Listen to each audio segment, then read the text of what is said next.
Alright, we are just waiting for Sin to show up.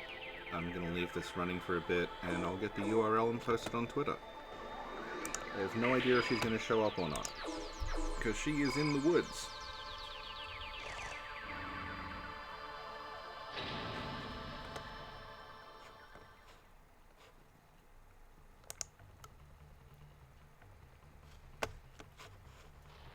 Just going to fiddle with the volume controls for a bit.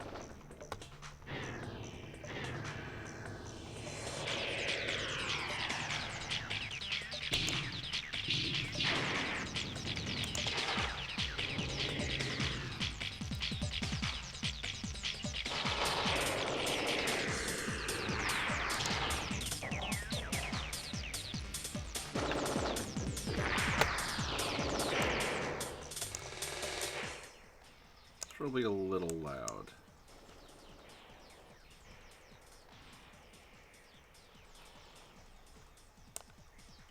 Hello, testing, testing. Okay. Maybe up a little.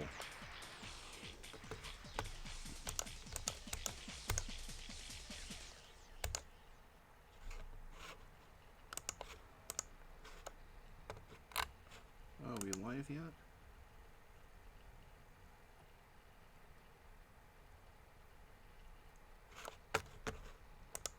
Apparently not.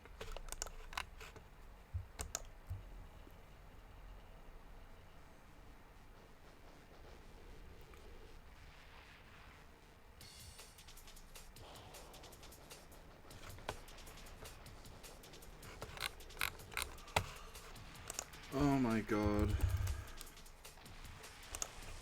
I think Sin has put this on unlisted.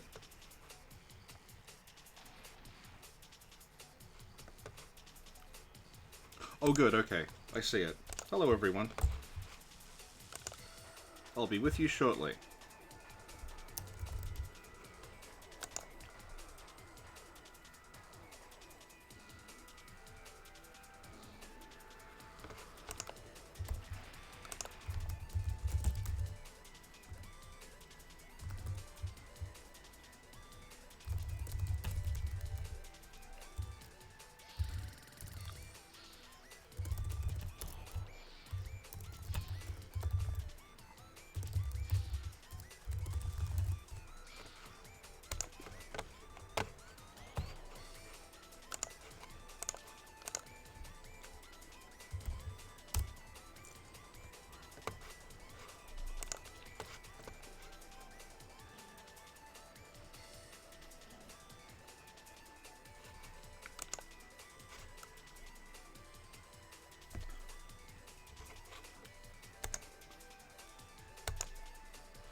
Okay, good. We seem to be working.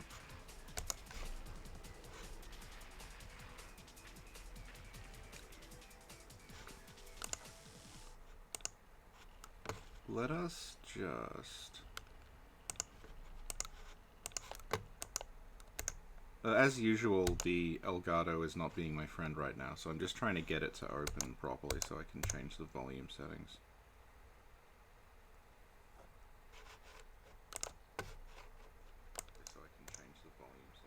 Hello, Harvey and Mark. I may actually just have to close it and start again. Sorry. The stream won't end, I just need to. I may actually have to this is a pain. Start again. Sorry. The stream won't end, I just need to. This is a pain.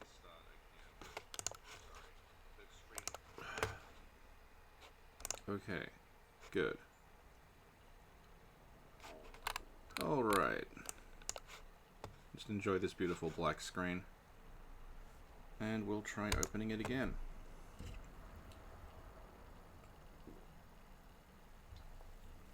So yeah, what's happening is, Sin is in the woods. So she does not have very good internet right now, and she doesn't have her, like, editing and recording set up. So what we're going to have to do is we are just doing live stuff for the next 2 weeks because we can't record or edit properly. And she is supposed to be joining me for this. I don't know where she is.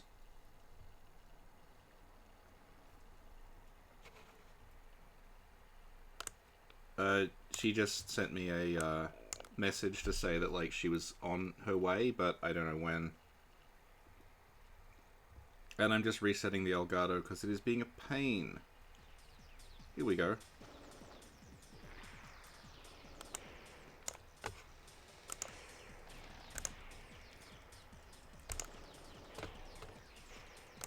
That's better. Let's turn this down so it's slightly less deafening for me. There we go. And then boost it a little in OBS. I feel really bad because the last time I did this,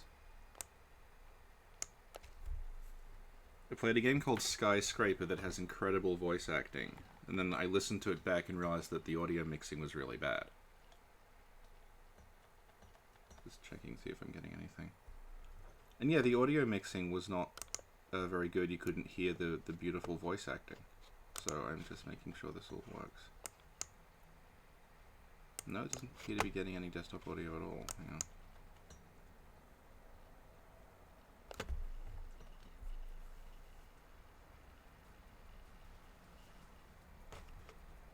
Oh, hang on, it's very, very faint. That's better. Okay, we are ready.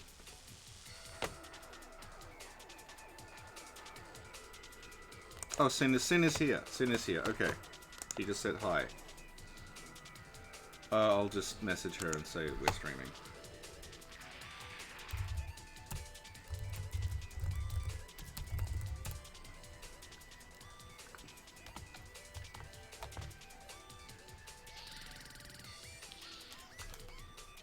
Just enjoy the beautiful rolling demo while we set up. This is being played on original hardware.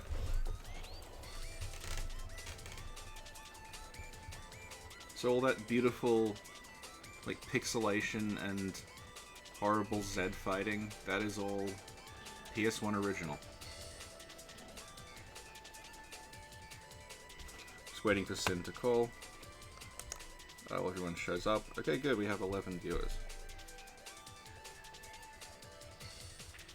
Mark Evans in the chat is a big Armored Core fan. He is a much bigger fan than I am. If you are interested in... Actually, Mark is such a big fan that while I was looking for images to like demonstrate this stream on Twitter, I actually found some of his artwork.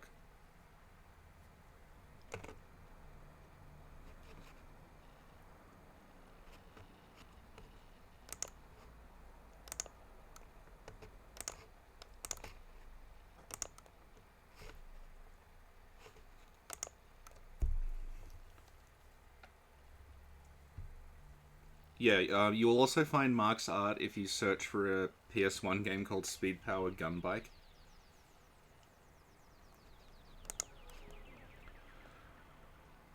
Okay, Sina's just getting her microphone, so shouldn't be much longer. This intro sort of explains the central mechanics of Armored Core in that you just have a bunch of different interchangeable robot parts that you can fit together to make the robot of your dreams. And they all have different stats. And we'll get into that when we actually start playing it.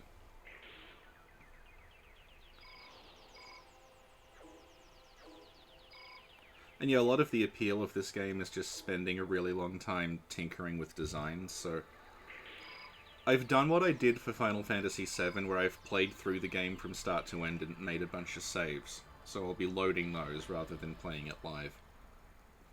Because otherwise you would be here for an eternity while I played around with, like, generator output settings.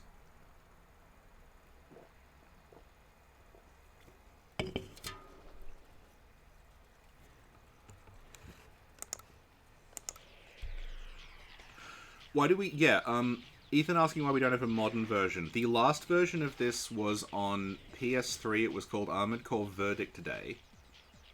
And it was just after Dark Souls 1. And basically because the Souls games took off, From have not really done anything with this series for almost a decade. And every time there's an announcement of a new From game coming out, everyone kind of like grits their teeth and hopes it's Armored Core, and it ends up being another dark fantasy RPG. To the point where there is a game on Switch called Demon X Machina, which is kind of positioning itself as like the Armored Core placebo. And your Demon X Machina is, the mecha designer for that is Shoji Kawamori, who people might know from every anime ever. He also did the mecha design for Armored Core.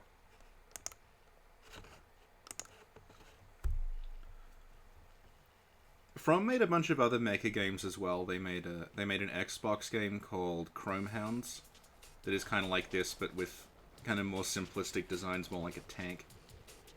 They also made Metal Wolf Chaos, which everyone will know because it got a re-release recently from Devolver Digital. They made another PS1 mecha game called Frame Gride that... Oh no, I think it was Dreamcast that I've never played. That, if anyone remembers Bean, who we did that Mikolash episode with, she recently got a copy of Frame Gride.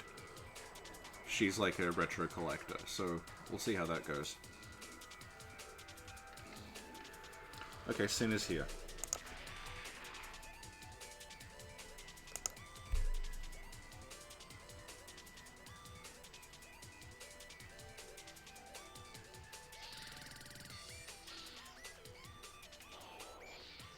Is she here? Okay, it's authenticating. We're almost there. Oh, I see something green. Hello. Oh, what's up? We're streaming Armored Core. Woo! Hype. How are you? I'm good. I'm just trying to go to the channel to see to see the footage. It's so weird because I'm talking to you, but we're also streaming. But that's not how we usually start the stream, so it's like very weird for me.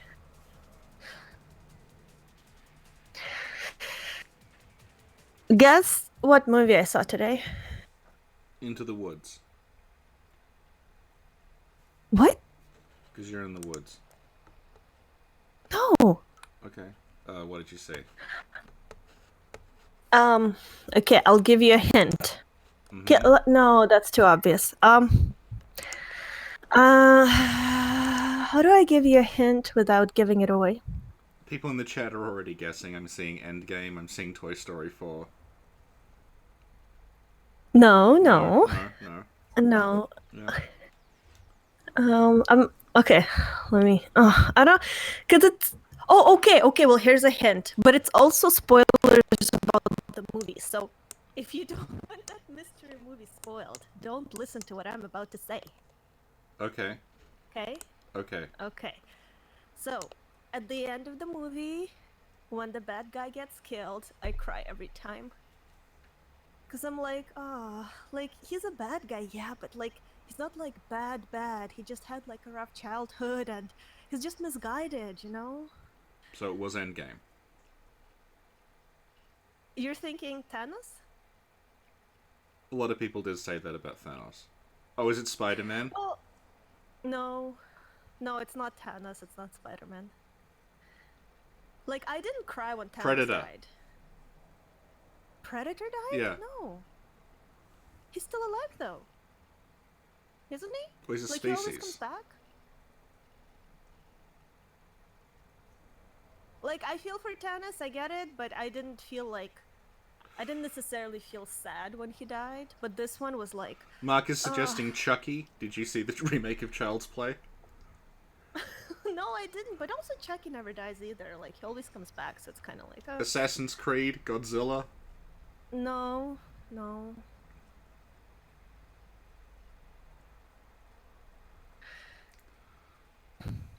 Do we actually have to guess, or are you going to say anything? What? Do we actually have to guess? Or... Yes! Oh, God. Is it out now? Is it current? It's been out for maybe a couple of years or so. But it's like, okay, it's like super... Everybody knows it. It's like super popular. Like, everybody probably seen it. Mark is saying MD Geist. You have seen that recently. And that is popular. Well, I didn't watch it yet, actually. Well, you're in for a treat. You're in for a treat. Yeah? Oh, I'm glad. Oh, so I'm on the channel. Hi, Ellie. Ellie says, greetings from France. Ah, Bonjour. bonjour. um, I mean, I can't believe nobody else cried. Like, think of a movie where you cried at the end because the bad guy is being killed, or, like, has been killed. It was very touching. Like, even the good guy, the one that killed the bad guy, he was, like, tearing up, you know? Epic movie. Finding Nemo? Ethan, there's no murder in Finding Nemo. What? I've seen Finding Nemo many times, though. I really love it. I also cry at Finding Nemo. Yeah. Yeah. You also just spontaneously cry about Wooloo, because it's so cute. Oh my god, yes! Yeah. It's so cute! I might cry now. It's very cute. It's just so, like, it has its big eyes and it's so adorable. I can't. Okay. Brightburn. I don't know what that is. The Hobbit? Okay, I cried at the end of The Hobbit as well. Really? And, like, all the... Well, is it The Hobbit? Okay, like, Lord of the Rings, the first one, the guy gets killed by the arrows, I cry. And then Gandalf dies, and I cry. But at the end of one of the like, oh, you know, I underestimated you, but now we're best friends, I cry. Yeah. Yeah. Hang on, the Elgato's already screwing up. Oh no, So is we're it off, crying? we're off to a good start. I just gotta reset it. Okay, once I reset this, we're gonna have to start. So, Okay. while we are resetting, Yes. people can try guessing what movies is seen. Yeah. It's just like I can't, like, I feel like okay, let me give you a hint. A giant rhino. The Amazing Spider-Man 2. No. What? Because that has the rhino in I'll it. be honest with It's you. Paul Giamatti doing a watched- Russian accent. What?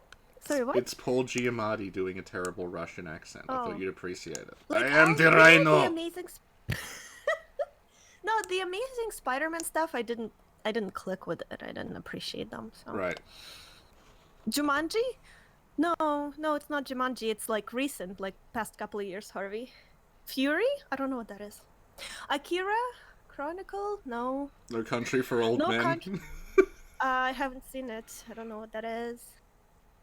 That's a pretty depressing ending. Really? No Oh. rhino, but... Okay, and the rhino is like really giant, and it has like, it's armored because it's for combat. 300?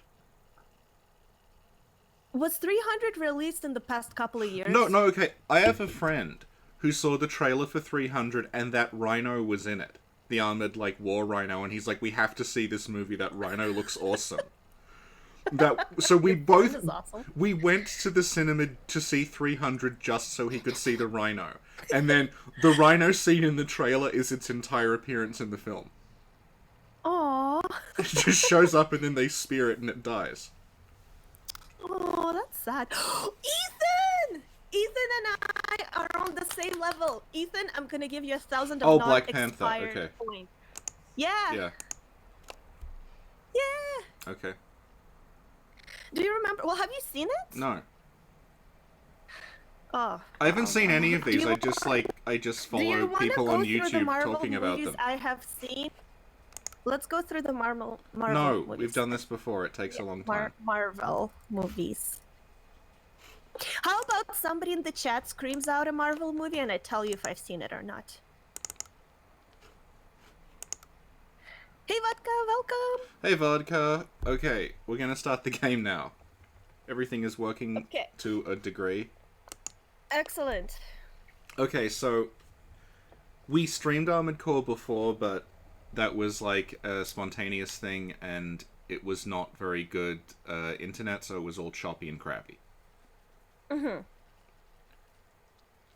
So, oh, hang on, is this not working again? Oh my god, I have like 20 different I've seen windows. Blade. on I the- actually really like the first Blade. Okay. Alright, we're here. What? Oh my god, Robert wants to get banned. Oh, Black no. Panther sucked. No, it was very good. Howard Duck, I've seen it many years ago when I was like a kid. So Thor Ragnarok is the best Thor as well as the best MCU movie. Hi, Richie. Hi, Sin. What are we doing here today? Zenolali is here. Hello. We Hello, are Xenolalia. we are playing Wait a minute, Armored is Core this again. wait, Richie, wait. Why is it when I say wait a minute, you keep talking so that I have to be like tap on the table and be like wait?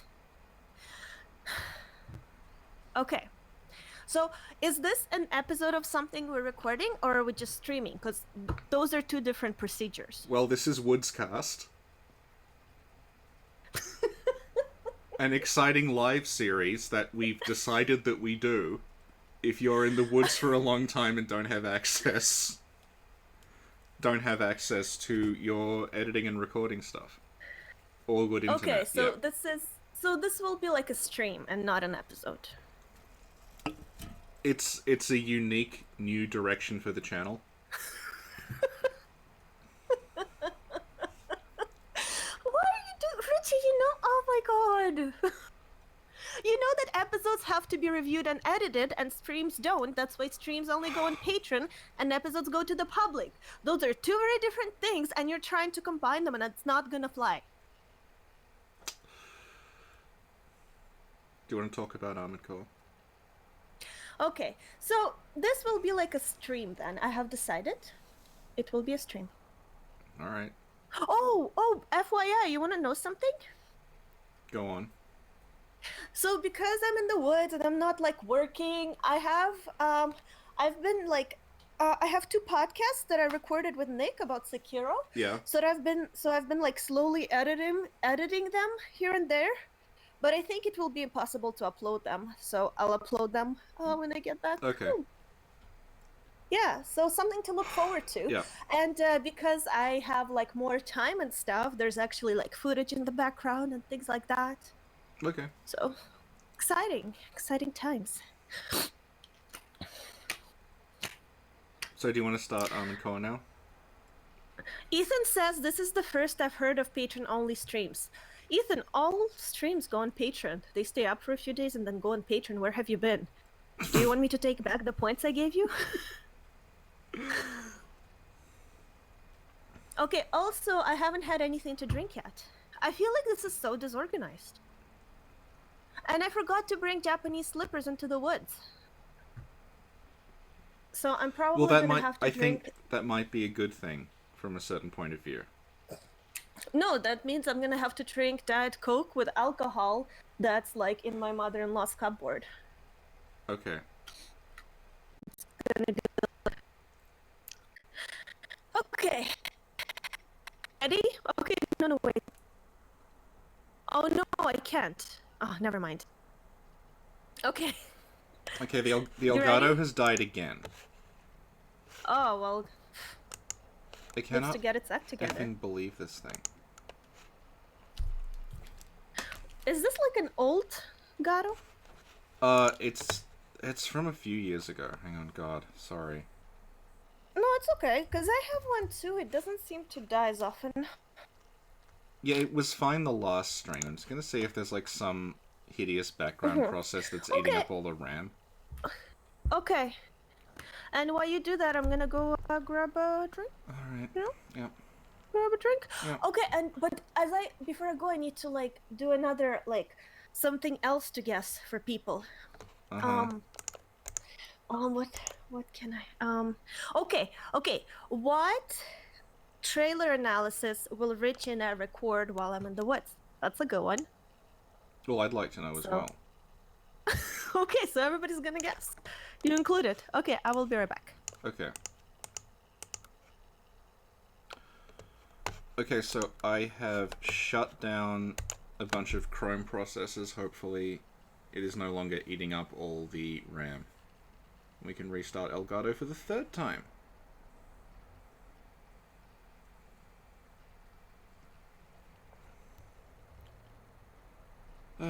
My apologies to everyone who is stuck here watching a black screen half an hour after I said it would start.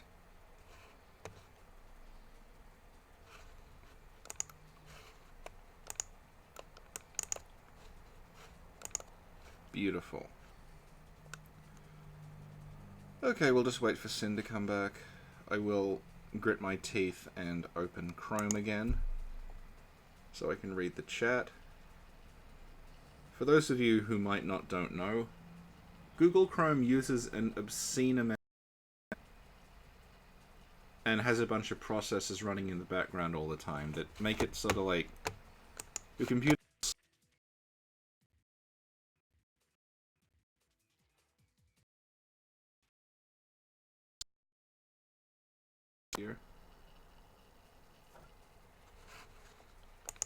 Here. You can sort of see the system is sort of grunting and struggling as I open one tab.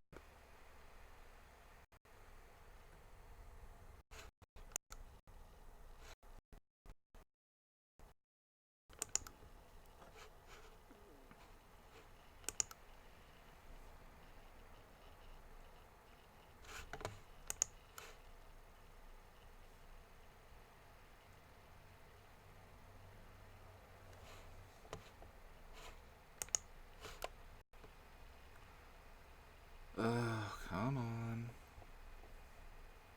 Easy. It's like being the captain of a...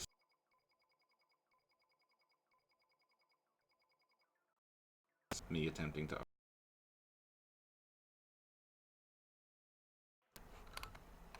There we go.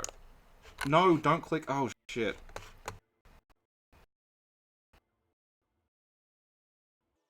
Watch a podcast of two people arguing about Star Wars, for fuck's sake.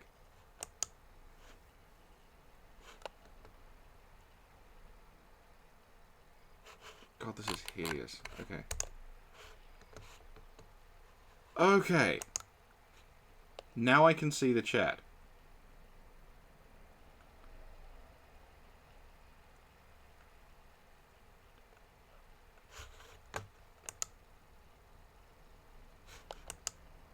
Please don't tell me the Elgato's frozen again.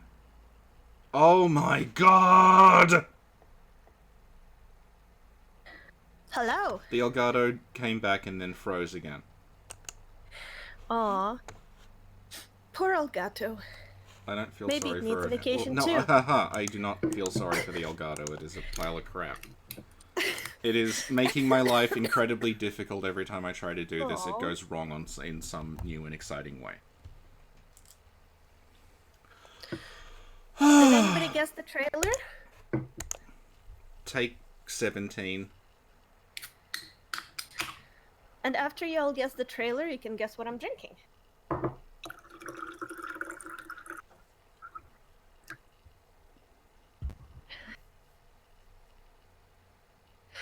Kawaii Elgato-chan.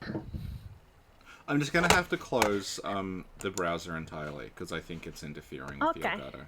Well, it's not okay. Well, I'll have the... Excuse me, I'll have the thing up, so I'll see who's talking. Okay, you'll have to be my chat person. Yeah, I'll be the chat person today. Okay. So the chat's gonna be cool and fun, because I'm the one moderating. Unlike when Richie moderates it.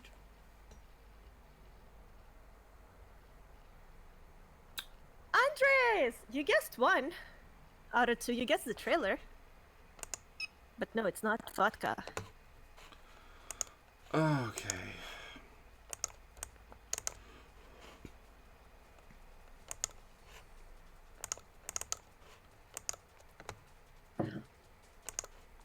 Relaxing clicksy.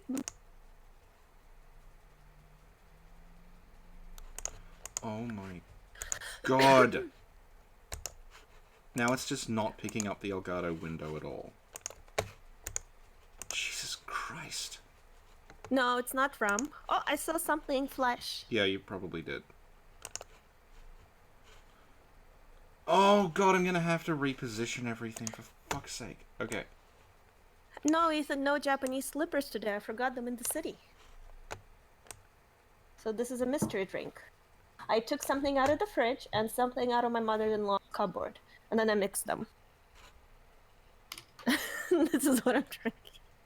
Okay, we're just gonna have to go with what we've got. Awesome, I'm good with that. Okay. Is this... Sorry. I apologize. Sorry. like a tiny scream. Ah, good one. Okay, well, this is good. You made it big. That's awesome. Yeah, oh god, it's so infuriating. Okay, No, it's not mojitos. okay, so Yeah. you watched me stream Armored Core before? Do-do-do-do-do-do-do-do-do. What? You watched me stream this before, so you kind of know what it Yeah, is. yeah. Yeah, I know. Okay, so this was From's flagship series before Souls.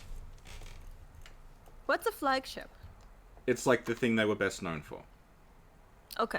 Okay. So this is the first Armored Core game. It is a 97 Japan release, 98 outside Japan. And this is the first From game I played. I got it on a demo disc on the front of a magazine. And that disc just had it was just the first 2 missions. But Okay. it gave you full access to the garage that I'll show off later on. So Excellent. I just played it a lot. I just played those missions over and over again and tinkered with the robot in the garage. So the premise of Armored Core, briefly, is that there was a huge apocalyptic war called the Great Destruction that forced humanity underground. And since then... Like in the Matrix? Yes. And since then, everyone has lived in this kind of like underground Blade Runner city that's run by corporations. The major corporate power is a company called Chrome, but then there's a whole lot of other smaller ones. Okay. And there's also a faction called the Ravens, who are a group of independent mercenaries who will fight on behalf of the different corporations. And in this, we play as one of the Ravens. So we can enter a pilot name. So Okay, what name to enter?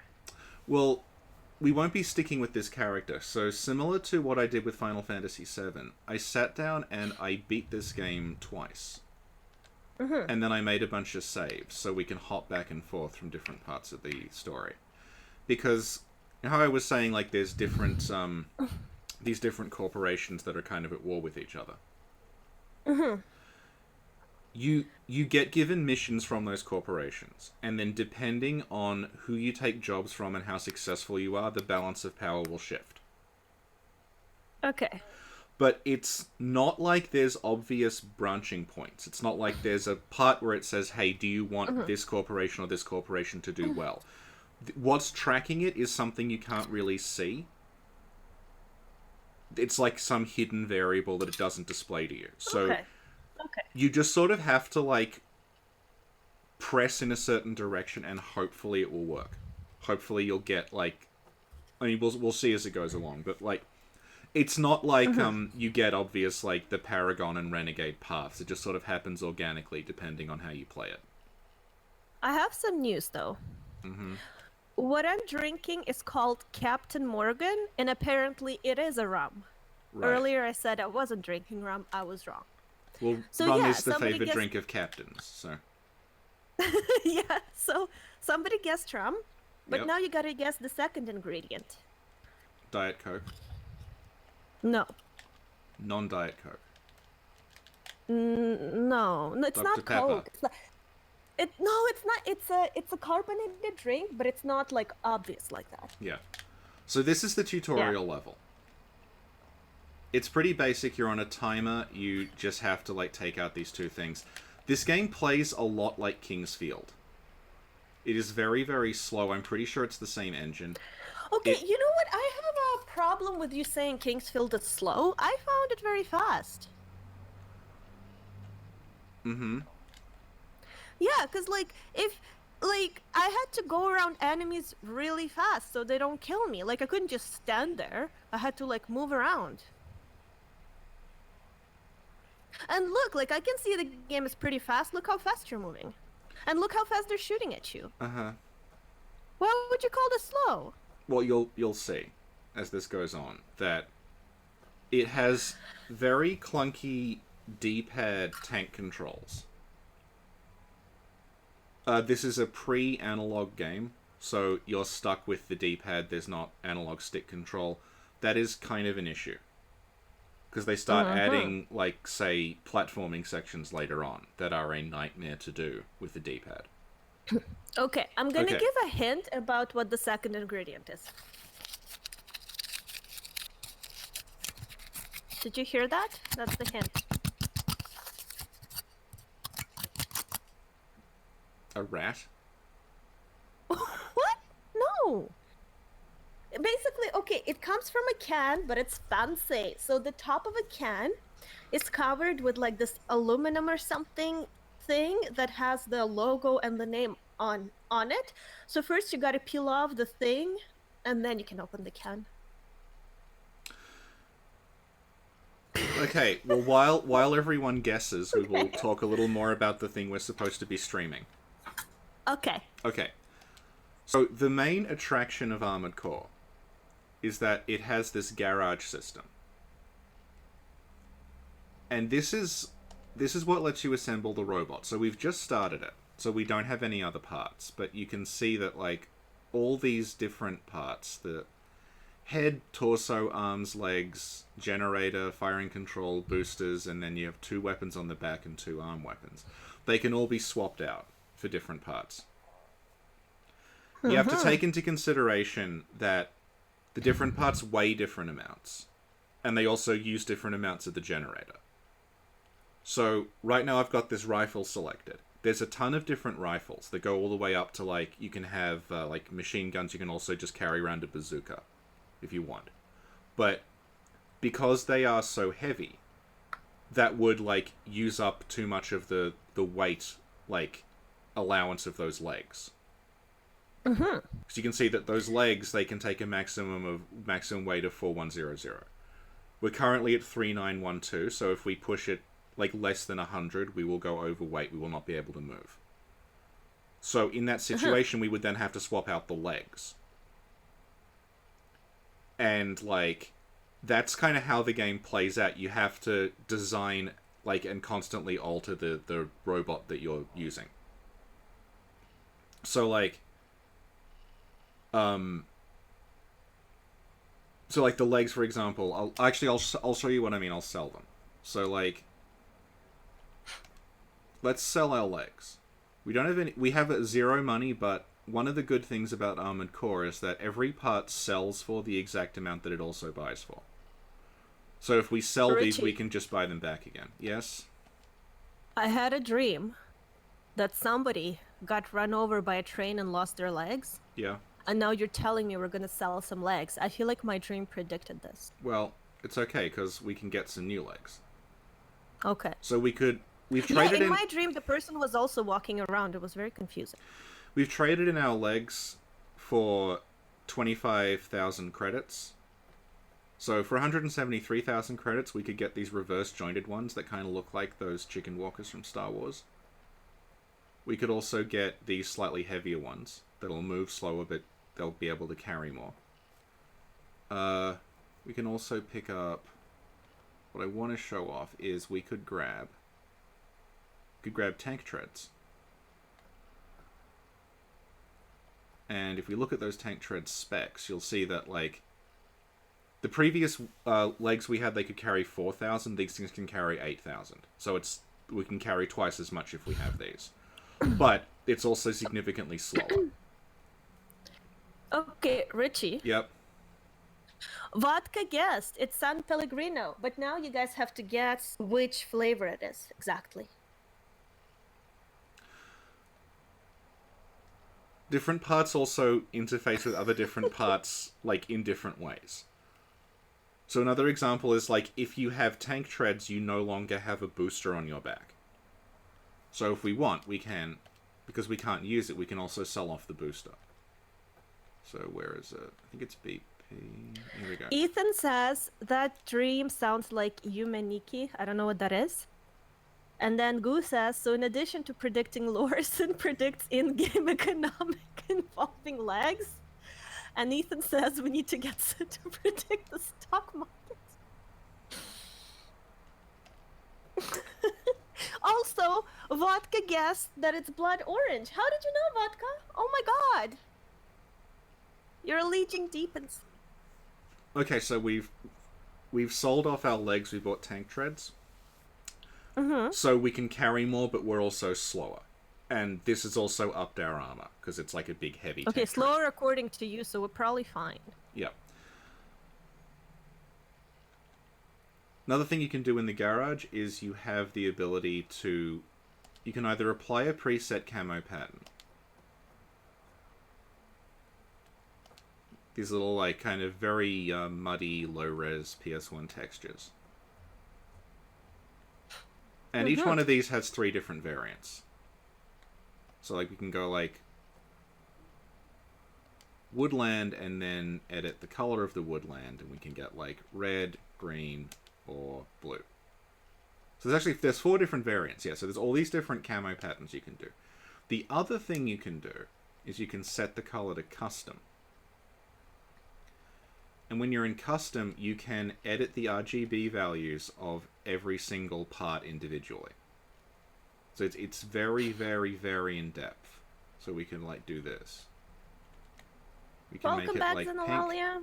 We could make, like, that part of it pink, but then we could edit the head separately and make, like, that part of the head, like, bright blue. Okay, can you make the tank in the shape of Lambo? Probably, if given time, we could make it the shape of Lambo, but...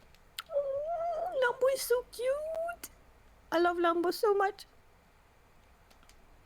Make this strange... I don't even know what this is anymore. That pink and green don't go well together, though. They don't, it's You true. need to change the green to something else. Well, we can... Okay. What do you want to change it to? Well, like, try different colors, and we'll see. We'll try, like a bright blue. Like a pale blue.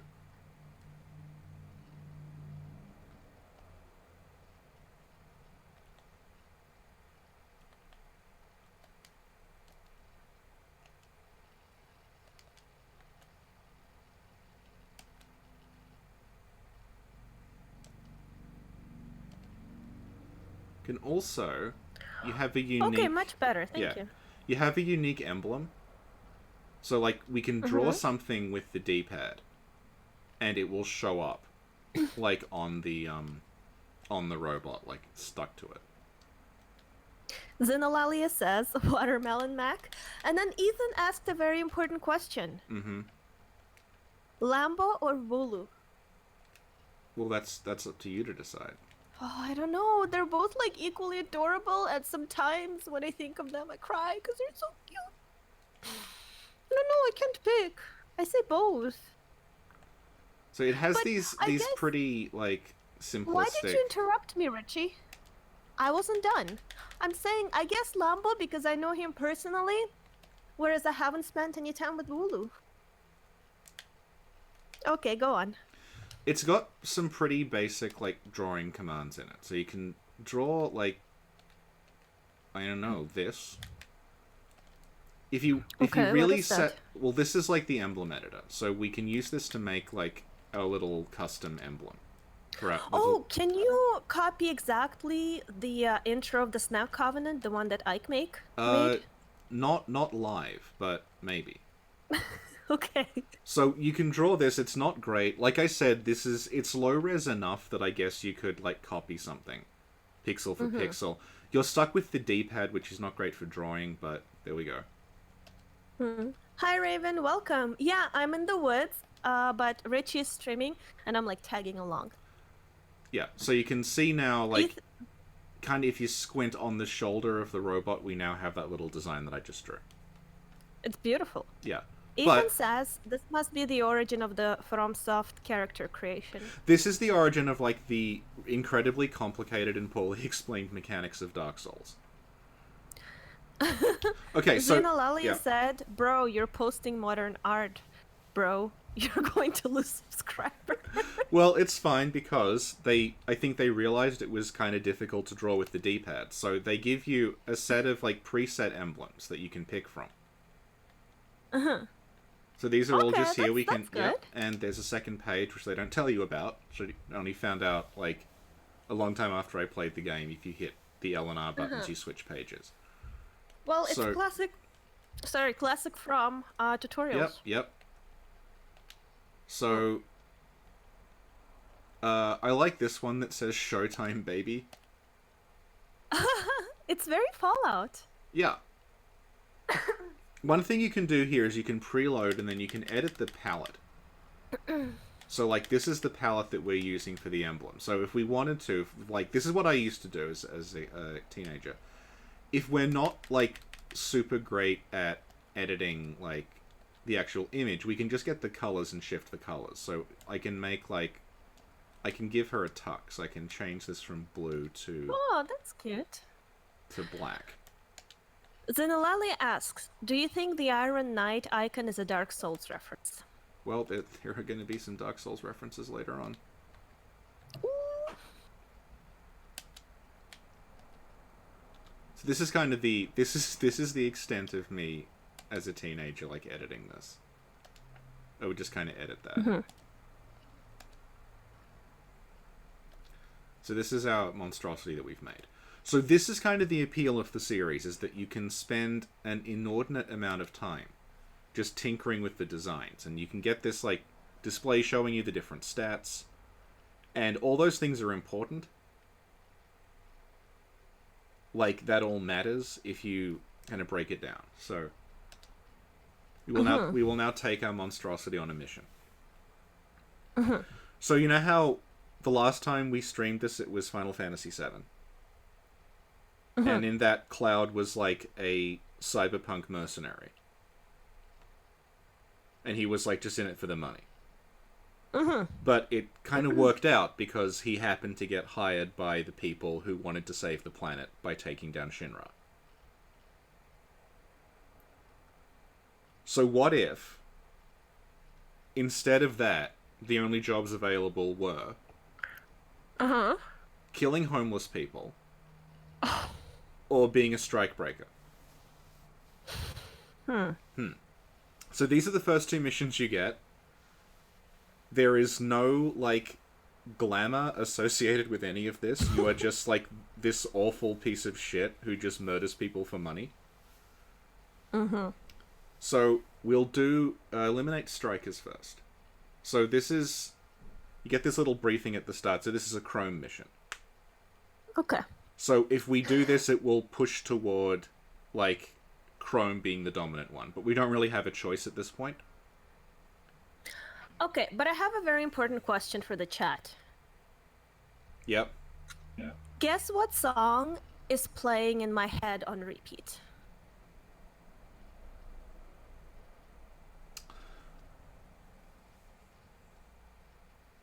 So, back to Armored Core. The mission briefings give you, like, little details about the world. So it's similar kind of storytelling to what they do in Dark Souls, again showing that, like, this is more of a house style than a specific Miyazaki style. So this fills in a little story about, there's a place called Avalon Valley that Chrome is in control of. They are trying to build a big bridge there, but the workers are striking and demanding better conditions. How dare they? Well, like, that's the plot. How dare they? We have no time to deal with these trifling matters, say Chrome.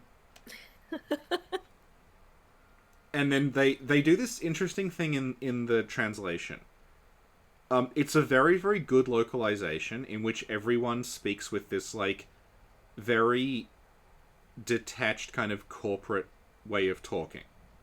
And they're constantly justifying themselves. So we have, like, we want you to kill our own workforce for refusing to put up with poor conditions. But then they're like, it's okay because if this continues, there'd be a lot of collateral damage. So if anything, you're helping people. Yeah. You want to know a fun fact? What? Working conditions. You know how I work for a university? Yep. And I had 0 sick days. But you know, now I have 2 sick days because the government passed a law that you have to give 2 sick days to your employees. So they had to. Well, clearly they need to send in mercenary robots to kill them all. Pretty much. I feel like they would if they could. Okay, so our enemies Yeah. at this point, it's just repurposed, like, work robots. They're not military. And the regular robots in this game are called MTs, which stands for Muscle Tracer. And that is to distinguish them from armored cores, which are like the advanced things that we're piloting.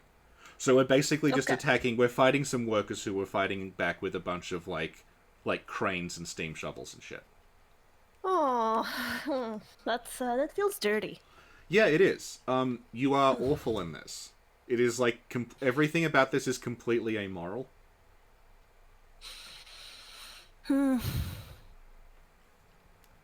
So we're here in our neon monstrosity. So the reason I wanted to do this mission is I want to show you that if you hop over the back, there's just like a missile launcher lying here. Okay, wait, Richie, the Lily just said something. What? Wow, our current reality is so bad that I feel like my workplace would kill me with a robot if they could. Yeah. Alright, back to the game. And Ethan said it's giving him a gummy ship flashback. Yep. This is, if you saw me stream the gummy ship, I was calling that Armored Core Placebo. Because I have not had one of these games for a long time. Okay, there's a problem. People aren't guessing the song that's playing in my head. Why do you think that is? I don't know. It's like our connection to the Snog Covenant is not good today because I'm in the woods. Like, I wanted to sing it, but I couldn't remember the words exactly. And then I remembered the words, and then you were talking, so it was just playing in my head. Mm-hmm.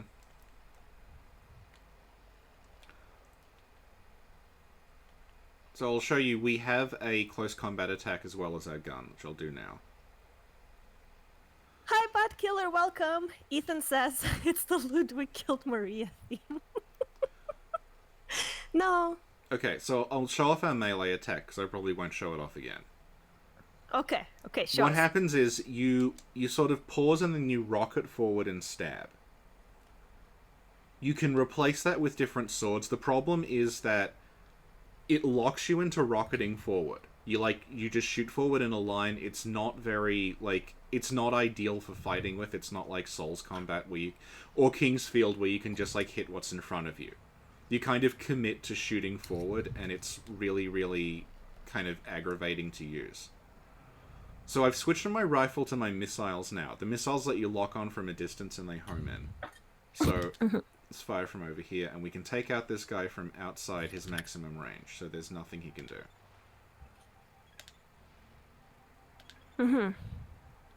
I'm gonna hum the song, the melody.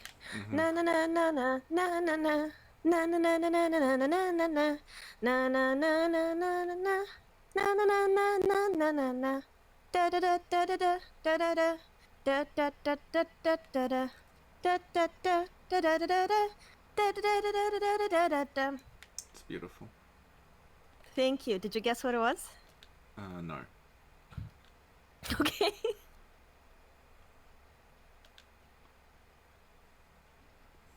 Zanalali is asking, Rich, Yep. what's your preferred type of giant robot gun? Well, I made a bunch of other giant robots, so you'll be able to see.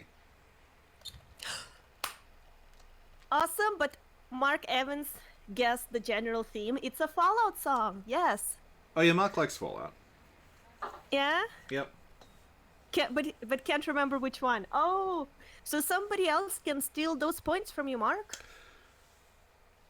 Okay, so here's our expense report. So in Armored Core, Okay, you but don't... Mark guessed it. It was Atom Baby or whatever. Atom Bomb Baby. Yay! Good job, Mark. Okay. Yes, Richie, go on. Okay, sorry. so at the end of every mission, you get an expense report. Okay. This is like a real job. Yeah. And Jesus. what happens is that the money that you get paid, your expenses are deducted from that. So we got paid 13,000 credits, but we spent about 2,000 credits on ammunition and 7,500 credits on repairing the damage that we took. So after expenses, our reward was actually only 3,655. Ouch. Yeah. But what I wanted to do there was show you that some of these missions have, like, they just have parts lying around. They're kind of like treasure. Okay. So, in that mission, we found was like a rocket that was just lying around. So, stick that Did on we our find back you somewhere. alive though? Just lying around? Here it is.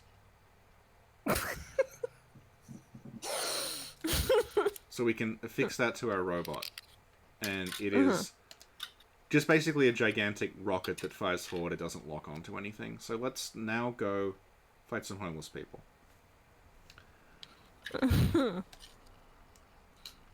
What else is there to do?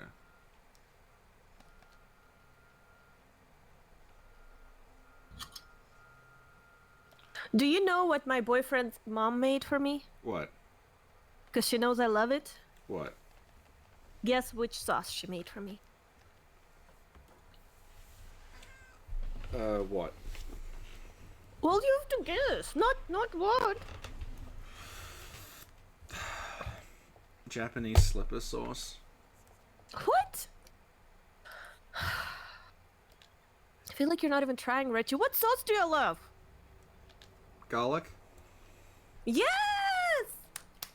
Wow, 1,000 points for you. Oh, Ethan got it too. 1,000 non-perishable points for both of you. Thank you. You gotta remember your own points though, because I'm not writing them down and I'm drinking. That's fine. Oh, Luis got it too.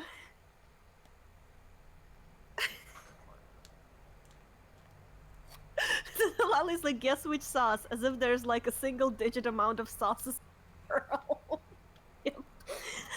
To me, there is. Yeah, she made the most delicious garlic sauce.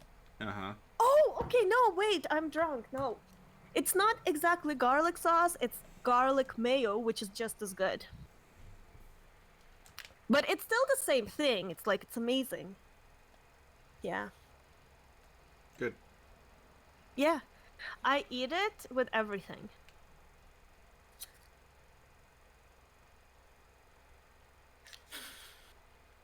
Go on. Yeah. Yeah, what are you doing? Who are you killing? Who that?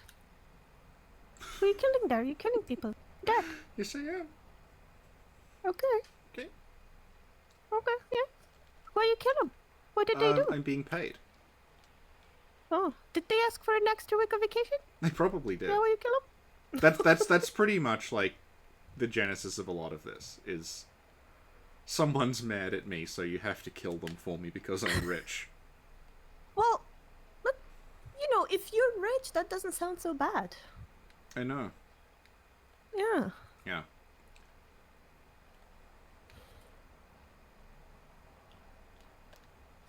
Oh, I'm drinking. Okay, it's Captain Morgan and Pellegrino Orange Sanguine. And I'm mixing it and drinking it. It's very good. Mm-hmm. Mm-hmm. Ethan says, okay, hang on. Why do these people have mechs? Well, what happens is, like, they're just industrial machines. It's like the equivalent of having a forklift. So that's why we're able to, like, carve through them really quickly, because they're not military. Oh, just like in the Matrix. They had Yeah. those things in the Matrix too. It's basically that, yeah. Mm-hmm. So that's why they call them MTs. MT is muscle tracer. And that means basically, like... Yeah, it's like a standard non-armored core kind of machine. So I just want to play Okay, through a bunch... Why do you interrupt me when I'm about to say that I want a snack? I haven't had a snack for like 3 hours. Mm-hmm. So. Okay, go on. Go on, talk about your game, go on. Oh, look at me, I'm rich, I'm playing this game, I'm not talking about it. Press the B button to shoot. Where's the direction? Oh, look at me. Yeah, go on. So I'm just playing through up until a specific mission, and then I will start loading. So this is one of the underground cities that humans live in now. Confusingly, like, a lot of this does take place on the surface, and they never really go into why.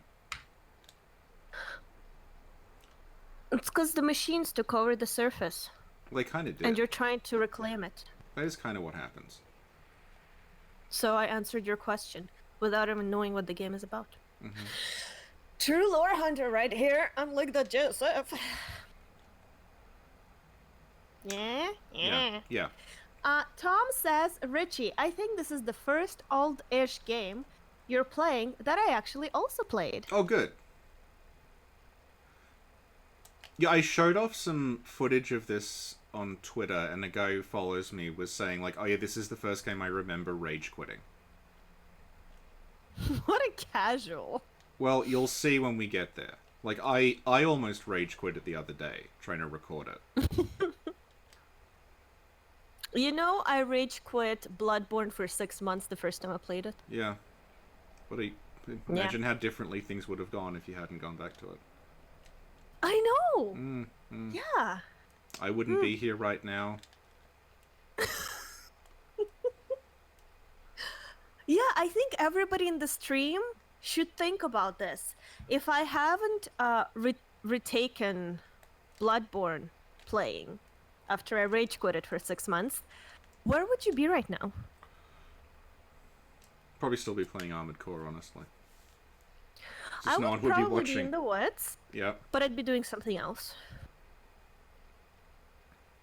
Probably be doing something useful like exercising or bettering my mind or practicing a useful skill.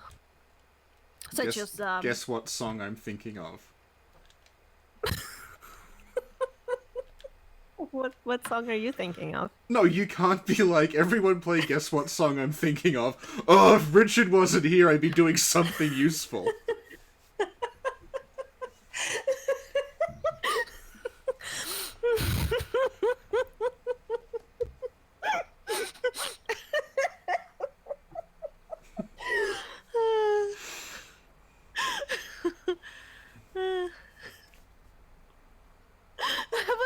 So hard. Do you know what I did? What? You know, you do one of those things when you laugh so hard and then you make like a pig sound where it's like Yeah. I did that.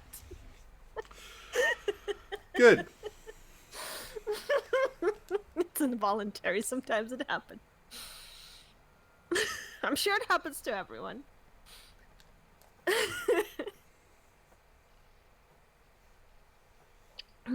Hi, Red Drifter. Welcome to the stream.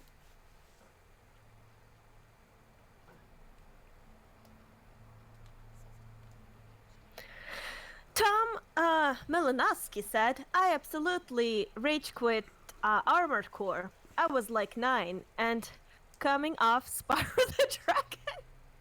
Yeah.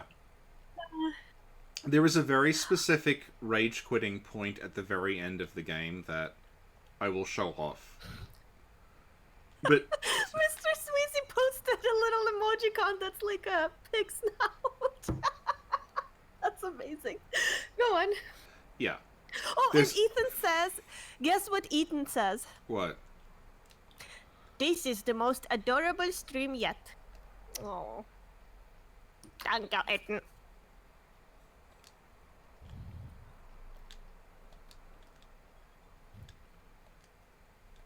Well, actually, Tom, Richie made this color scheme. I just approved it. Yeah, go on. What were you saying, Richard Pilbeam? I've actually forgotten because you interrupted me. Oh, actually, I forgot. I have so many important things to say, but Sin interrupts me all the time. Look at me. Passive-aggressive? Well, I don't think anyone listening to this would dispute that you interrupt me constantly while I'm doing things. What are we disputing? What's we disputing? Well, the title of this video is Armored Core Stream. And the Armored Core stream has been repeatedly interrupted in order to discuss garlic sauce and cocktails. So I think anyone listening to this... better with some garlic sauce. Does anybody in the chat disagree? Well, we lost the truck we were supposed to be defending. Oh, well, whose fault is that? It's Maybe my if you fault. had some Yeah. garlic sauce, so then this wouldn't have I'll show happened. you how this works. So Okay. if you fail a mission, it's not game over. It just means you failed the mission. So we got no credits for that, but we still had the expenses. What? So we're gonna have to pay out of Yeah, pocket? out of pocket we are now... Yeah, we just lost That's not 5,000 how life credits. works. You shouldn't have to pay to work somewhere. That's not right. Well, no, we didn't finish the contract properly. So we got nothing. Oh my god! So we lost 5,000 credits doing that mission. I don't agree with that. I need to talk to someone in charge. Well, we'll get to meet the person in charge at the end, and you can talk to them then. Okay, I will. Okay. So yeah, you can just So straight far, up... people Yeah, are saying... you can just straight up fail Yeah, so missions. far people... Sorry, go on. Just saying you can just fail missions in this, and it doesn't make a difference. And so far, people are saying garlic sauce sounds pretty good. Garlic core is better. So I have yet to see a comment that says the stream was like worsened by the garlic sauce. Okay. So clearly, I know what the stream needs. Good. Tom says the truck was carrying garlic sauce. It may have been.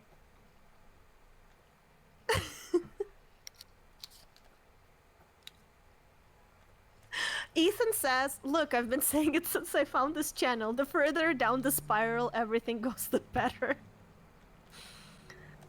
And Tom says, Sin, that was literally my reaction when I failed my first mission in this game. Let me speak to your manager. So I'm just going over the different kinds of, like, guns available to us. So... should be able to grab a machine gun. Yeah, Ethan, I agree. You can put garlic sauce on anything. Okay, I'll grab this one. Well, thank you for coming, Vodka. You the best. I love you. Almost didn't equip the What? gun. That would have been embarrassing. Vodka's leaving. Say bye, Richie. Bye-bye, Vodka.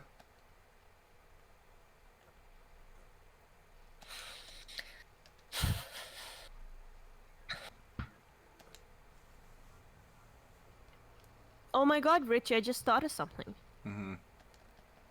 Okay, wait. My love, does your mom have sewing machine or sewing equipment? Oh my god, Richie, are you thinking what I'm thinking? My boyfriend nodded and replied that his mom, in fact, does have, like, sewing apparatuses. Right. What are we thinking? I don't know, but I'm worried. Okay. Do you know of a little guy named Brutus? Oh no. Do you know how we talked about how, hey, wouldn't it be cool if we could make a plush of a Brutus? Go on. Are you gonna make one? So, I think I might try to attempt to make one. Right.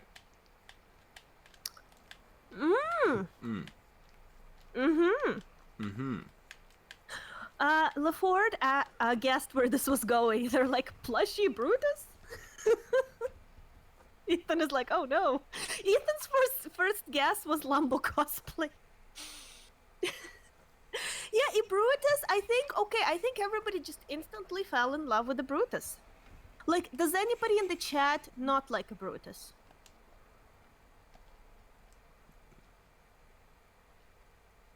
Like, no negatives yet.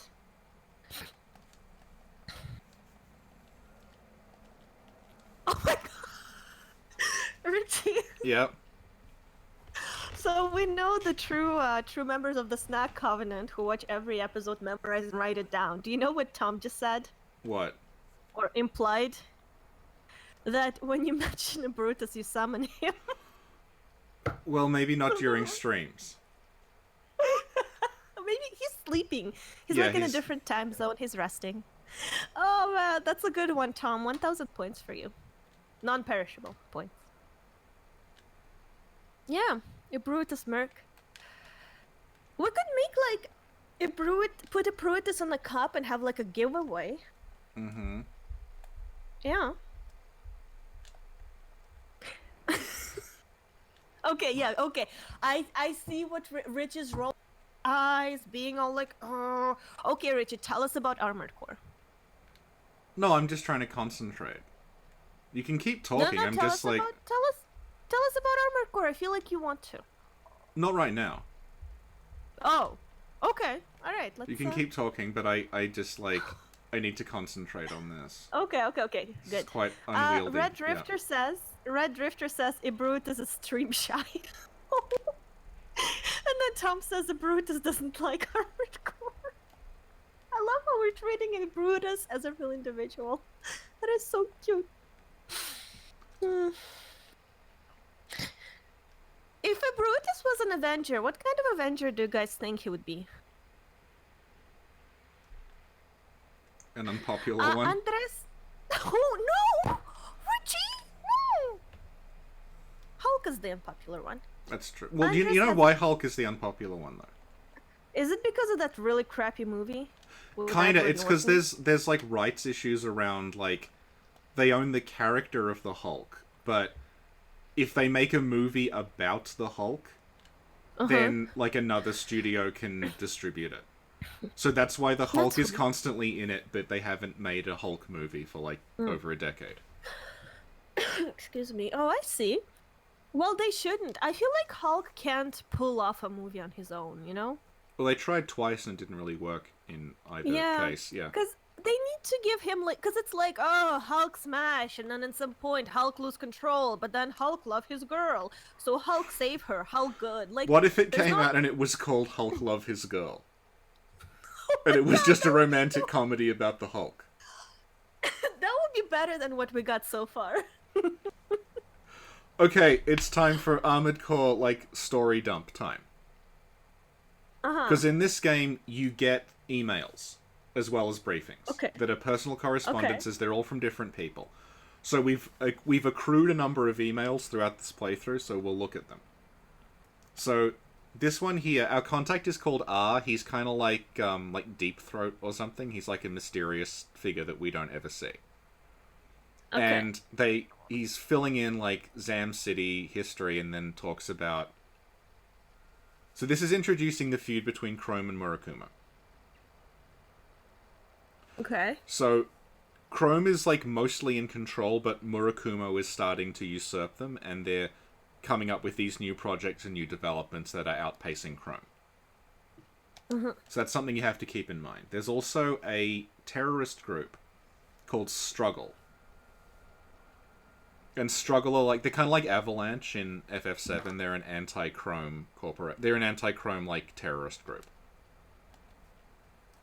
And it says like, hey, by the way, like Struggle are really well equipped for a bunch of militants. Like, they're able to take on Chrome, so someone must be funding them. Because they can't possibly have done this on their own. So this is introducing that what Murakumo do is that they are like... Murakumo are funding and controlling a bunch of the smaller organizations in this, but no one knows yet. So, like, Murakumo are attacking Chrome not directly, but by funding this terrorist group called Struggle.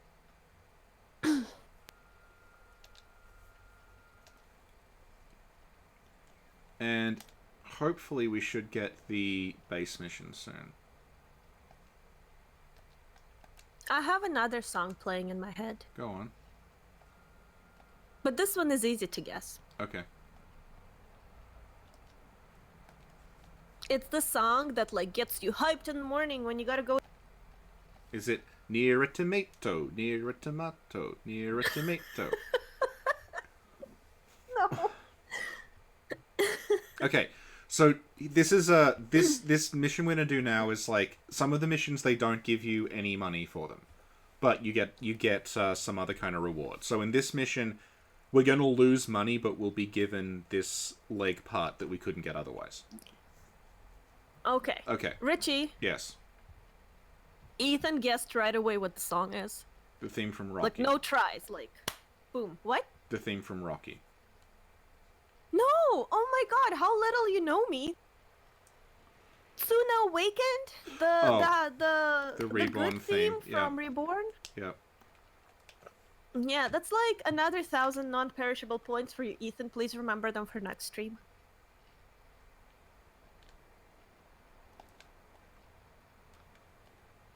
Ethan says, I feel like like there has been high density of guessing in the stream.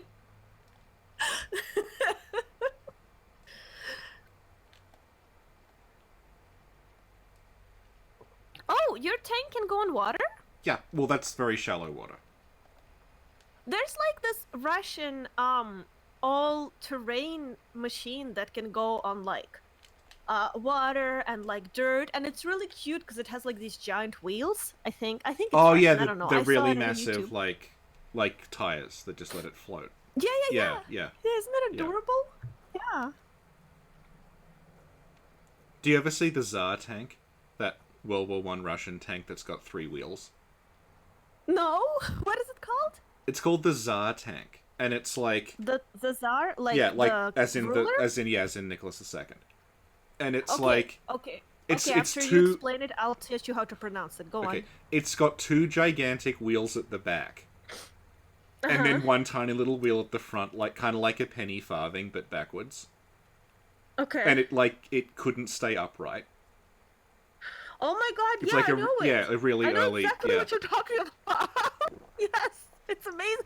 It's beautiful though. It's very steampunk. It's Yeah. like something out of a fairy tale. Yeah. Yeah. Okay, now about how to pronounce it, Richie. Okay. The first letter is a ts. Tse. Yeah, so you say tsar. Tsar. Yeah, but the R is soft, so it's not r, it's r. It's Zar. softer. Tsar. So it's tsar. Tsar. Okay, good enough for now. I appreciate your effort. It's chowder. Say it, Frenchie.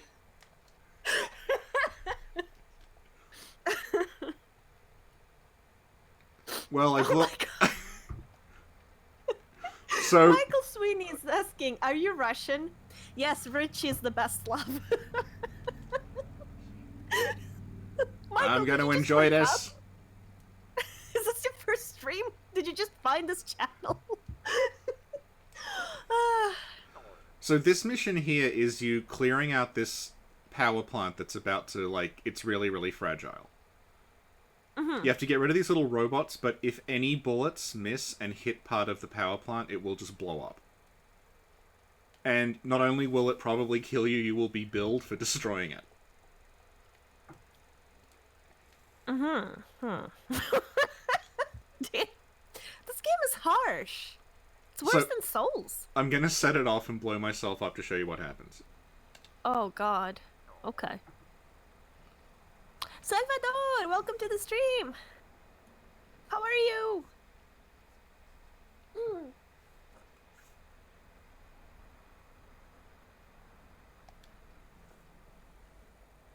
So we lost 22,000 credits for doing that. Oh damn. Okay, but I gotta ask you, Rich. Like, Yep. what is 1,000 credits? Like, what can you buy with 1,000 credits? Like a Very carton of little. milk, Okay, pizza. Like... I'm at the point that I wanted to get to. Okay, so this is where the actual plot starts to kick in. When you start Okay. getting missions from this thing called Earth Environment Reclamation Committee. Okay. So they are looking at... They're presented as like an eco group. They're like, we're trying to get like the Earth livable again above ground. So we want you to break into these old abandoned military bases, kind of like the vaults in Fallout. And we believe that like there's stuff going on in there, and we need to know what it is to help us like rebuild the planet. Okay. So they're presented as like this, like a benevolent faction when you first encounter them. And they're basically like, hey, help us reclaim the environment by going into all of these abandoned, like in Fallout, these like pre-war vaults. Yeah. And you don't really do investigating for them, they just keep getting lost. So they're like, oh shit, we went into one of these places and the door's all locked and AI attacked us, can you come and break us out, please? So you get a ton of these, and you can see, like, this looks very different to the areas we've seen before. It's this, like, much more futuristic, kind of almost looks like a set from Star Trek. These, like, very clean, white corridors, very nice lighting. So this like pre-Great Destruction stuff forms the backbone of the plot later on. Mm-hmm. But because you can affect like whether Chrome or Murakumo is the dominant faction, the plot can go in two different directions with how it's handled. So now that we know that, I am going to reset the game. And I will start loading the saves I made. So what I did was, Okay. I played through this game twice, and I made a bunch of save files. So both playthrough, like I did one playthrough where I let Chrome win, and one where I let Murakumo win. Okay. So we're going to see both of them. Is it a long game? It's a long game, but I'm cutting out 90% of it, kind of like FF7. No, I mean, but for you to finish it, did it take you long, or? It took me about 6 hours per playthrough. Okay. It's a long game, but because of the way it branches off, you'll only play about half to 2/3 of it, like, per playthrough. Because parts of it will be locked off behind different pathways. So, scenario mode.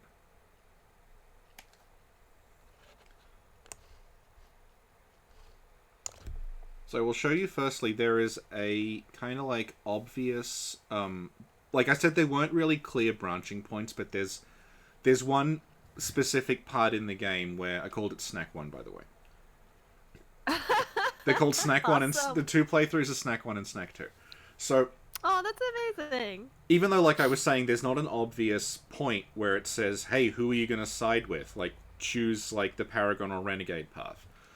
But this is the closest it gets, because you reach a point where the only two missions available are... Hang on.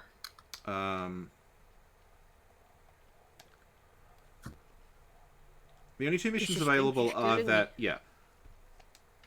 Murakumo want... suspense is killing me. Yeah. So, Murakumo want you to attack a factory. And then there's a Chrome mission that's like, oh, Murakumo are going to attack our factory. Can you guard it for us? So you have to pick one. Mm-hmm. So in the two different playthroughs, I went with two different mech designs. So this is our Chrome mech. It's much heavier. It's like a tank. Kind of like the one we were just using. Mm-hmm. So I will do this, and I will show you, like... Okay. But Richie... Yep. Michael says that yes, in fact, they're new to the Snack Covenant. Well, welcome, Michael. But now that we know you're new, I think people in the chat need to quiz you on Snack Covenant facts to see how much you know. What do you think, Richie? Okay, well, let me ask if they're the new, first how question. much do they know? What? If they're new, they're not going to know very much, are they? Well, it's just also they will learn. Okay, Michael, what is the real name of Bergenworth? That's an easy one, though.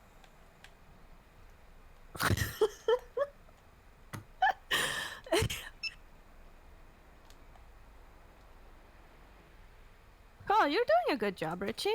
Killing everything.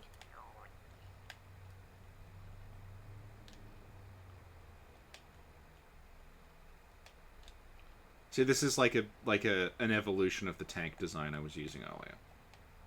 See, it's just like, it's pretty slow, but it's just a stationary turret down everything as it approaches. Luis asked an important one. Who killed Maria? And Ethan is like, Luis, you beat me too. And Marshall is like, hail the horse fishes rule them. Oh, Michael's like, I know you guys said the nightmare school in the basement of Bergenworth. I can't.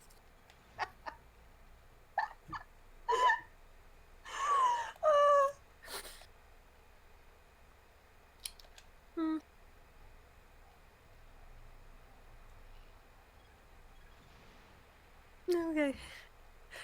What are we doing now? How are we doing? We defended the factory successfully. Excellent.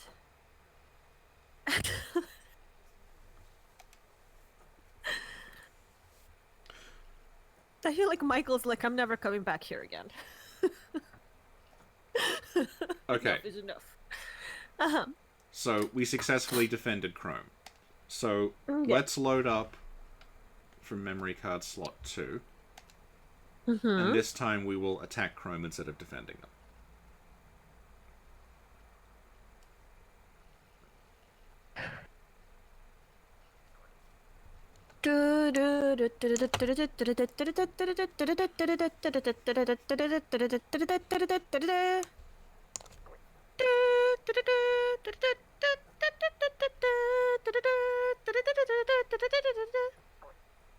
Did you appreciate that? I think everyone did. Excellent. I'm glad. So now we're going to do a couple of missions for Murakumo. So this is Okay. the same factory. It's the same mission, but instead of defending the factory, we're attacking it.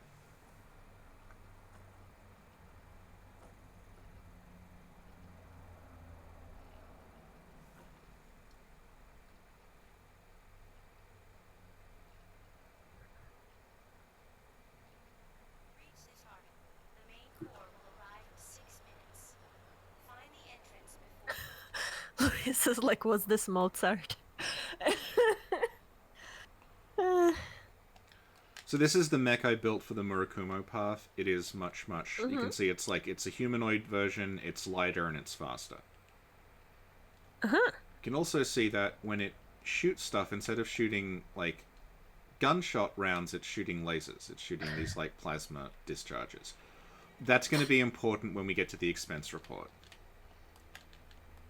If we ever get there. Jesus. Yeah. And is this the only action game in existence with a friggin' expense report? There's probably other ones. It's like a mercenary simulator. This is much easier than defending the factory, because you just have to figure out where the entrance is. And if you...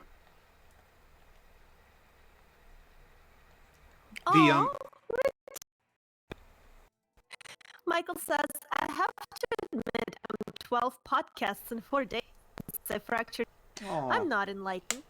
Oh, well, I'm glad. Yeah, I remember you mentioned it. I'm glad they're keeping you company. Are you starting with the first podcasts, or are you working backwards? Because I would recommend starting with the first video on the playlist and seeing the progression of the channel. Well, more like the deterioration of the channel, I would call it. Yeah, it was very... Michael, this was really very good before Richie joined. Well, no, I'd say, like, the very first things we do together, when you still respect me, are quite well structured. And then gradually you realize that, much like Redgrave, you can just continuously insult me and I don't care. Oh, damn. But Richie, you're gonna care about this. Elgato is not working. Oh, for God's sake. Okay. I need to make, like, a technical difficulties thing. Oh, you have the thing that Ike made. Yeah, but it's I don't different, have but it it's... set up yet. Oh, okay. I will post a playlist that has all of our content on it. Yeah. As well as my content before the, you know... No. The Great Collapse? The Great Destruction. Before the Great Destruction? Yes, Yeah. Thank you. So this is the full playlist. Feel free to check it out. You can see the entire progression as well as all the content, including Dark Souls, Bloodborne, Demon Souls, Prepare to Lore. Oh, remember that? Prepare to Lore? Remember Yeah, that? yeah. That was good. Yeah. Oh, yeah. Some Ridicular, that was good too. Yeah. That one where you showed that the Garden of Eyes is based on the Facehugger. That one is just like the most beautiful thing I've ever done. That's the one after Richie saw it, he's like, yeah, maybe I'll reply to the messages of this random person. That's true. This is good, this is good stuff.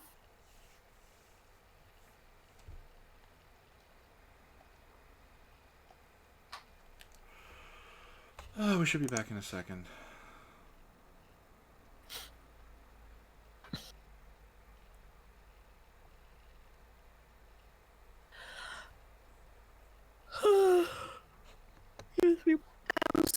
through the playlist Yeah.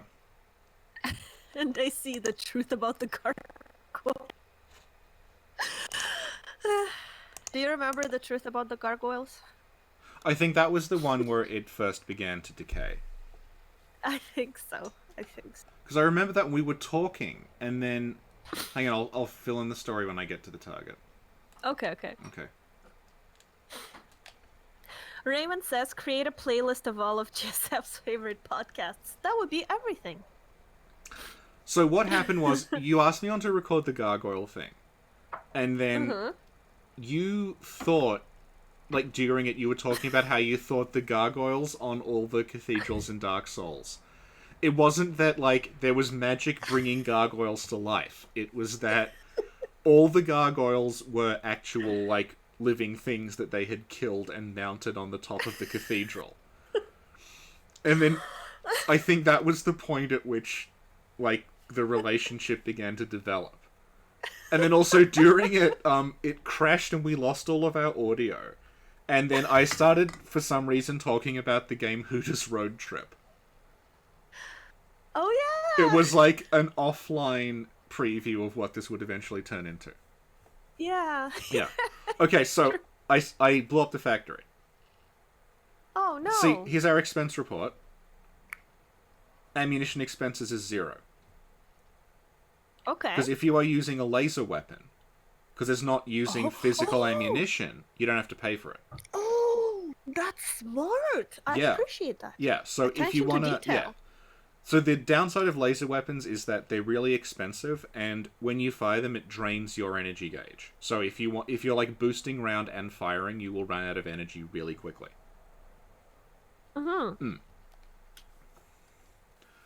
So I'm gonna do a couple more Murakumo missions here to show you like how it branches off. Yep.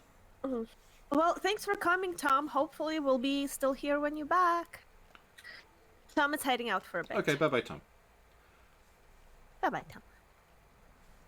Check Richie, this out. have you ever played Borderlands? No. I played Borderlands 1 and 2. Yeah? It was good.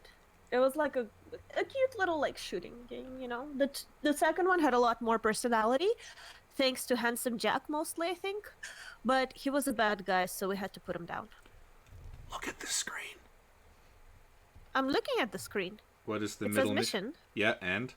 What have we got highlighted? Oh my god! Dark Souls? Yep. What? Yep. Did you program that No. in there? Nope. Did this game predict Souls? Well, yeah. This game canonically features a group of terrorists called Dark Soul. O-M-G.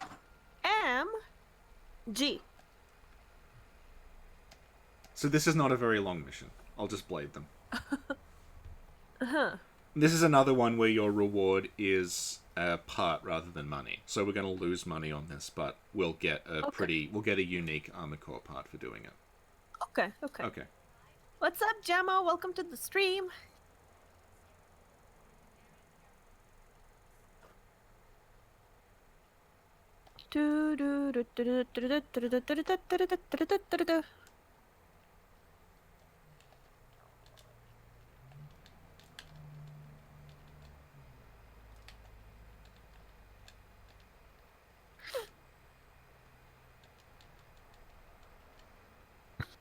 So, are we gonna have to fight a bunch of pygmies, or?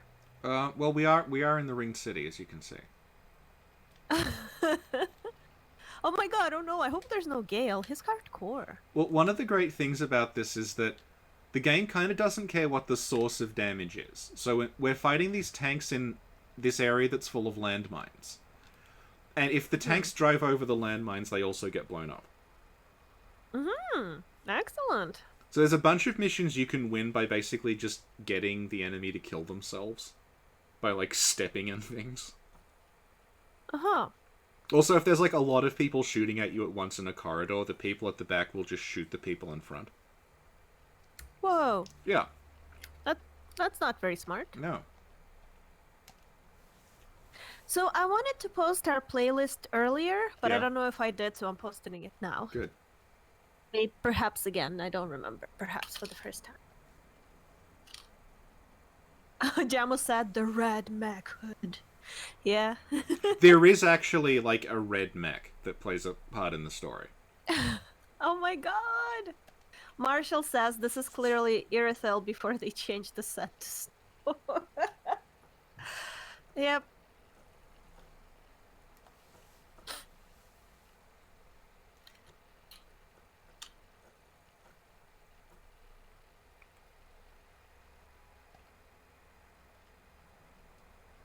So I'll do a couple more Murakumo missions, and then I'll switch back to Chrome.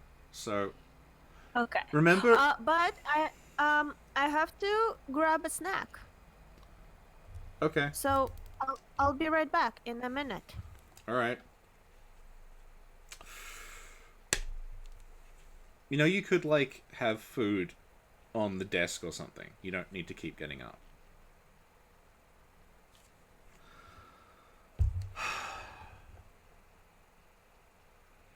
This is not going exactly as planned, but not going as badly as it could have. Apologies for the Elgato screwing up. I can't do anything about that. I do not have a very fast computer, so it just sometimes craps out if I'm trying to do video stuff. And yeah, I am just going to wait for Sin to get back.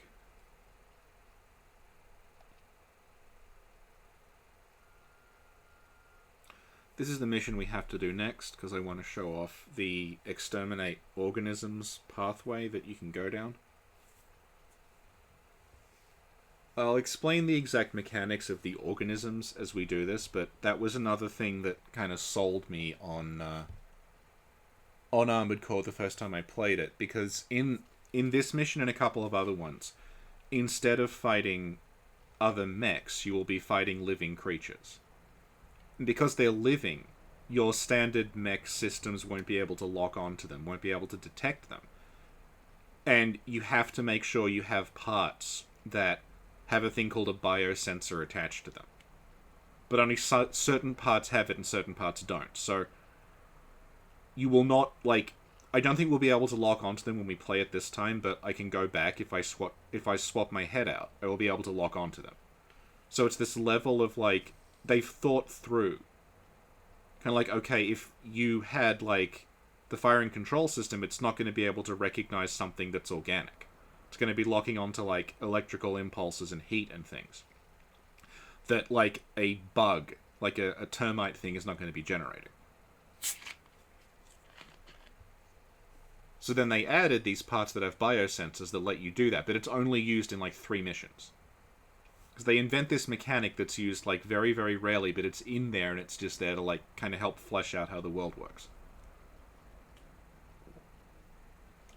And you can see this mission takes place in Gal City, which is presumably, like, the Armored Core equivalent of Amazon Island.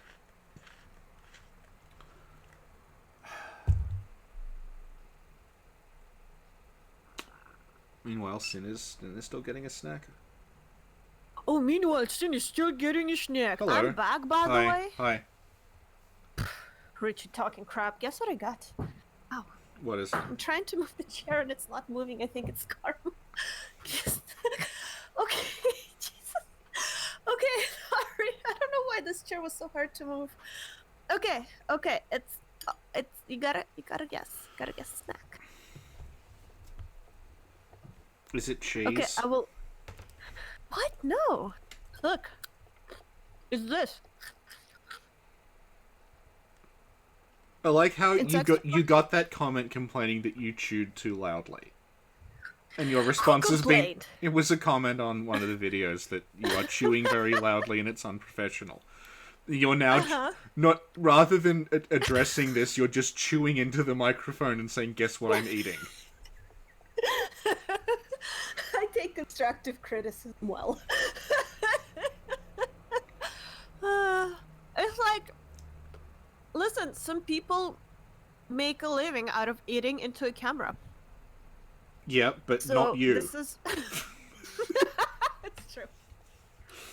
I'm sure sometimes you have to pay to listen to people chew, and people are getting this for free. So, like, it's Okay. win-win.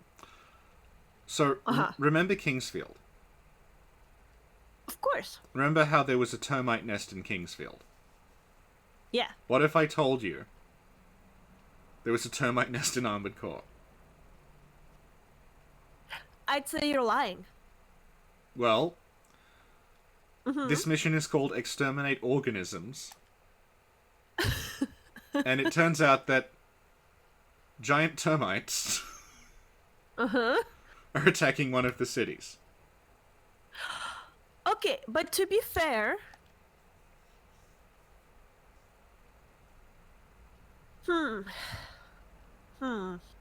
Okay. Maybe you are telling the truth. And they say that they have a social structure much like that of ants or bees, but not termites. It's a completely original concept. So this... Did you know... Yep, go on. Fallout 3 has a mission where you gotta kill some flaming ants or termites or something in that city? I think I remember that, yeah. Go on. So this mission is we have to go and take out the queen of the termites. Sorry, I mean ants. So we start like here this is a city we've been to before. And you'll notice, and like there's this broken kind of hole in the wall where the things are burrowing out, right? You'll notice we cannot lock onto them. We also can't see them on our radar. And that's because these are organic life forms that the mech cannot detect, because it's only designed to detect other mechs. Why though? Because it's locking on to like electronics and like heat signatures and stuff that these things aren't generating. So I feel like that's a flaw, and whoever did this get. Well, the thing is, you can get special parts that let you lock onto organic life forms. Whoa! Like they actually Okay. they thought it through. Michael is asking, is the Moonlight Blade in this one? Yes. Really? Yeah, we'll get it later on.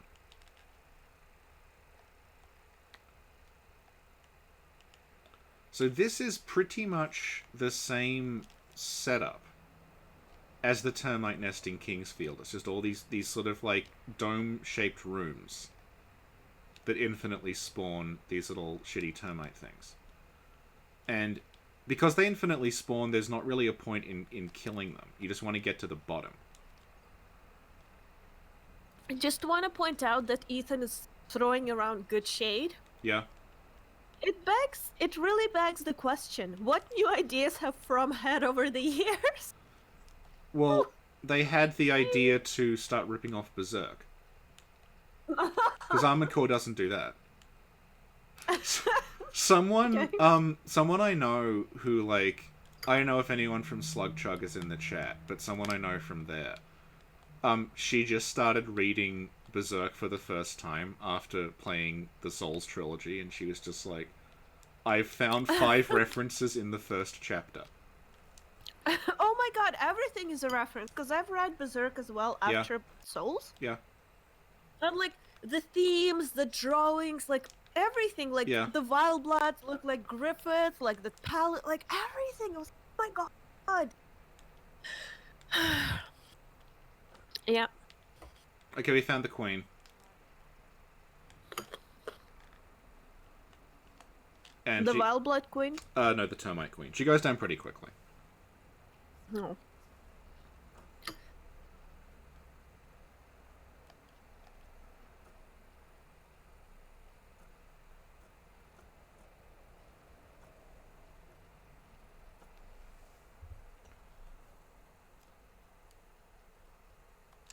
So hopefully plus Escapee is still available, or we'll have to reload. Okay. Here's another Murakumo mission. This is another part of the... This is like a story branch that's going to come up again later on. So Murakumo... Louise said, oh snap, it's Rom. And then ST said, just killed Rom.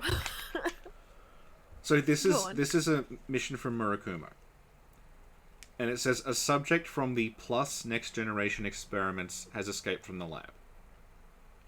And they say, we cannot divulge any details.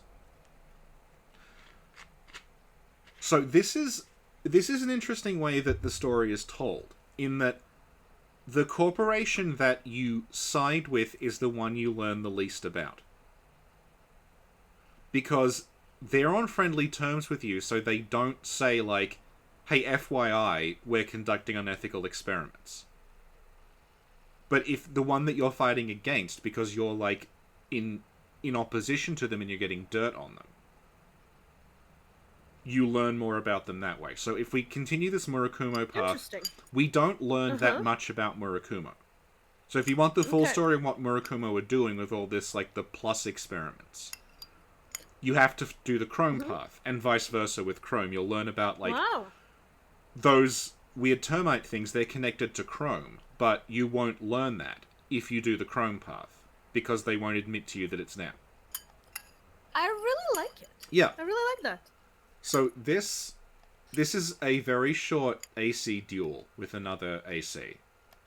And it takes place on top of a skyscraper. If you fall off, you will, like... It's like instant death if you fall. There's, like, no floor. You just fall out of the arena. There's a fair amount of, like, verticality in the levels, and that will become a problem later on, because if you cannot boost, then, like, God help you. Like, if we were doing this with our Chrome mech, we would be fucked, because it, like, would not be able to make these jumps. Okay. This mission also has... I posted our playlist in the chat again in case anybody wants to see the progression of the podcast since the beginning. Yeah.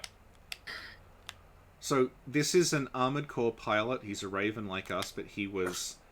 Something called the Plus experiments happened and he went mad. Uh-oh. Okay. And something that you'll notice about him, like, if you sort of pay attention mechanically, is that his AC kind of breaks the rules of what's possible. How so? So, like, a lot of weapons, if they have, like, a weapon on your back, if you have human legs, you have to kneel down to use it to, like, brace yourself. And you can't use it while you're airborne. But this guy is able to break the rules. He's able to, like, fire shit in midair without, like, in a way that seems impossible. That's all part of the Plus experiments. And then when he dies, he just tries to warn us, like, watch out, like, you as well. So something creepy is going on with Murakumo and something called the Plus experiments. So let's leave that for now and go back to the Chrome path. Okay.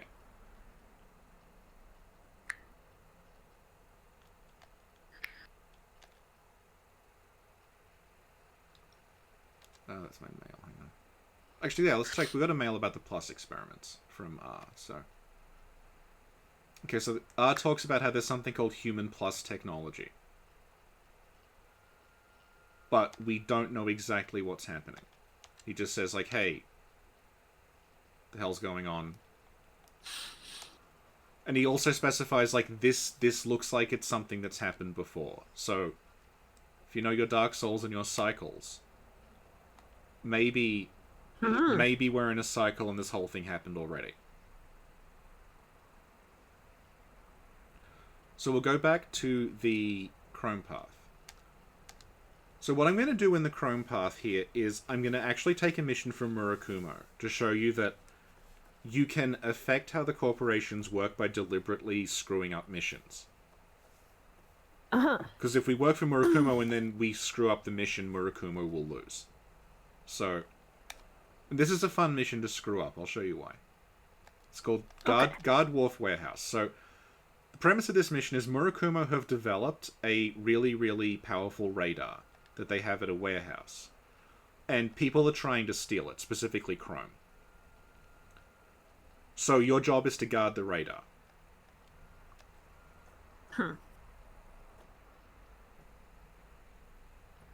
So, wait for it to load. This is another thing that, like, blew my mind when I first played it, because I did not think they would have let you do this. So we're guarding the radar, really valuable radar, got to stop people stealing it. What if we just break into the warehouse and take the radar ourselves? Yep. We just ran off with the thing we were guarding. And we automatically and fail the mission, but we get to keep the thing that we stole. that's amazing. That is how you get that part. No, I like that. That makes sense. Yeah.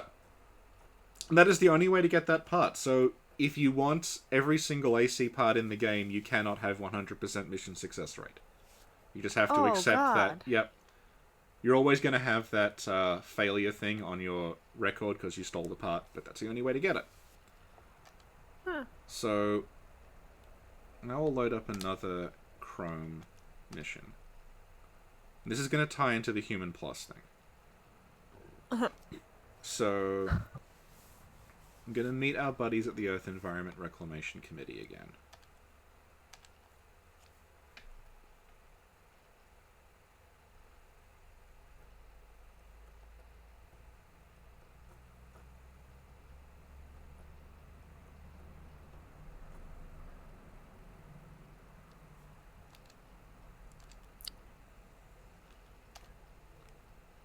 There should be one called Recover Capsules. Here we go. So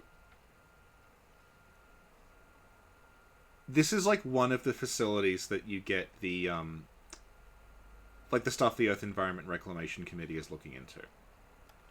And Chrome are like, oh yeah, there's this underground abandoned facility where Murakuma were developing the Plus technology.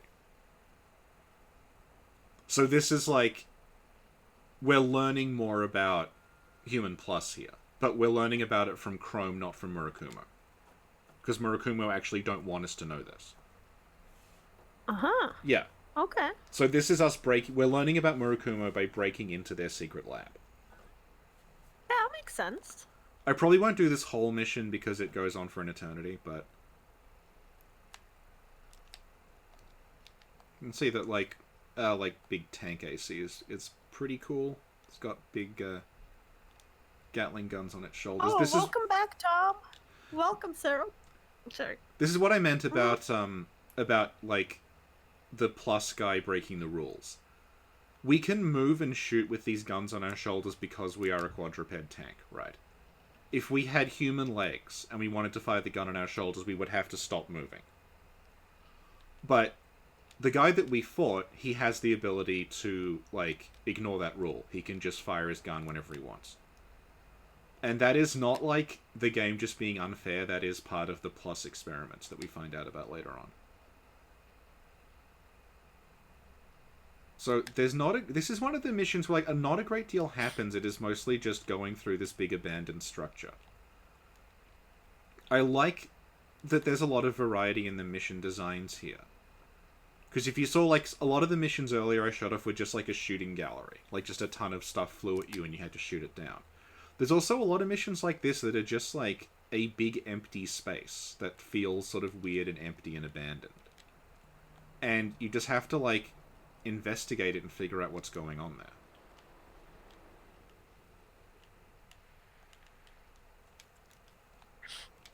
Also, this game has a very nice auto map.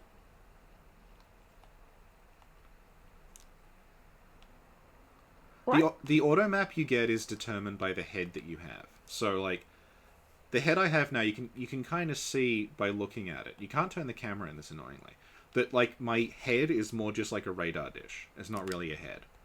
So this is, like, this head does not have, like, a lot of combat functionality, but it's got all these, like, it's got radars and auto mapping and a really good computer. But you could do the opposite. You could have, like, a head that's designed for close quarters combat that might have, like,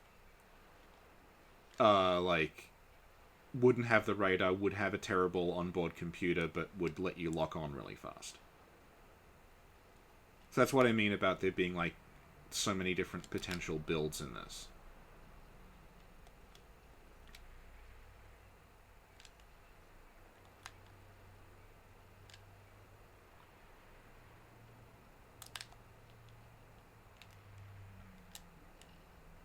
So yeah, you get the idea. We're just breaking into a Murakuma base here.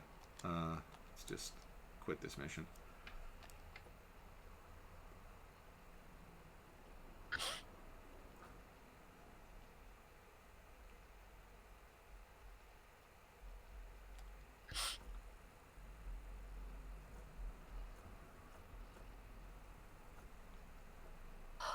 Oh, Sarah is asking, are we going through Armored Core like we did FF7? Yes.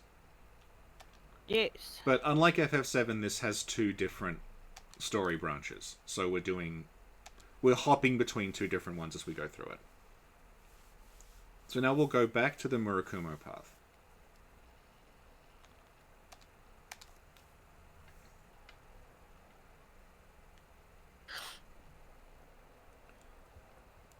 This has one of my favorite briefings, this mission. It's the way it's written.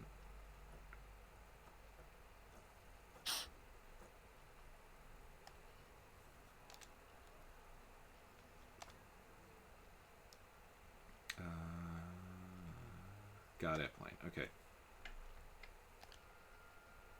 So, Dr. Okumura. He's an authority on genetic engineering. One of his experiments was grossly misunderstood. And he's received many death threats. So there's this incredibly shady scientist who's something to do with genetic engineering. And he's been threatened by terrorists. Okay. So this is a pretty basic mission. You just have to stop them blowing up the airplane. But this is tying into the whole, like, what the fuck are Murakumo doing? That they need to protect this incredibly shady scientist. Yeah. Who they don't tell you anything about beyond the fact that his experiments have been grossly misunderstood. Aww. So poor little guys misunderstood. Okumura he's not really in the plane. It turns out he's not later on. But basically, you just got to sit here on the runway. Spoilers. You got to sit here on the runway and just like shoot these little shitty tank things as they approach you. Oh.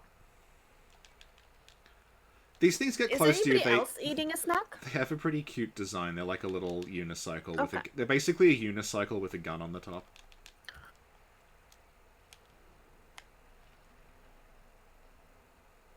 Anyone got past me? Where are you?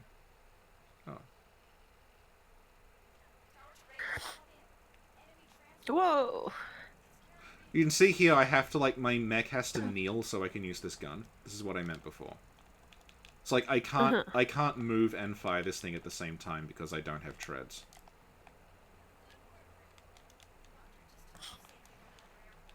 No. Little guy passed by you. It's okay. Okay, so this reveals that Okumura wasn't even in the plane, it was a decoy. Whoa. Yeah, so they're very... Guillermo is asking what kind of souls is... Well, we are going to get the Moonlight pretty soon. Tom got Burger King. Oh, I'm jealous. Michael has Rocky Road ice cream. Nice. Yeah. I really want some sushi. Oh my god, sushi with garlic sauce? Richie? Is that a good idea? I just invented something. I think that's an excellent idea. Mm-hmm. Sushi, but instead of soy sauce, it's garlic. Right. Well, you can Yeah, try that's that and report back to us. Okay, I will. Okay, so... File 6.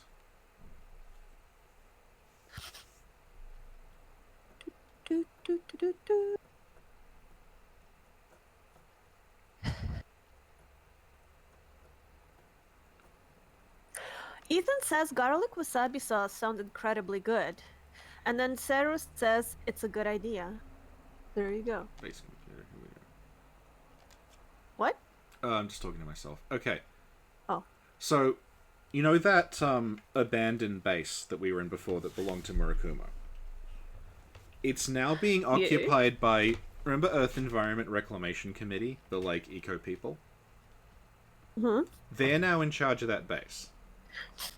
And this is from our Chrome contacts. So they're saying, like, okay, these people keep saying that they're surveying the environment to try to find, like, ways to regrow, like, plant life and stuff. But Okay, yeah. we're now pretty sure that's just a front for them to go and explore these pre-war bases. Like, as an they're just saying, oh, we're out surveying the environment, but they're actually, like, going into these pre-war bases and bringing stuff out, and we don't know what it is.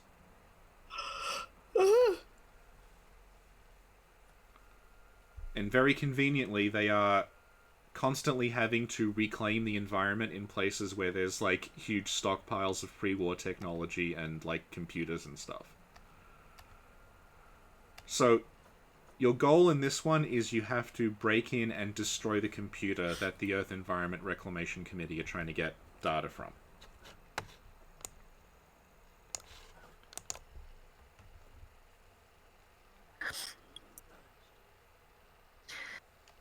What if I make sushi, but the filling is potatoes? Would it still have rice?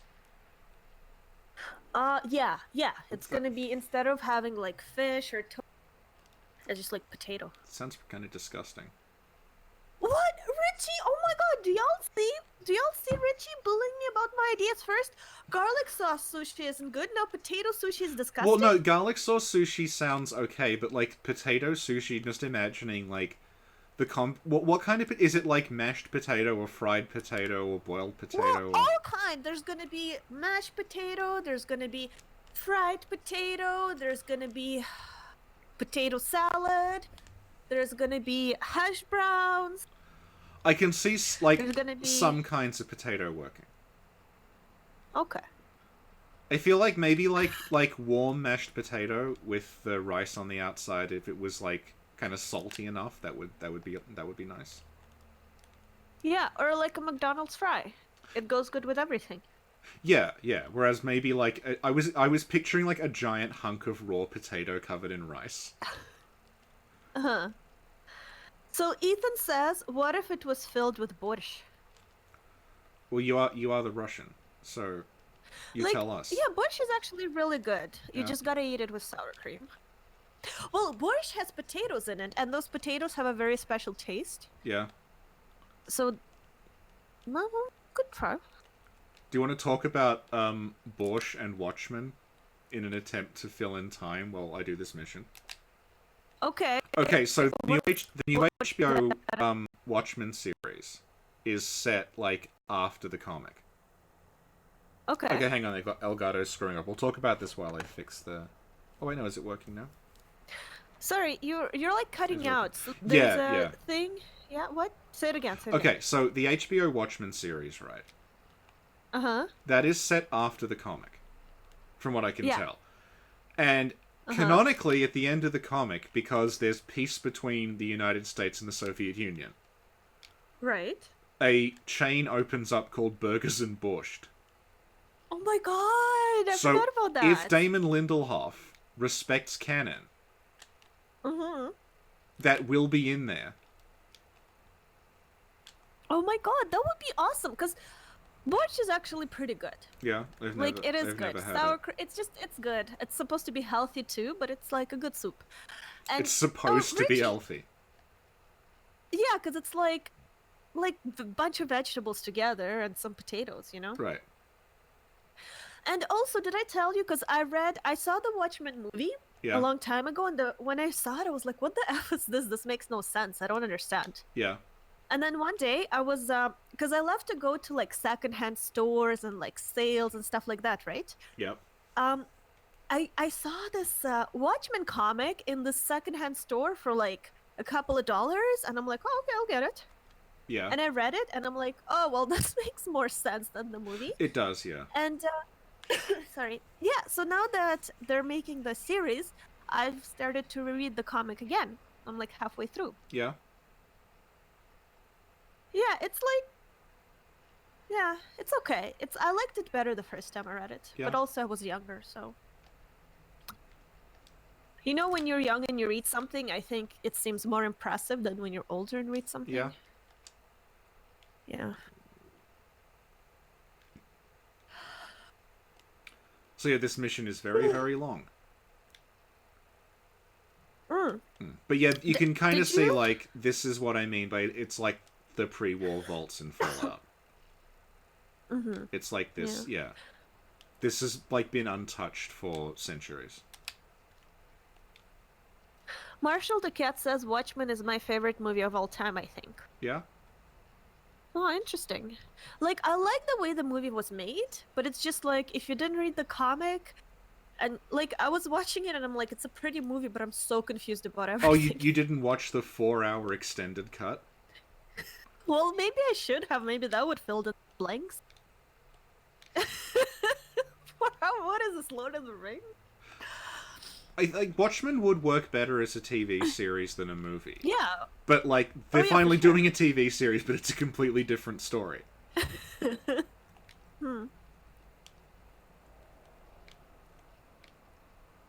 See, this is another very, very large empty structure mission. Uh-huh. And we are in a trundling, like, caterpillar thing that moves very, very slowly.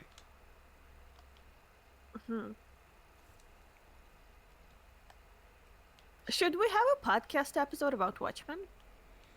Well, I think we just said everything we wanted to say about it. We'll do a podcast on the work of Zack Snyder.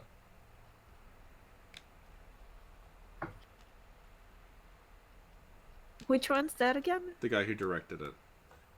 Ah, alright. What else did he do? 300. Oh, that's good. I like 300. There was a lot of abs in that movie. I Yeah. appreciated it. Yeah. And it had that rhino in it. Briefly. I don't remember the rhino, I'll be honest. Yeah. But I remember all the abs. Damn right.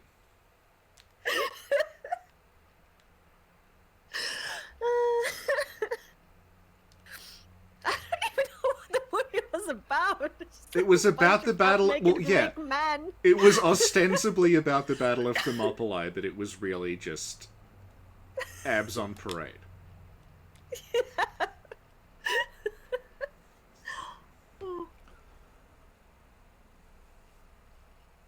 Oh my god, Ethan is like, I think we shared everything we wanted to say.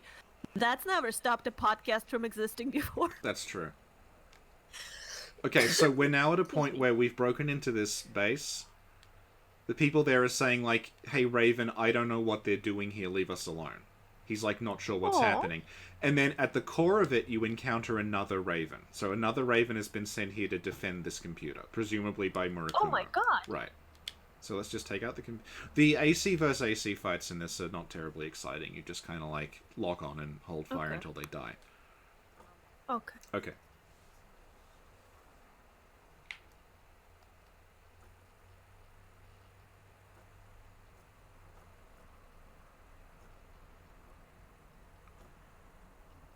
So basically, Murakumo... Uh-huh. The Earth Environment Reclamation Committee are a front for Murakumo. And Murakumo are using Earth Environment Reclamation Committee to, like, as a means of getting at pre-war technology. And that's where this thing called the Plus Experiments is coming from. So the Plus Experiments are Murakumo harnessing all this old tech that they found. But they found it by funding this, like, environmental group to go and, like, undercover steal shit for them. Uh-huh. Yeah, but again, you don't find that out if you side with Murakumo, because they won't admit that to you. Uh-huh.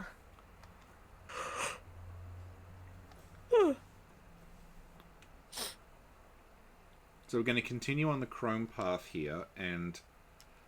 Remember ages ago there was a terrorist group called Struggle? Yes. Yeah, Struggle, who are funded by Murakumo as well. So, if you're on the Chrome path, you have to go take out the leader of Struggle. And the leader of Struggle is hiding in some old, like, ruins. And at this point, it just looks straight up like Kingsfield. Because it abandons the tech thing completely, and it's just, like, brickwork and tiles and, like, old sort of moldy ruins. So... This mission here, if you removed the heads-up display on the robot and just showed me a screenshot, I would assume this was Kingsfield. Okay.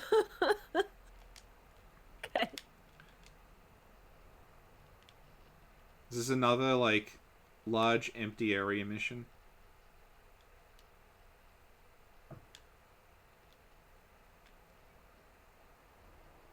Mm-hmm. And, like, Richie? yep. Oh, okay. Oh, no, like, I want to get to the end of this for a specific reason, but it's going to take a while, so we can just talk until that happens. So, have you seen Prometheus? Yeah. What did you think? Um, it was fine. I didn't really care Y- about it at all. Yeah, But like the same. I love Alien and I love scary movies, all that stuff. But when I was watching it, I was like, oh, it's very, very pretty. But like, I don't understand why everybody's doing whatever it is they're doing and why. that's a recurring issue. It's I feel like there's absolutely no reason at all for Alien prequels to exist. But yeah. if you had to make Alien prequels, the way that they've Mm-hmm. done it by shifting the focus away from the xenomorph and onto the weird Michael Fassbender android who thinks he's God. That's at least like a more interesting way of doing it than just what if Space Marines shot aliens again. Yeah. So I feel like if they did like a sequel to Covenant, I would be like, all right, I'm kind of I want to see where this David thing ends up going, but I really don't care about either Space Marines or colonists landing on a planet and then there's aliens. Yeah, I feel like it's been done. It's been done, and it's been done as well as it will ever be done, so it's just redundant Yeah. at this point. Yeah. Yeah. Like, yeah. Yeah, exactly. Alien 3, kind of a mess, but it's an ending. Resurrection, There why you does this go. exist? Have you seen any of the Predator movies? Yeah. I don't remember them very well, I Which saw them ages yeah. ago. I saw them ages ago when I was little, and I also rewatched them throughout the years. Yeah. I really love the first two. Yeah, yeah, I think the second one is like my favorite, though. yeah. Yeah. Now, because this is a maze, hopefully I'm not lost. Sorry, what? Oh, this area here is a maze, so I'm like, hopefully I'm not lost. You're cutting out. My internet's Yeah. like drowning you. No, it's okay. It's cutting out on my end as well. Okay. Oh, have you seen Alien versus Predator? Yes, unfortunately. Yeah, like you know what? Like all these scary movies or whatever, they're but they're like my personal guilty pleasure, Yeah, so I've yeah. seen it a couple of times. I saw Alien vs. Predator fun because to it watch. came out in summer here. And it was really, really hot, and the cinema was air conditioned.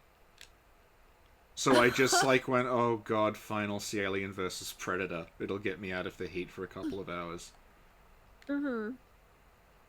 Again, it's like Sounds like good. something you would see on like DVD for $5. Yeah, yeah.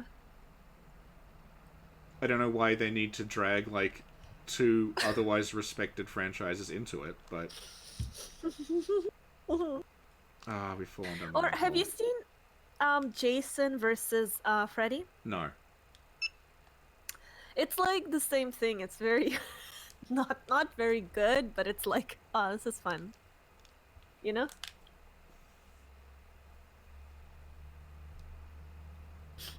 I'm glad that Have you whoever seen built the these yeah? ancient ruins made it big enough for a robot.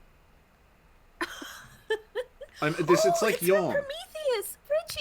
It's Yeah. the ruins from Prometheus. Oh wow, yeah. Yeah. I guess this is like if you're Yawn. Yes. Do you think Kjorm will ever come on the podcast to do an interview with? Well, he doesn't ever talk, does he? True.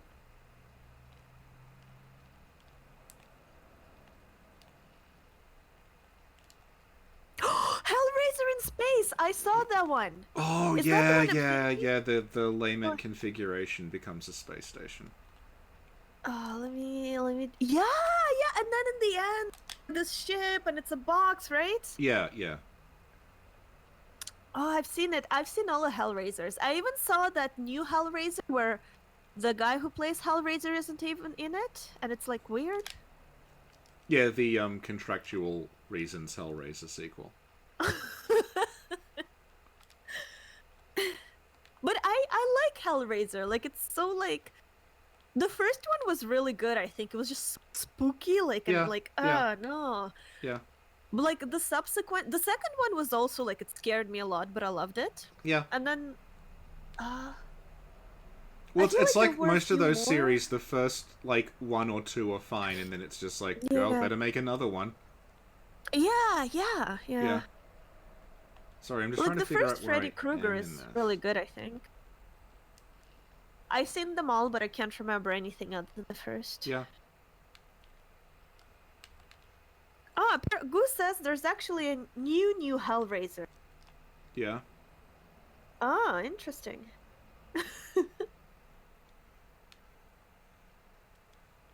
Like, you know how I like scary movies a lot? yeah. So back when I had more time, I would just like turn on Netflix or whatever and just like watch random scary movies in a row. Right. So I saw a lot of scary day.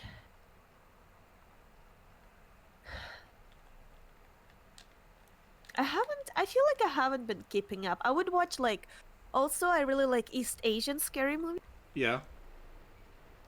Like even though they scare me a lot because I find them extra creepy, I still love them.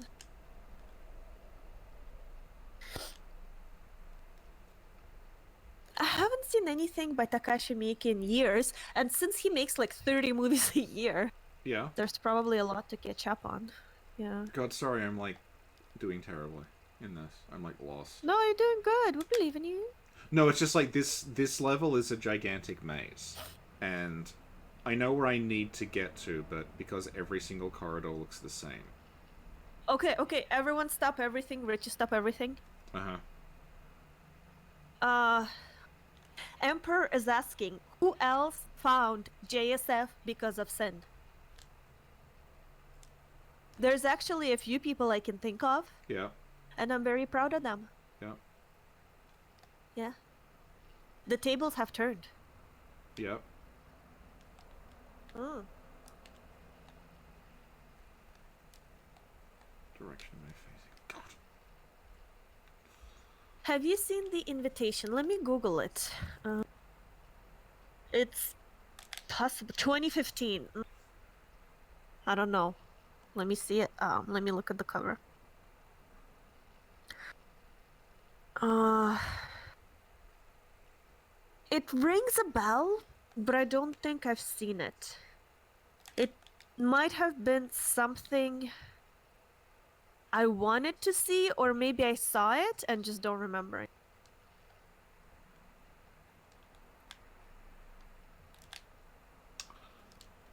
Oh I my God, where am I going? It really rings a really big bell, though. I've seen it. I know I've seen it. I'm reading like the first comment on IMDb. Yep. It's so funny. I've seen this movie, but I don't remember anything about it. But I know I've seen it. I should watch it again. I have a feeling like, is this one of those movies where you watch it and you're like, WTF?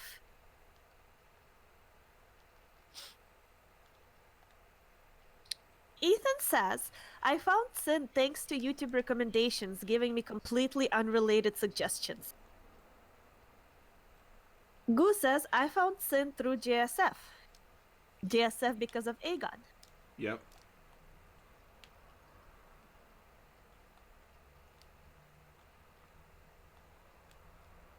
Oh no.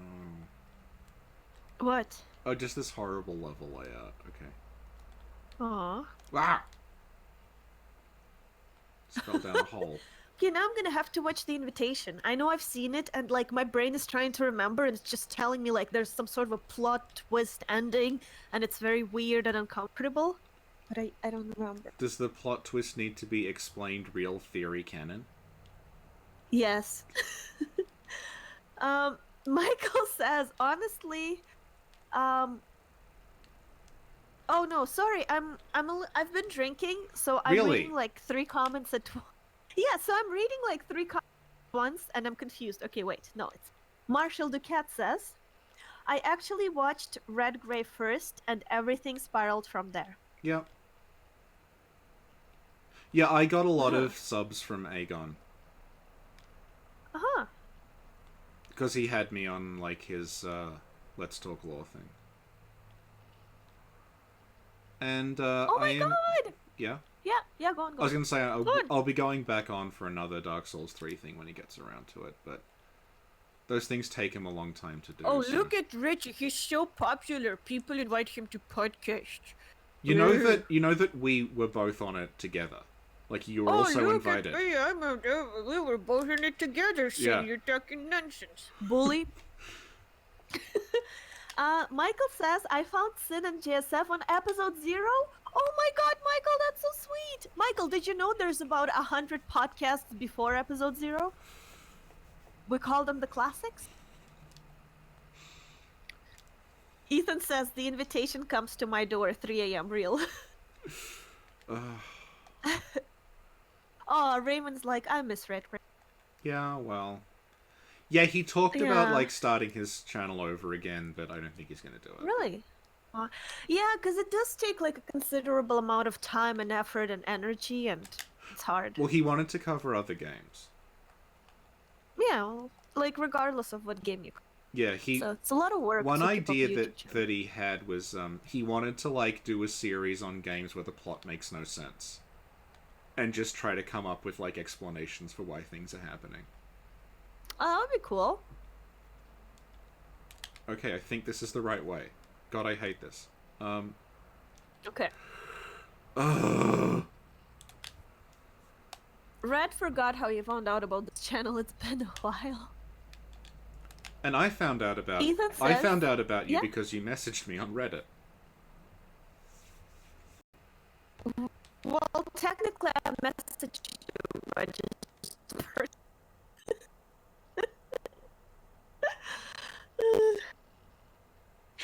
I think Ethan says, I think I first heard of JSF Vati, now that I think about it. Yeah, a lot Oh, of people look at did. me. I'm JSF. Vati loves me so much. He messages. I mean, he mentions me, unlike Sin. Okay, but you got Vardy, you messaged him personally and got him to record something for you. Yeah, but I don't think people realize it's literally Vati. Yeah, that's the problem, because people think it's me pretending to be Vardy. Yeah, if y'all don't know, there's an episode of Sekiro with Vati's picture in the thumbnail. We really got Vati. on that Yeah, the episode, problem is it's true. the April Fool's episode featuring Vardy, which makes it sound like it's That's a why joke. it's like a, But no, that's not it's the a joke. double-layer joke because it's real. It is actually Yeah. Vardy. Okay, I'm at the point I wanted to go to. Mhm. Okay, so this part here, if you shoot the ground, it breaks open, you fall down. Thankfully, this game does not Okay. have fall damage. We fall all the way down to the bottom in this ancient Kingsfield-esque, like, temple. Okay. What do you think is going to be at the bottom? Crystal Cave. Well, you're on the A right. library. You're on the right track. Water cave. No, it's like A dragon and it's a a s- moonlight sword. Yes, Okay. the moonlight sword is at the bottom of this like abyss thing. Obviously, that's the only logical. You have to conclusion. shoot out the floor. You fall all the way down, and you find this strange machine which you can pick up, and it says AC weapon obtained. Uh-huh. Then you have to, like, aggravatingly climb all the way out by boosting up. I mean, how else would you climb all the way out, though? Well, You don't have wings, so yeah, and that's going to be the game is just being realistic. that's going to be a real problem later on when they start introducing mandatory 3D platforming sections where the platforms move and the shaft is much, much longer. Uh-huh. It was a big mistake to do that. Okay, well, you're doing good. I feel like you're kind of complaining for nothing. Yeah, but we haven't found the... Oh, no. What? What? What happened? We fell down the bottom and have to do it again. Aw, GG. You still didn't fall down on my thing unless I missed it.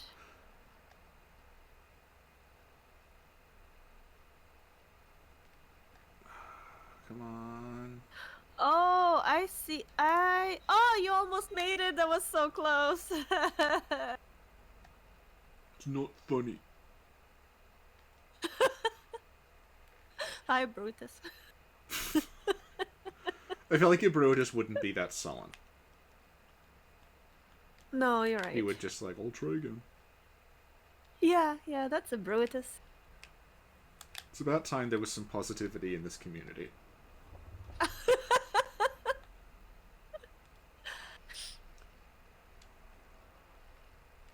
Oh my god, Corvo's here. Hi, Corvo. Hi, little guy. How are you? Jump you. You want to come here? You want to say hi? No, you don't want to say hi? Okay, you don't have to say hi.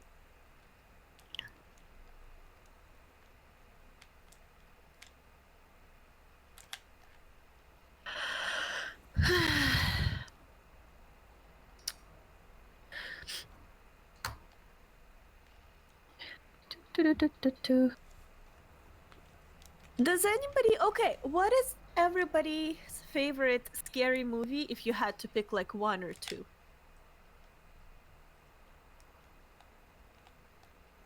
Oh, Tom says the Brutus is our mascot. Aw. I agree. Corvo's here. Okay, closer. Corvo. Hi. Corvo, say hi. Did you hear him? Yep, Did you hear I can hear Say him. hi. I can hear him. Oh, I love you, Corvo. He's so soft. He's soft and like, lovely and cuddly, and I love him. Yeah, you good? You wanna Oh leave? shit. Yeah. Oh no. What, did you fall I again? fell again. Hang on. It's alright, I didn't... Oh wait, no. I landed and then fell off the thing I landed on. Anyway, the point is we got the Moonlight Sword. Okay. Okay, I'll just load another file later on and show you what it does. Okay. Okay. Killer Clowns from Outer Space, says Michael. I know this, but I haven't seen it. Mm-hmm. Chip says Hausu. Oh, yeah, I have Hausu. Hausu's great. You have Hausu? Yeah.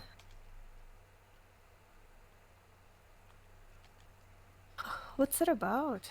It's a horror movie, but it's like very, very stylized, like comedy sort of horror.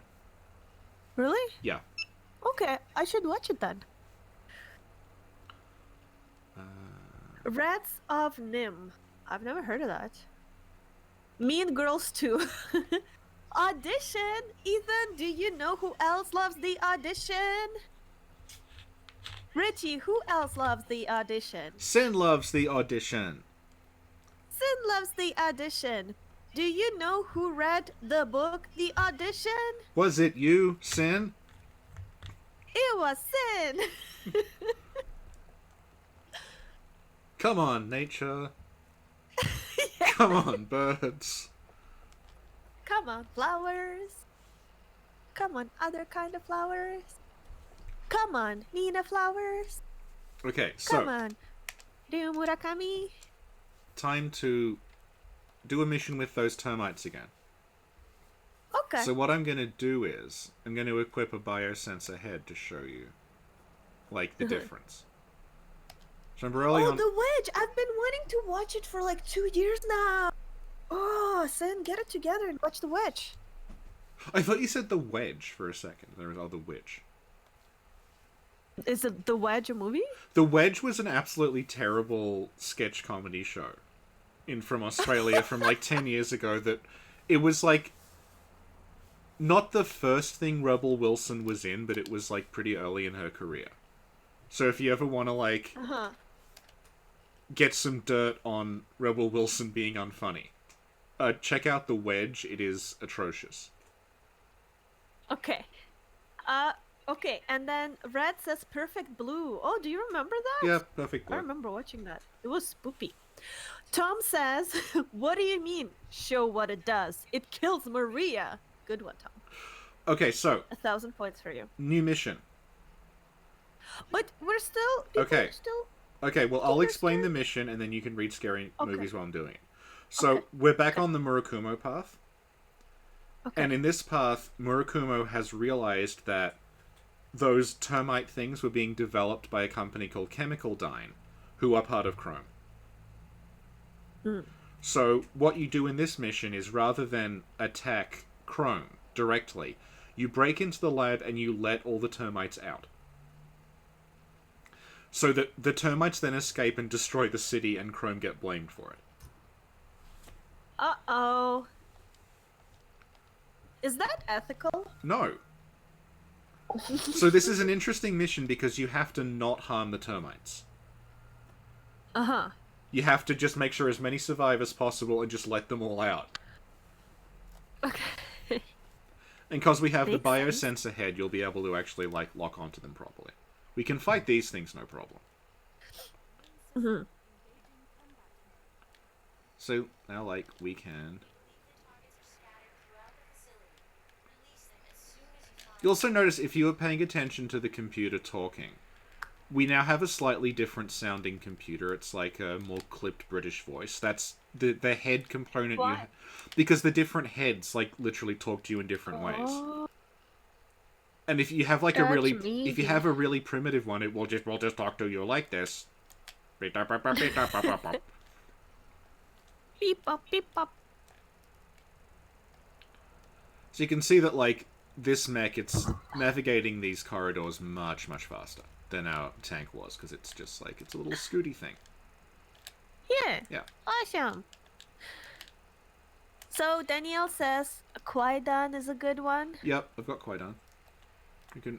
Yeah. I was thinking, like, back when I thought that Shadows Die Twice was going to be, like, a Kuon game that we could talk about Qui-Gon, but it turned out to not be, so we never talked about it again. But, Aww.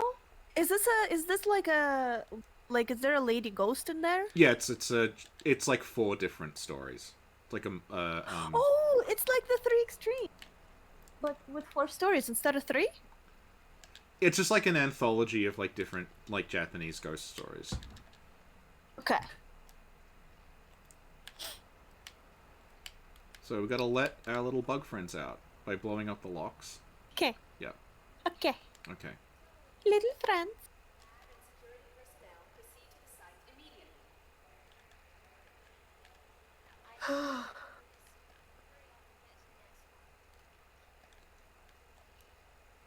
So we're now going to be stuck with this horrible alarm going off throughout the mission, so I may quit this early, because you kind of get the gist. This is part of how Murakumo fuck up Chrome, is that they just find the weird bioweapons Chrome were making and let them out. Okay. And once you let them out, they proceed to destroy the city, and then Chrome get the blame. Oh.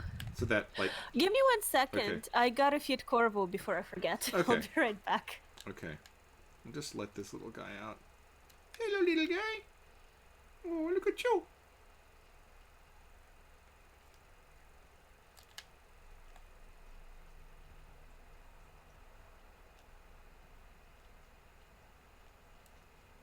So yeah, we'll just pretend that we did this.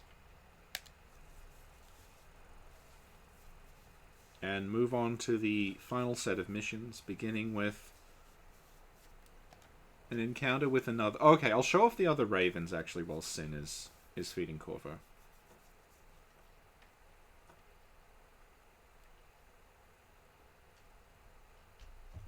So this game has a ranking system. This is kind of the leaderboard, I guess. But obviously, we're the only human. This is all AIs. So these are the other ravens that we'll encounter. So you can click them all, and you always get a little bio of them. So that shows you, like, who they are, gives you a little short description of them, shows you their robot. And this list changes throughout the game, because as you'll notice, like, we've encountered other ACs and we've killed them. And if you kill, like, any of these characters in a mission, they get knocked off the board and replaced with someone else. So, this is us. This is Goatbone.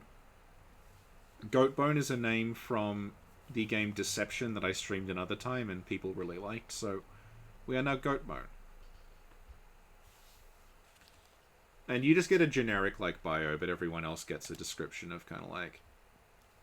This guy's got, like, a little, He's got a motto.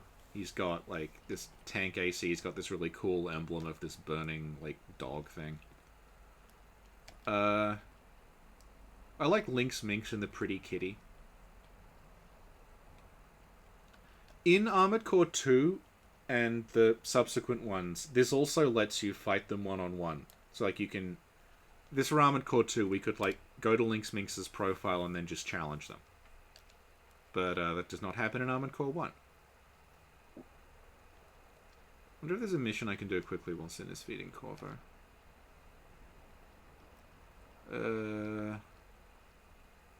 Okay, we'll do AC battle. Actually, no, that's a bad idea because I think it screws up the progression. Let's just go to the garage. Let's just play around in the garage. Option parts. So option parts are the equivalent of, like, rings in the Souls games. They all give you, like, some minor buff. So, like, this prevents missile lock-on, this reduces recoil, this thing, like, we can increase our energy output, we can, like, yeah. So, rather than having, like, a set number of optional parts you can equip, they all take a different number of slots. So, like, that one that I have up now, when we get there, is 3. Hi, I'm just explaining option parts. Cool. So, option parts are kind of like... Did we save the city? Well, no, we destroyed it with an army of termites. Darn it. Yeah. Okay. So, option parts are kind of like the rings in the Souls games. They give you, like, a buff. But rather than having a specific, like, number you can equip, they all take a certain number of slots. So, like, the one I'm looking at now takes 3, the one under it takes 1 slot. And the number of slots you have for parts is dependent on the core that you've got. So, I think the core I have specifies it's like a warfare core. Yeah, this has 16 optional slots, so it's like the most you can get. But then there's some core parts that are like just heavily armored but don't let you equip that many parts. So that's how optional parts work. So now we're gonna work with another Raven. We gotta do a little bit of co-op with our friend. We gotta do co-op now with our friend Boss Savage. And awesome. Boss Savage writes his emails phonetically.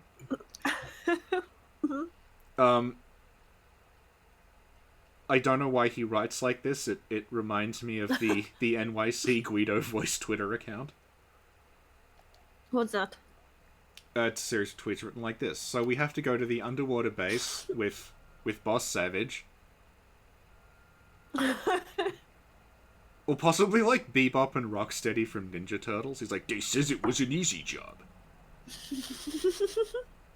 I'll pay you for the job.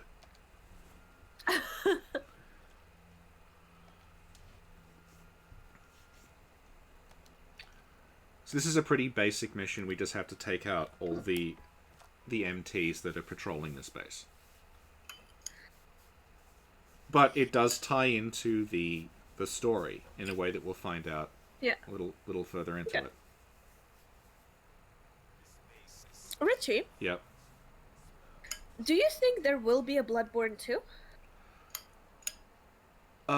Good question. I don't think there will be a Bloodborne 2, but I think that, like, there'll probably be another game in the same way that, like, Bloodborne is an evolution of Demon's Souls.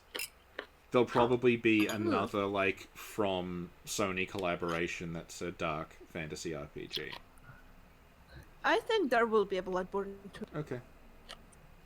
So I'm just showing off that, like, this is an underwater base, and if you look out the glass, you can see, like, yep, there's seaweed and there's little stingrays and stuff.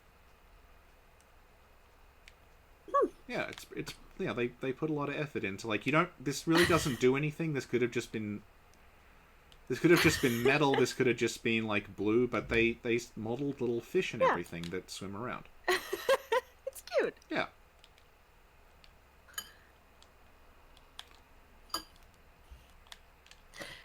Idalex says, I'm glad you're streaming so you can encourage my bad sleeping habit.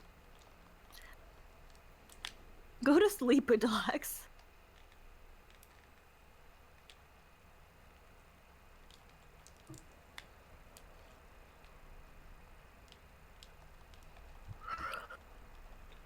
So I'm blading these things because the blade just does a ton of damage, and there's so many of these stupid little things that trying to shoot them is like, it's a huge waste of ammunition, so you may as well just blade them. This is one of the few missions where blading is that useful. Oh, I think we're having Elgato issues. Oh no, wait, are we? What? No, it's back again. Oh, the Elgato was, like, freezing. Okay. Ethan says the Surge 2 is an exciting prospect. Yeah, I am looking forward to the Surge too. Uh-huh.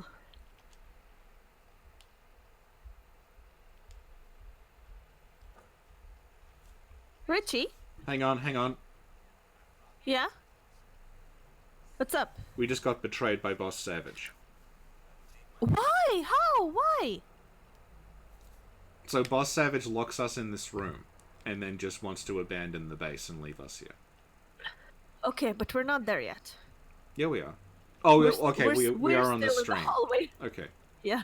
Well, you'll see in a second that Boss Savage has betrayed us. Aw. Sorry, but killing you is my mission. Yeah.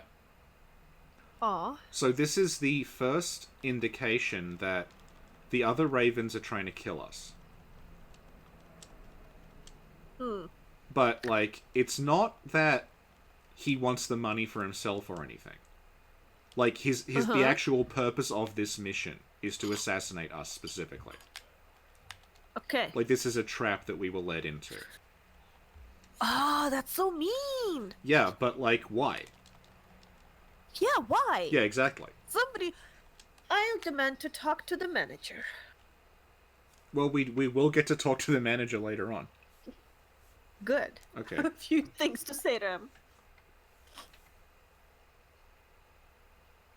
Ethan is like... Michael is like quite rude of him, and Ethan is like, I can't believe Boss Savage would do that. His speech style made him seem perfectly trustworthy.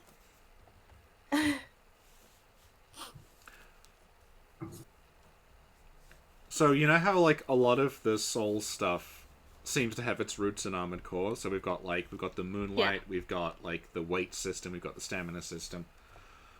What if I told you that... What? What if I told you... I don't understand. Say again? Okay, what if I told you that Yes. Yeah. they somehow figured out a way to include a poison swamp? I would say you're a liar. There's no way to include a poisoned swamp in the mecha game. Well, they tried.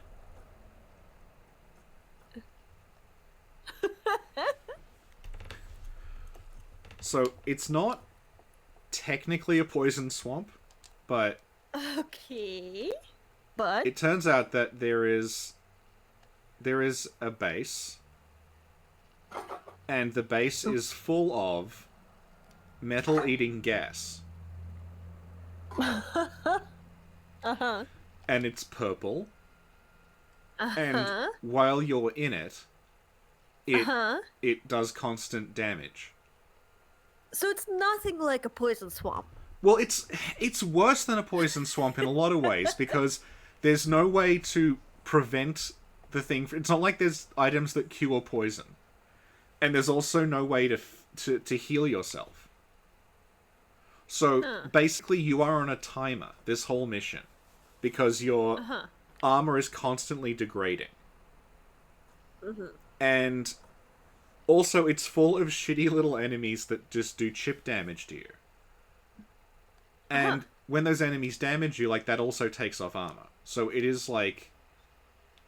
it's horrendous. I won't do the whole thing, I just want to show off one specific part of it. So we'll take out the gun turrets and break in.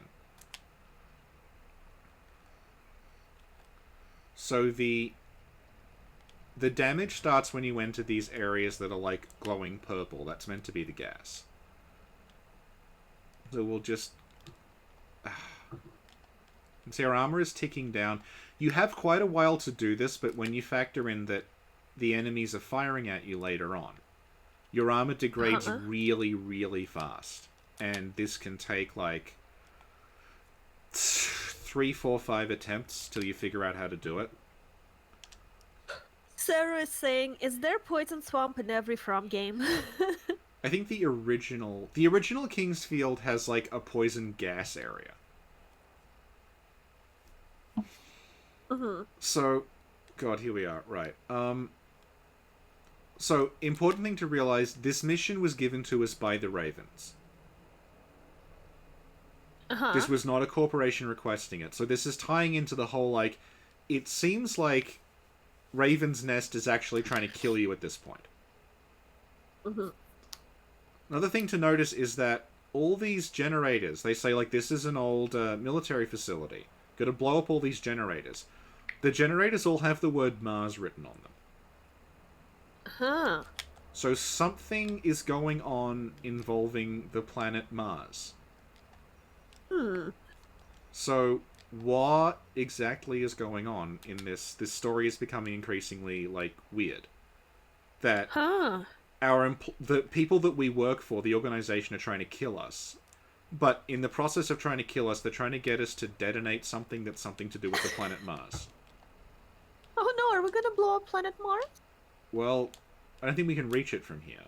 But maybe someone else could reach the planet Mars. Is it me? Well, we'll see. Ethan says, do you think any game reviewer has ever said armored core is an armored boar? Hope so. Well, the armored boar in Dark Souls is, of course, a reference to this. What? You know, there's those giant armored boars that attack you in Undead Burg. Oh, damn! So you can see here, I like, don't know. these shitty little spider things, once they start chipping away at your armor. We started out on 8,000, we're now on, like, we're slightly over 5,000.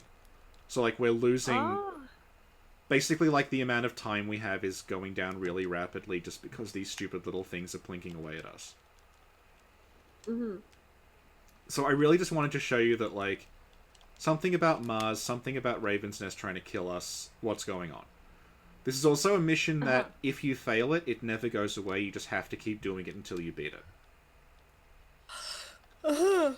And because I played this game in 1998 when it came out, I would play it while listening to the radio after school, and as a result, this level is forever in my head associated with Alanis Morissette's You Ought to Know.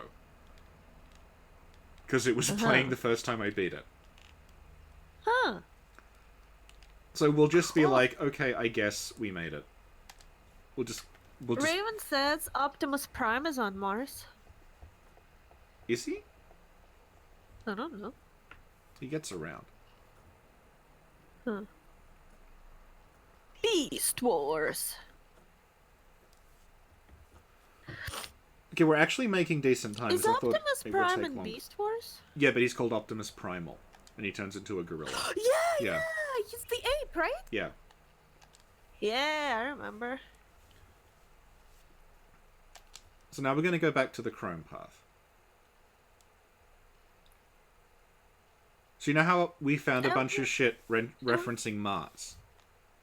Yes. What if... And you were like, well, we can't make it to Mars. Who can possibly make it to Mars? Let's see what Murakumo's up to, now that we've been, like, screwing with them. And they're kind of on the defensive.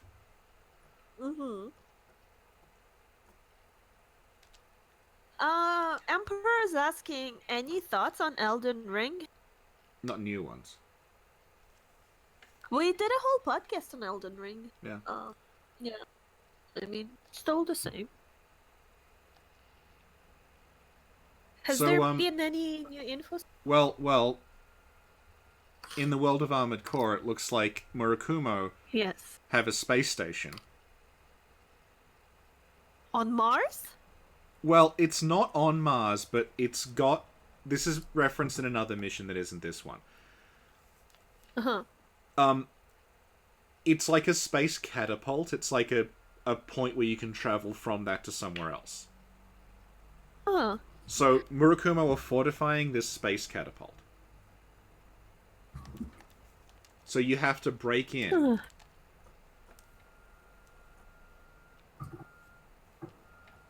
and remove them.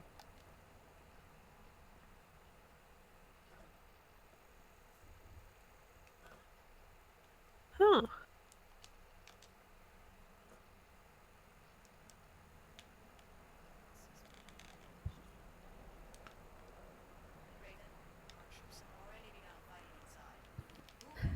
Marshall says rat trap was the best. I used to have a little rat trap figurine that would transform into a rat. It Yeah. was awesome.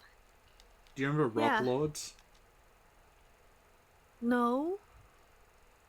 What if I told you there were robots that turned into rocks? In Beast Wars? No, in a show called Rock Lords. Oh. Well, I'd say that sounds pretty neat. They basically just They're curl. not rocks, they're minerals. They curl up into a rock. Like it's barely a transformation. And in the show, they would be like transform, and they would just turn into a rock and very slowly roll down a hill. Is that a commentary on Beast Wars? No, because like the Beast War thing at least makes sense. Like, oh, I turned into a wasp. That's like a dangerous flying thing. Rock Lords, Yeah. if you can roll into a ball in real life, you are as useful as a Rock Lord. Like that was Oh, that God, was a I'm spin-off Googling of it now, it looks GoBots. Yeah. amazing.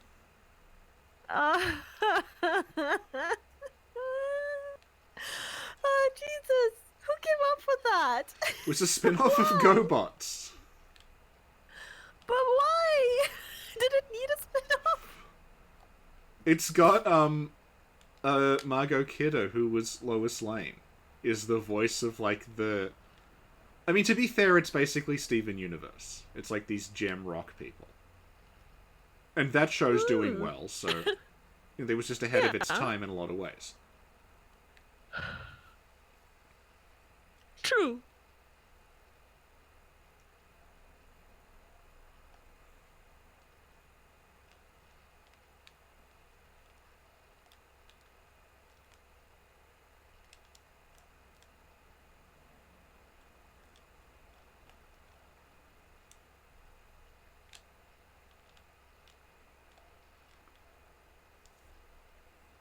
So I don't know if we'll finish this mission because it's like you've basically seen everything you need to.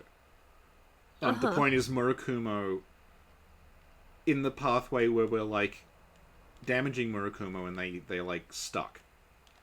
Their last ditch effort is that they take over a space station that will let them like transport stuff around space.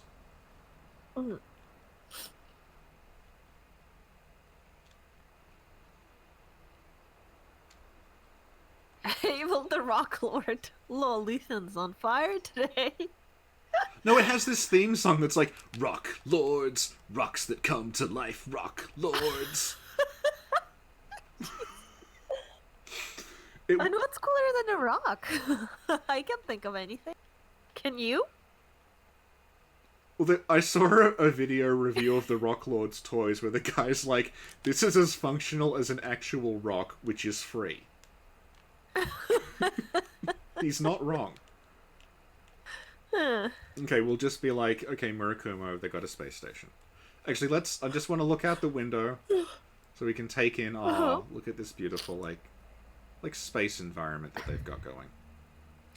By the way, if you were late to the podcast, or if you would like to watch this masterpiece, please save the link, because the streams eventually become unlisted and go on Patreon, but if you save them, you'll see them again without having to sign up for Patreon.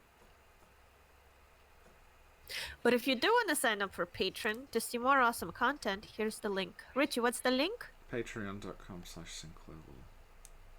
Woo! Hype! You don't seem very enthusiastic, Richie.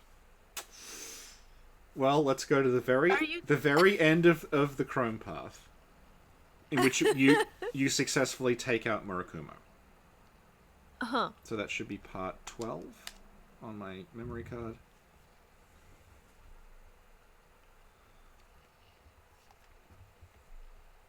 Did you know I have a section on Patreon that is called Richie, bully of 2019, and I already have 4 instances there of you being a bully. Mm-hmm. The first one is King of Shade, and it's Yep. 1 minute 35 seconds. Okay. The second one is Double Sabotage, 1 minute Okay. 10 seconds. I might just reset the third one- Elgato while you're abusing me. So.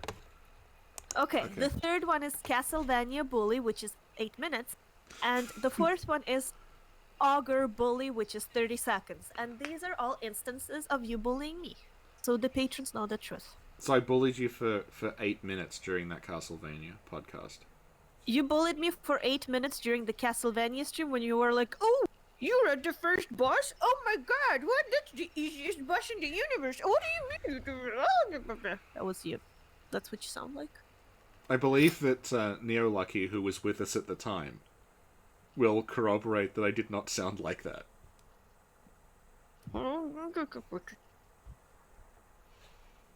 Daniel is like, you guys should sue each other. Raven's like, JSF, you monster.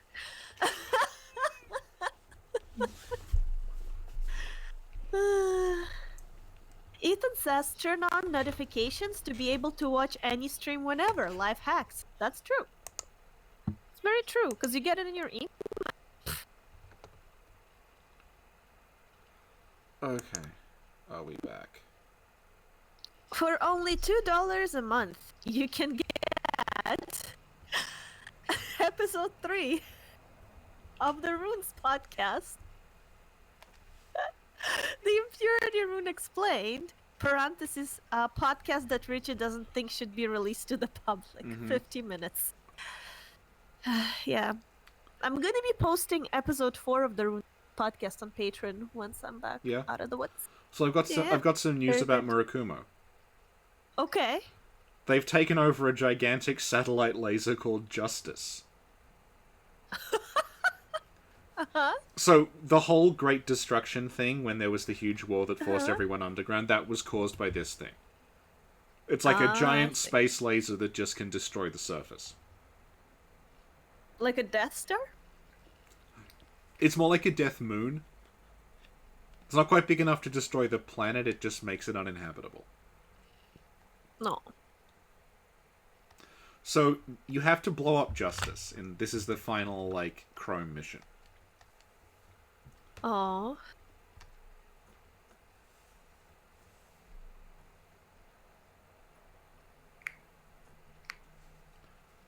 Now, I'll hopefully be able to do this. It can get kind of dicey, but we'll see.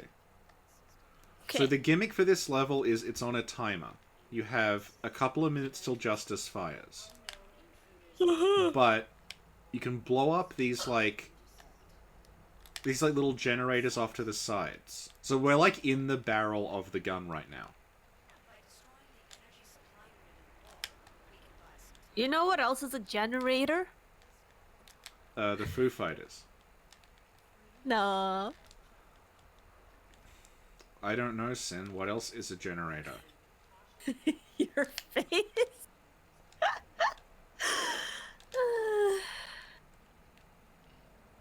It's a good one.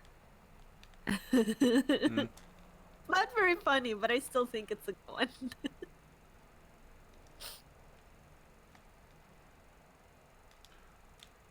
You don't need to blow up any of the generators, but they do buy you time. So I might leave the final one and just head for the firing system. So this is actually a lot like the Death Star. We just have to, like, go all the way into this enormous structure and blow up, like, one tiny little weak point. Okay, so I say it's a Death Star, and you're like, no! And now you're like, oh yeah, it's a Death Star. Okay, it's a Death Star. Why didn't you just agree with me to begin with? Because it doesn't blow up the whole... Okay, it's the Death Star in Rogue One where they fire it on, like, minimal power, and it just blows up some people on a beach. Okay, good. Okay. So we successfully beat Justice. And then we get this cutscene showing us the fall of Murakumo. Oh, okay.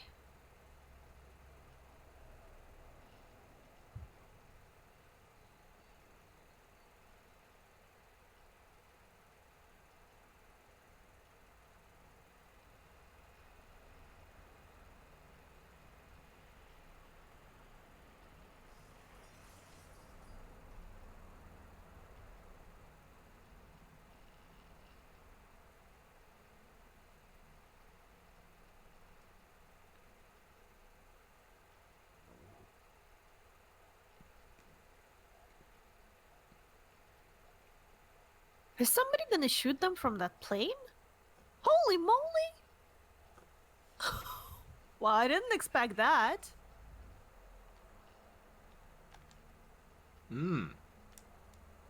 So annoyingly, the cutscenes aren't subtitled, so it can be kind of hard to figure out like what he's saying because of the sound Okay. mixing. But he basically says like Murakumo's over, but they were just a pawn.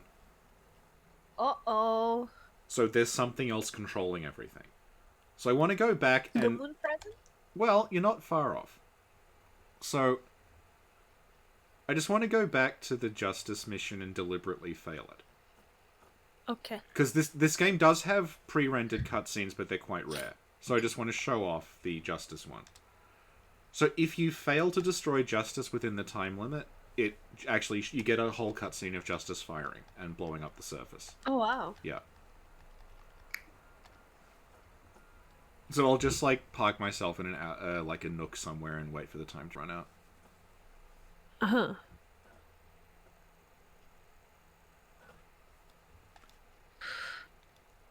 Almost heaven, West Virginia. Do you know what song that was? It was the theme from Fallout 76.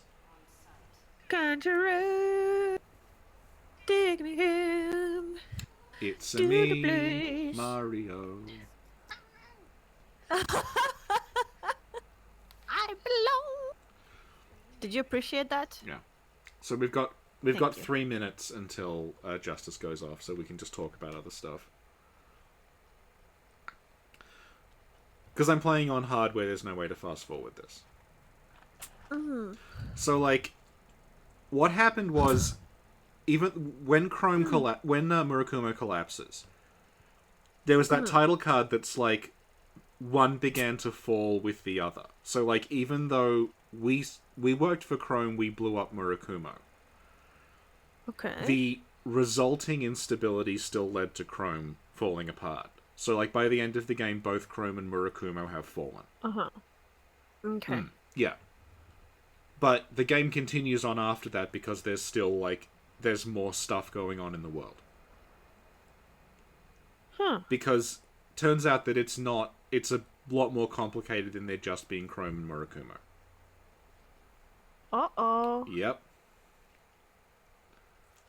Amazing. Yep. So how are you liking the world of Armored Core so far? It's really good. It's like complicated plot, good gameplay, it's fun. Yep. Yeah, it's a good game, I think. Yeah. It's starting to get late though. Well, we're almost done. There's only like 3 missions to go. Oh, okay, excellent. Just waiting for the time to run out. Does anybody have any questions for Richie? We can do like a 2-minute AMA while we're waiting. Or is it an ACMA? Armored Core Me Anything. I don't know. I didn't think that through very well. Good. Thank you.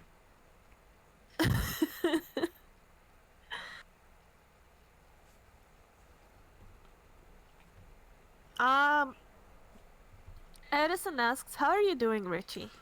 I'm doing well. When this is over, I'm going to be... if anyone saw Lance's video on the enemy control mod, when this is over, I'm going to be writing up that video for the Bloodborne wiki. Cool.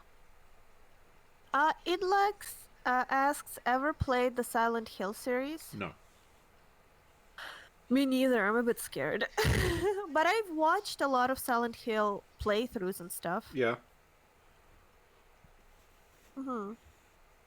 Okay, we're approaching Justice firing. 9, 8, Oh. 7, 6, 5, 4, 3, 2, 1, go. 24, 23, 22, 21, 20. We're a little behind. Oh, I think we have to wait another minute for it to actually fire. They're very generous with the time here. Well, because they don't want you to fail. You'd think if it's like the end of the game, they would want you to fail. To like raise the stakes a little. Aw. Yeah. Energy fully charged. All system green. Start countdown. 60 seconds.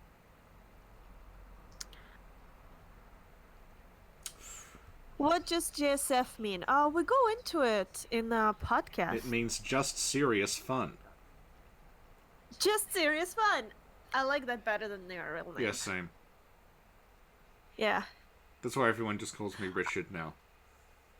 Richie, Pillbeam. Yeah. I call you Snitchard Bullybeam. Yeah, we know. I think that should catch on.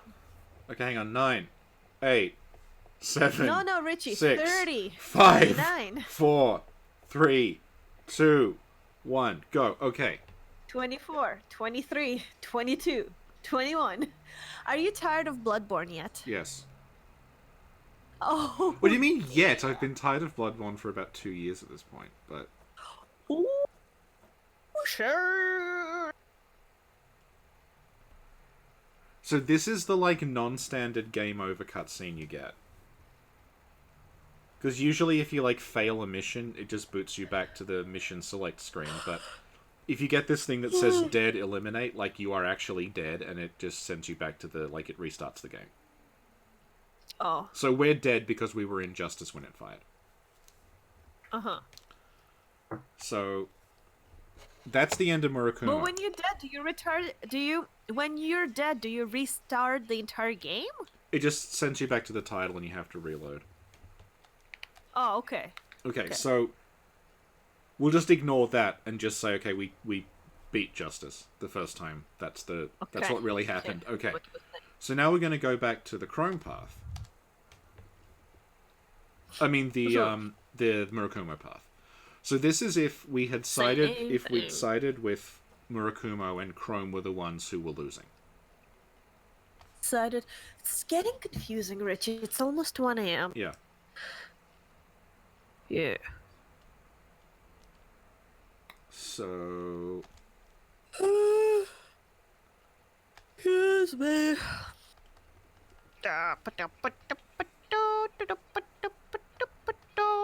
So this is Chrome's final, like, push. So, like, Murakumo has, like, almost destroyed Chrome. This is Chrome's, like, last-ditch attempt to regain control. So they attack Murakumo's HQ. So you gotta defend Murakumo HQ. And if Chrome can't do this, then, like, Chrome are over. So the enemies that are fighting us here, this is, like, another strand of the plot that I didn't show off because it goes for ages. But, like, Chrome will sometimes ask you to do, like, to help you with battlefield testing. And they're testing these things. They're called Chaos. And... what? Oh, God, we may actually die now because I've run out of art. Okay. You gotta fight these things that are called Chaos. And... basically, as Chrome start falling to pieces, they send Chaos things after you. It's like you sort of helped test these things on the battlefield, and then they turn them against you. Ah, that's dirty. Yeah, we may actually lose in this, because I got, like, 3 of them firing at me at once. You go hide in a corner somewhere.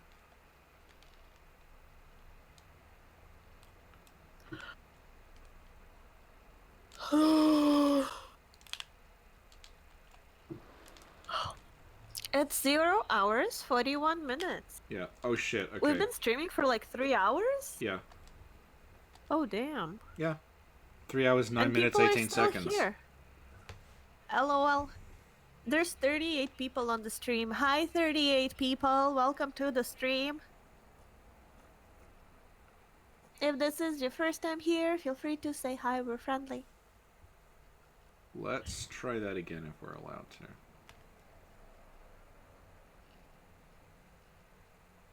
Oh. Let's load that again.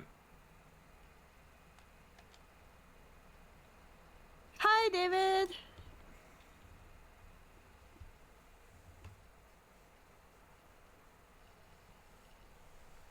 We're almost done. There's like 2 missions Welcome, after Agent. this. Awesome.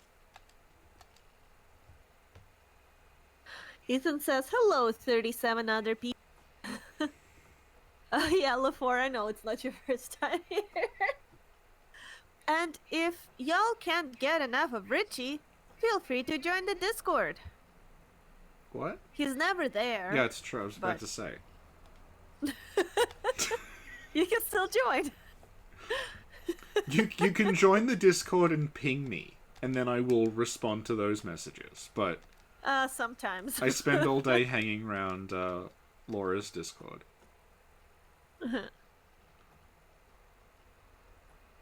Hi, Azur Daniel, welcome. What's up, Broken? Welcome. So we're gonna hide in the corner this time to stop us getting shot from behind. Uh-huh. And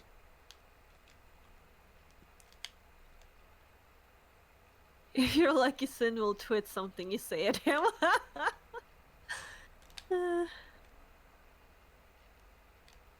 this one.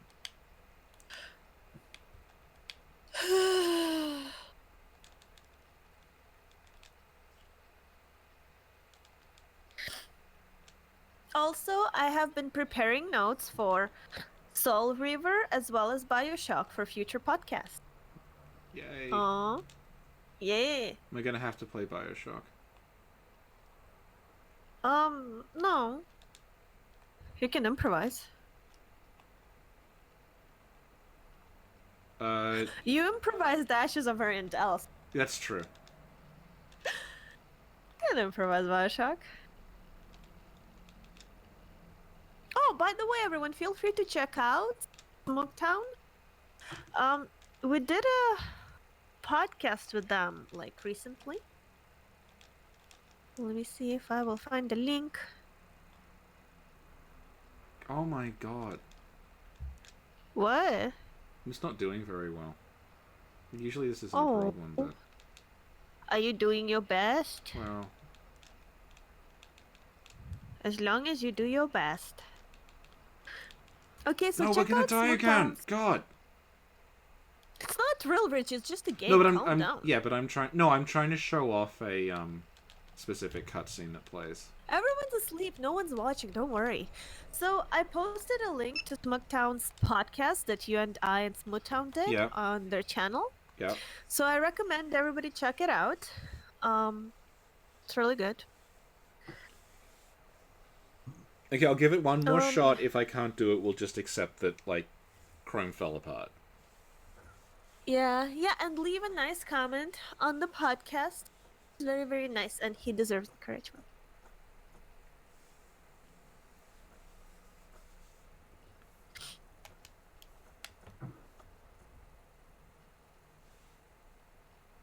Oh look, it's the PlayStation 1 thing. Iconic.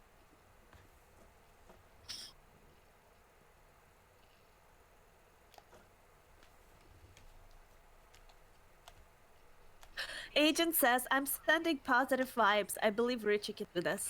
Well, yeah, no, I did it the other day, but it's not being very good today. This is why I made a Even. point of beating the game before, like, we started, so I would be able to load these.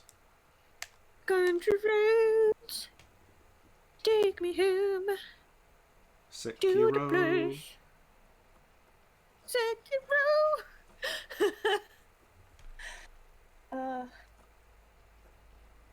You know, this is like horrible for you guys for like 10 seconds. My boyfriend has to deal with daily for hours.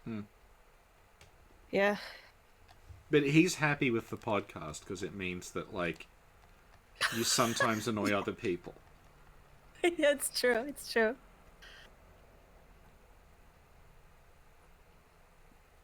Sup, Connor? Welcome to the stream.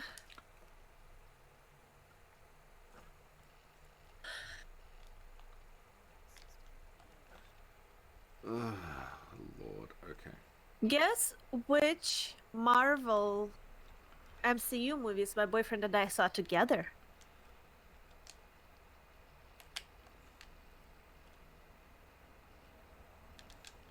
Do you want to go through a list and I tell you which ones? Well, yeah, because I think this level's going to go for a while if it's anything like last time. So Okay. MCUV's list. Let's go. Wikipedia. Okay, so before we went through the list to see which ones I saw specifically, and Yeah. it was all of them, right? yes, I as know we've which ones- established. Okay, and now we're gonna go through the list to see which ones my boyfriend and I saw together. Right. Okay? Okay. Okay. So I'm going through the list. Ready? Ready. Iron Man, seen it. Incredible Hulk, seen it. Iron Man 2, seen it. Thor, seen it. Captain America First Avenger, seen it. Marvel's The Avengers, seen it. Yep. Where did the list go? Is it just sick of being Oh, read out there it on is. stream? Iron Man It's just 3, like, they get seen it! They get it! They get it! And it's not letting you read it anymore. Yeah, it's bullying me. Thor Dark World, seen it. Captain America Winter Soldier, seen it. Guardians of the Galaxy, seen it. Avengers Age of Ultron, seen it. Ant-Man, seen it. Captain America Civil War, seen it. Doctor Strange, seen it. Guardians of the Galaxy 2, seen did it. it. Spider-Man Homecoming, seen it. Thor Ragnarok, seen it. Okay, it's time Black for a Panther, cutscene. seen it. Avengers. Okay. Be really good if this In doesn't play short, the cutscene. we've seen all of them. Good. Okay. It didn't play the cutscene.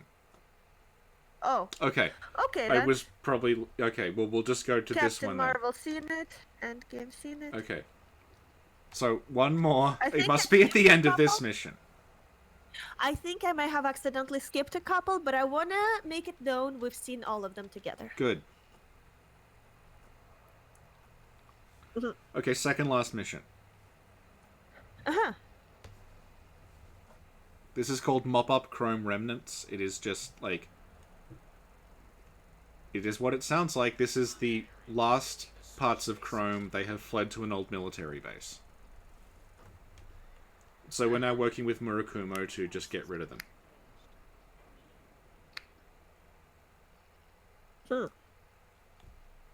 Ethan is like patron only list.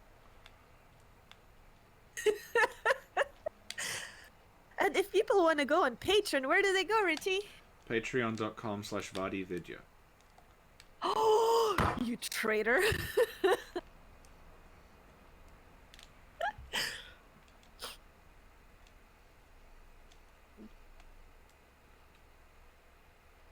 So this is kind of like an interesting thing where it's like the absolute like remnants of Chrome is just like these really shitty little things you can two-shot or one-shot sometimes. Like they just die instantly. Because Chrome's like dead. They have nothing left. So it's this mission that's just like very long kind of empty corridors with really like nothing terribly challenging in them, and it's just this like I'm trying to think of what it's like in this. It feels like So- something from the Soul. Kind of like going to New Londo. Where, like, you go to New Londo and there's just, like, all these mad hollows that you can, like, just backstab and they can't do anything. Okay. So Yeah, it sort makes of really communicates, like, how badly fucked up Chrome are at this point. Uh-huh.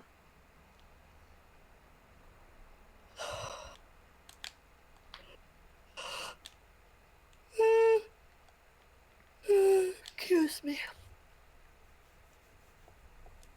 Has everybody seen the little animation that Holdsworth did for us?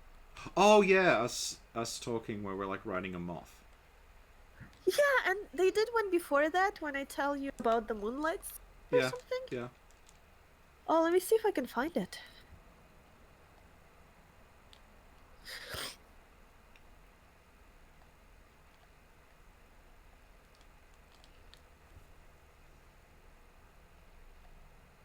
Oh.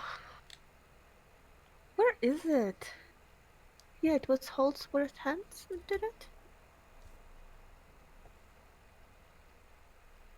Oh, maybe I'll find it on their Twitter.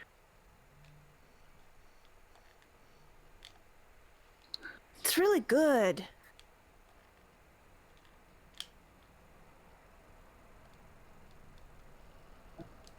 Like, if I find it, it's really, really worth it, I swear to God. Basically, Holtz worth hands as an artist, and they're very good. And one day they pasted this thing on my Twitter, and it was like us talking for 5 minutes, but they made an animation of us talking, and then later they made another one, but it was us riding a moth. Yeah. It was beautiful. I'm trying to find it.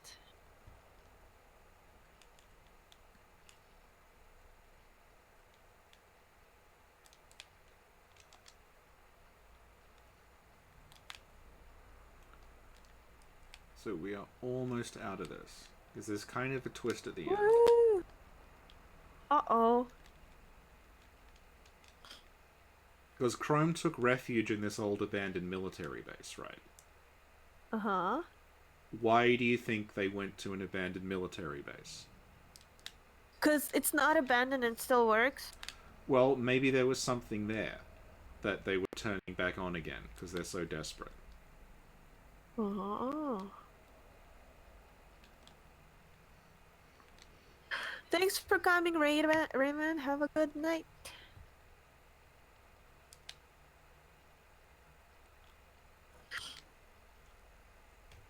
Oops.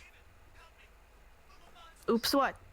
There's well, Chrome dug up and activated this like kaiju-sized mecha. Uh-oh.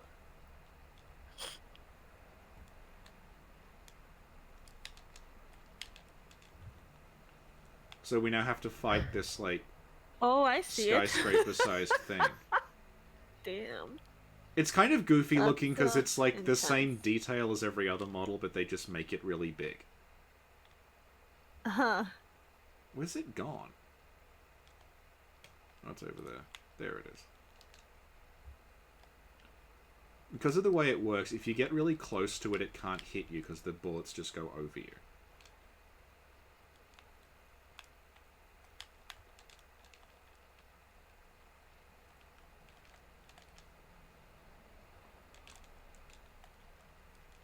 And it's dead.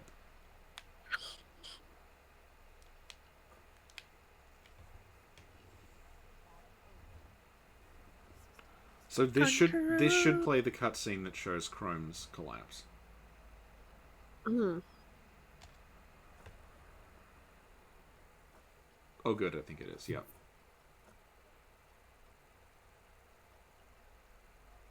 Please. I'm low. Okay, I found the animation I was talking about. Okay, you talked over the most important part of the dialogue. It's like 20 minutes late, so I didn't. The cutscene didn't even start yet. Yeah, but Now it started. yeah, but because of the way that it works when you would talk. Okay.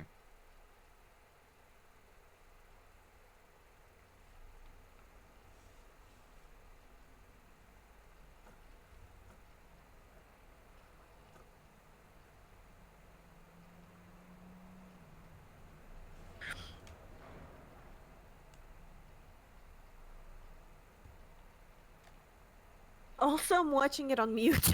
What is the Yeah, dialogue? because say? you. Yeah, if the people hearing it will hear you talking over it when the person's talking. The point. Oh my god, well, maybe you could have warned me earlier. Like, I don't Okay. think of these things if I watch it. If it's 20 seconds late Yeah. for me, I assume I would Okay. not over it. Okay. So, what happens is, with the collapse of Chrome, you then see this, like, same decaying city, and the news reporter says, like, there's clashes between Murakumo and the up-and-coming Verge Corporation.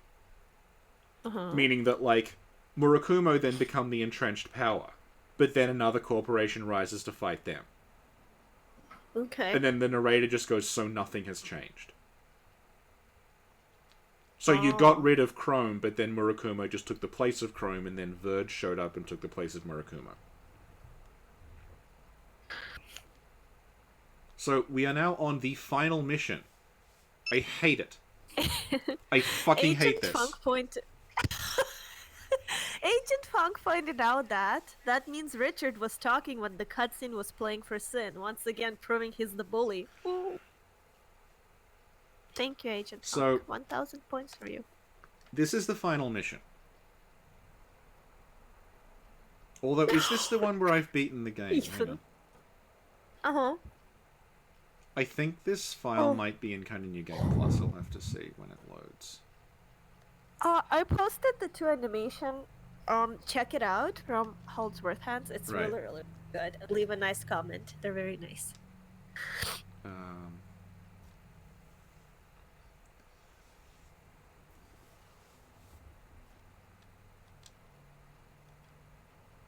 Okay.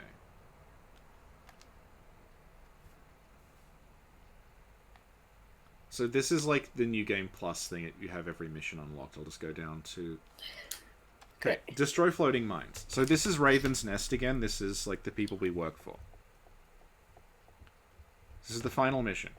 And they say that someone, we don't know who, broke into our base and they left a whole lot of these floating mines behind that will detonate if they're touched. So this is the end of the game. Chrome and Murakuma were both done for.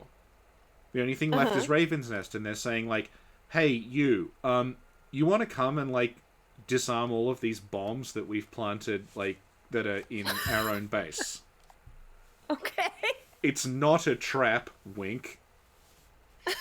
So following through the strand of the plot that starts happening like toward the end where Raven's Nest are trying to kill you. Uh-huh. So like when Boss Savage tried to trap us in the base, and like when they sent us into the metal eating gas thing. Mm-hmm. At this point, Raven's Nest are just trying to get us killed. Aww. So this whole mission is a series of horrible gauntlets. It's a 2-part mission. I'll show you how it works. So like, Okay. this part at the start, you just got to take out these MTs that are like... Oh, so this one has the moonlight, I'll show you. It's not super impressive, like, to look at, but that is the moonlight that I'm using now. And it's incredibly strong, but because it's a sword, it doesn't have any range. No. But if it connects, it'll, like, 1 and 2 shot most things, so... Like, that just That's amazing. Just, like, instantly one-shotted that thing with the moonlight. So let's go scoot along.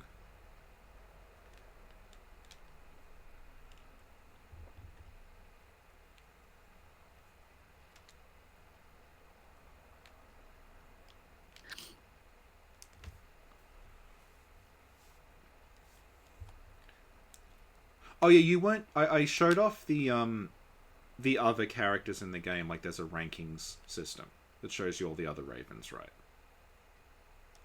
And the top Raven is a guy called Hustler 1.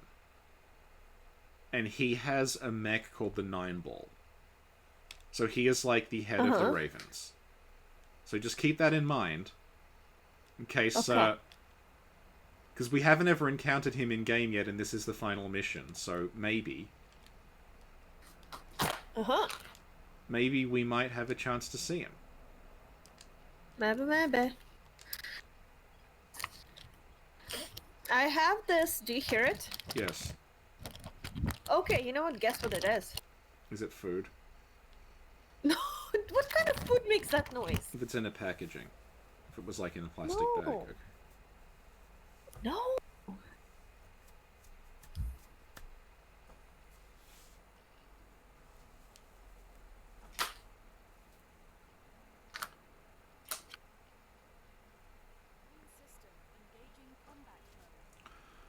So, the mission ends. And then you get this, like, second mission afterwards. So, your ammunition's all replenished, your armor comes back. And then you're just in this mission with no briefing. And this computer is saying, stop this foolishness. Uh-oh. So, something odd is happening. So this is, at this point, I will get rid of this stupid MT thing and then show you. Where are I?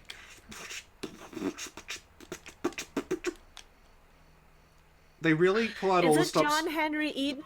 making this mission as annoying as possible. Did you hear me? I asked you if it's... Is, Oh my god. Yeah, is it... I having a blank. John Henry Eden. Who is John Henry Is Eden? Are you serious? Who is John Henry Eden? Okay, chat, who is John Henry Eden? Is he from BioShock? No! Is he from Fallout? Oh, yeah, it's the Yes! president from Fallout, and he's a computer. I Spoilers. played it like 5 years ago. Okay, it kinda is. So, this is the point at which the game becomes unplayable shit. Thankfully, it is the final mission. So, you can... It's not gating off any other content. You can just play the game up to this point and be like, I had a good time. I'm turning it off now. But aren't you gonna miss the ending and the cutscenes? Well, we'll get there. So, this mission, from this point onward, it is a gigantic vertical shaft, which I will show off on the auto map. The auto map only shows the places you've already been. So, the shaft is about 5 times higher than what I'm showing here. What you gotta do is, you gotta jet upward, land on these moving cube things, wait for your energy to recharge, and then, like, jet back up to the next cube. It's a very, very, very, very, very long 3D platforming section in this game that is not designed for 3D platforming. The platforms move, and because of the way the camera works, it is really hard to see, like, around you in a way that is conducive to platforming. So this is, like... This is just horrible. So it's for experts. Every time you fall down, you have to climb all the way back up again. So, like, that's as high as we got that time. We're now at the bottom. We have to fly all the way back up. The whole time you're doing this, those little cannons are shooting at you. And if they hit you, I just did it then, you fall off the side. And keep in mind, this robot is designed for jetting. Like, I made this thing so it was good at flying. And I am already having a very bad time. And you can see just how, like, I'll just fly up as high as I can go. See how, like, I'm not even halfway up. That's how high this thing is. Like, it is horrible. And because it's a D-pad, you don't have very fine control, so you'll try to land on something and just scoot past it. It's awful. So, what I did was... I knew this was going to happen. I was very worried I wouldn't be able to do it live, so I recorded myself beating this level. So we're now going to just play me doing it. Okay, so let's just go Why back. can't you kill the cannons that are shooting You it? can, but, like, keep in mind that you're airborne a lot of the time. They have, like, the cube in the way. The cubes are all moving. It's really hard to hit them. Okay. So, let's just put this here. So, I took both mechs through this level to show you. Agent Funk says I never finished Ace. Yeah. Yeah, this is the mission that a guy on Twitter said that was the first time he ever rage quit a game. Also got some good feedback from the developer of I Wanna Be the Guy. So he thinks that is unreasonable. So here is how it plays out with the different mechs. So here is like the heavy chrome mech trying to do it. So I'll just play this. So you can see that it requires so much lift to get me, like, up. And then when I get there, it takes so long for the energy to recharge. That Is it playing? It's Yeah. not playing on my end. It It's should- just a still frame. it should start playing in a second. So it's not feasible for that mech to do it because you would be climbing like one at a time. One of those cubes, it takes forever to recharge your energy to get back up. It's like it's insane. There's no point in trying to do it. So this is what happened when I sent the Murakumo path mech there. And that decides to play. Okay, so Murakumo mech was eventually able to make it to the top. Uh-huh. There's a pathway. So okay, I'm out of the woods, I'm out of this horror. What's through the door? Uh-huh.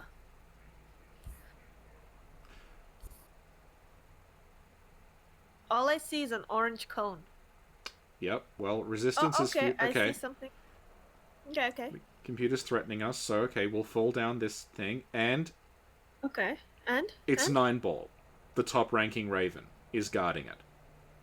So after Why? you climb that horrible fucking, like, torture tower 3D platforming thing, there is a boss fight. That sounds fair. He can, like, 3-shot you, and if you do that, you get the non-standard game over and just have to load the file and do the whole thing again. Sounds reasonable. It gets better. If you kill him, there's a second one. You have to fight 2 copies of 9-ball on your way up. I love it. This is where the true prom starts. So here I am beating it. Okay, let's just wait for this thing to finish, like... Puffing and wheezing and not working. Okay, good. So here I am. You can see on the auto map that, like, this is an incredibly high thing I had to fucking climb up. So, the good news about 9-ball is that you can just move past him because he's not the target. So if you manage to get away from him, he will lose track of you. So you can just drive past him. So we're now in the middle of Raven's Nest. 9-ball is not chasing us. We're at the very end, and we get shown what the actual mission target is, and it's the computer that's been threatening us. That's been sending us those, like, Resistance's futile messages. So, what? The computer's at the end there? Or? Yeah, the computer that was threatening us was the computer that was running Raven's Nest. Okay. So it's like, again, this is a very, like, Soulsy thing. Pre-Souls, where it's not really spelled out what was happening. Okay, yeah. But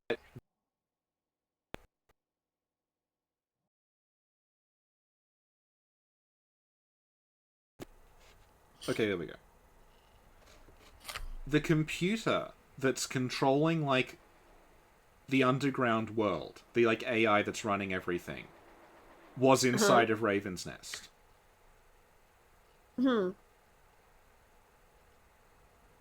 So it's just going to give a little monologue now that we've blown it up. Do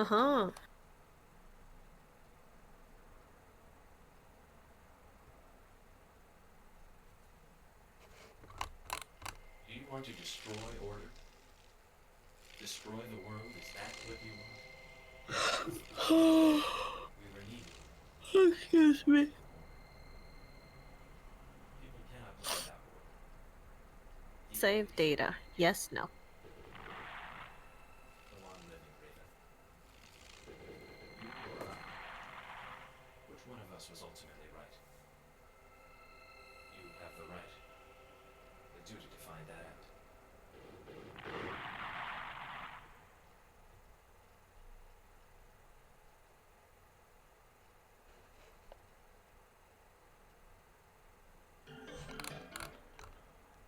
Okay, that's the end of Armored Core. So, did we save the planet, or...? No, what happens is, you know how the Ravens were trying to kill you at the end? That's all been orchestrated by that computer. Why? The Ravens the whole time were being run by that computer that was in the nest. Okay, why does that computer want to kill you? I'm getting there. Oh. Because what happens... did you guys hear that attitude? I'm getting there. Okay, go on. When you confront it, it says to you that, like, humans need order and structure, that's why we were created. So after the Great Destruction, human society has been run by those AIs. They've been controlling everything. Uh-huh. And they were also controlling Raven's Nest. So it was like a series of... And like when the guy from Murakumo dies, it's like, well, they were just a pawn. So the idea is that this whole system, all the corporations and the Ravens and everything, is being, like, not directly controlled, but managed by these computers in the underground world. Oh, makes sense. What we do is, because we are too successful, and we start screwing everything up, we throw it out of balance. Okay. So the computer is kind of like an immune system, and it sends the other Ravens after us to eliminate us because we're like a rogue kind of element that's throwing everything off. Yeah. Yeah. Yeah. Okay, that's fair. Yeah. So yeah, Yay, I'll just good job, Richie. I'll just Everybody Richie. that was the end of Armored Core. And he gives you a speech at the end that's very similar to Aldia in 2, where it's like, it's up to... You've now, like, reached a point where it's up to you to choose the path that you want to go down. Free of this control. But we don't know what that will be. Yeah. Similar to why Aldia's like, you can link the fire or you can inherit the dark. Or the third option, but we don't know what the third option is. So it's similar to that. It's like, what happens next, the computer doesn't know, nobody knows. But you've kind of, like, freed everyone, but you've also, like, it's unclear what the future holds at this point. Okay. So what the future holds is Armored Core 2 and Armored Core 3. So, the reason that the Mars stuff is... The way that, like, Murakumo are going into space and there's references to, like, a Mars computer. Armored Core 2 is... It's odd. It's almost like a split timeline. Armored Core 2 continues as though Murakumo was successful. And they built a Mars colony. Okay.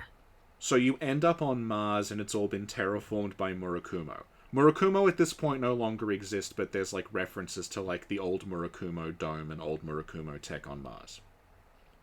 Okay. Armored Core 3 continues as though we never went to Mars, and it's all set in the underground city. Oh, interesting. The underground city is called Layered. So I don't know if it's literally a split timeline or it's just, like, these are happening at the same time. Yeah. And as I brought up... The first time we did this, the antagonist of 2 is supposed to be your character from 1. Yeah. Yeah, so the idea is that after the events of 1, your character became increasingly, like, distraught by what had gone on, and he kind of went rogue. Yeah. Yeah. And Yeah, he's a character called Leos Klein. So I'll show you off the plus thing. Remember there was that stuff about the plus experiments? Which never really, like... I didn't show off how that pays off. So let's... Is it still running? Hang on.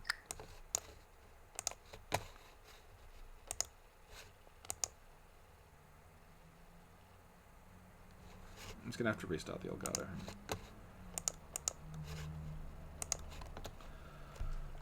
So the plus experiments were something Murakumo were doing. And they were based on technology that they'd scavenged from before the surface was uninhabitable because of justice. Right. So, you'll find out a little about what Human Plus is. Human Plus is basically converting the Armored Core pilots into, like, cyborgs that interface directly with the machines. So as it's going on, as Human Plus continues, you become more and more bonded to the suit till the suit kind of becomes your body. And that's why when we encountered that Plus guy, he could do things that we can't do. Like, he can fire weapons in a way that we can't do it. He can boost for a really long time. He's, like, overpowered. And that's because he's fused into the robot, so he's got this degree of control that we don't have. but that causes this, like, mental breakdown in the person doing it. Oh yeah, you told me Yeah, about that. so that's what the plus stuff is. And you can become plus in Armored Core, and I will show you how to do it.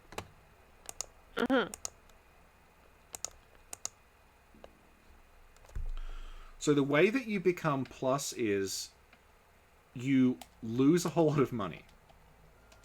So again, I just want to, like, this might take a while. I just want to buy as much expensive crap as possible till I have no money.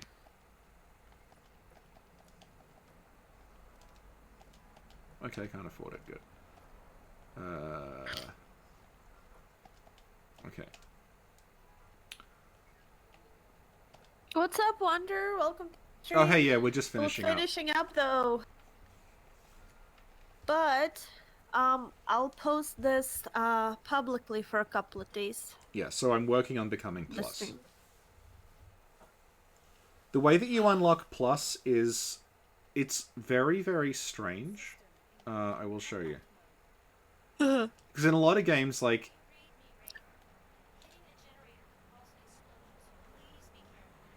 we just want to lose as much money as possible, and this is the fastest way to do it, is to go into this Murakumo power station and just blow all the generators up, because you have to pay for them. Damn. This is the quickest way to lose money. So... why don't you just go in a casino? well, you know, I wish you could, because it'd be faster than doing it this way.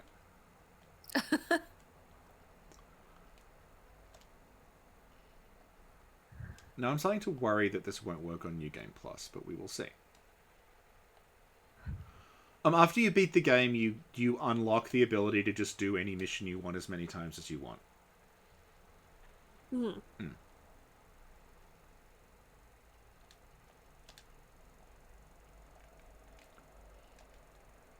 Okay, I think that's...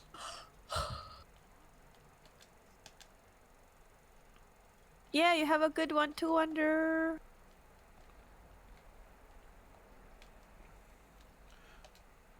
So you know how when we beat the plus guy, he warned us, he said, like, you two, you're next? Yeah, so hopefully we lost a lot of money. Okay, we're on negative 8,000. Is this the cutscene where you're on the surgical table or something? Yeah, hang on. Actually, there's probably a quicker way of doing it. There's a mission where I can just jump into a vat of lava. Gas exposure.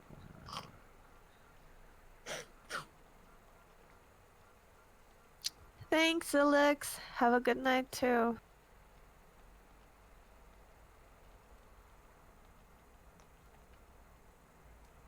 Where is it?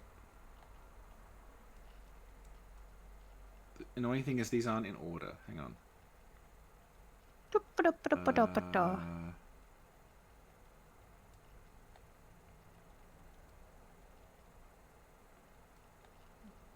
We'll just keep blowing up this. Hang on. Okay. So yeah, the way that you unlock plus is that you lose as much money as possible, because your money can go into the negative in this. So you can continue to play if you have, like, negative credits, but there's an eventual end to the negative credits, and I'll show you what that is.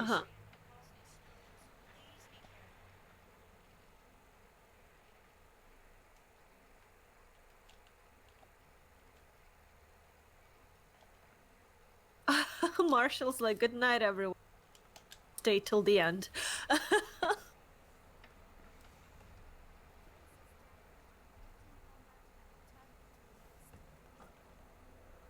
True dedication. Okay, we're on negative 26,000.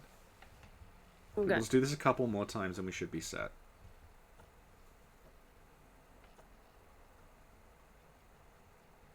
The problem is I don't entirely remember how this interacts with post-game, so... The problem is, it's 1 a.m. and I'm starting to get delirious. Well, we're starting. Everyone guess what I'm thinking right now. That was you being normal. Yeah. Yeah.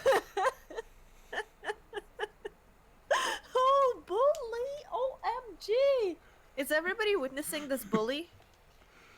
I gotta throw out this piece of trash. I will be right back. Okay.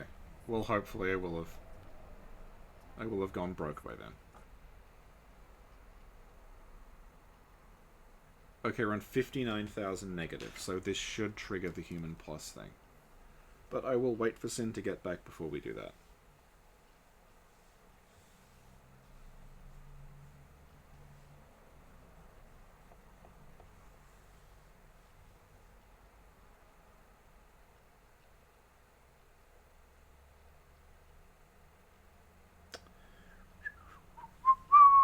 I hope everyone enjoyed this abridged playthrough of Armored Core.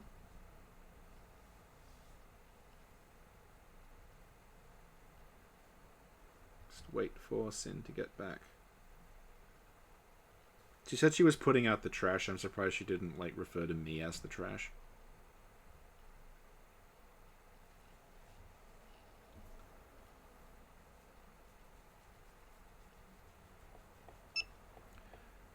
There were 2 other Armored Core games for PS1, but I don't have either of them because they weren't released in PAL regions. One was just an arena combat game called Master of Arena, and the other one is a kind of expansion called Project Hello. Phantasma. Hi. Okay. Hi. This should trigger Human Plus. Okay.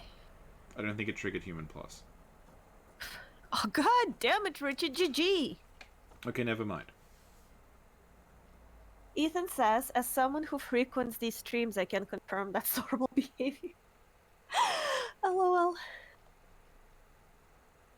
Anyway, I'm not going to bother showing it off because it's going to take too long. But basically what happens is... Actually, I can probably rush to it. Marshall said, I enjoy everything you two do. Oh, thank you. So if you lose enough money, if you get below negative 50,000 credits... Uh-huh. Because you don't, like... You can't afford to pay for anything anymore, Murakumo kind of seize control of you. Like, they take your body as collateral. Yeah. And they use you in the Human Plus experiments. Yeah. So what will happen is, it wipes your debt away, and it resets all of your records, and you start gaining new abilities. So, like, you can gain, like, extra boost, you can gain the ability to fire the gun while moving, things like that. Those are gradually unlocked the more times that you're subjected to the Plus experiments. But every time it's done, it also erases your progress. So you go back to the first mission again. And the other thing it does is it changes your name.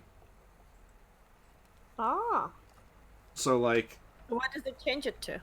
Well, it's actually random. It's really interesting. It changes it to, it's like Rebel and then a random 3-digit number. Huh. So we'll just call them, let's call them Bino Bubsy. And then I will try to lose. Matar says, Yeah. every stream is a high five for... Aww.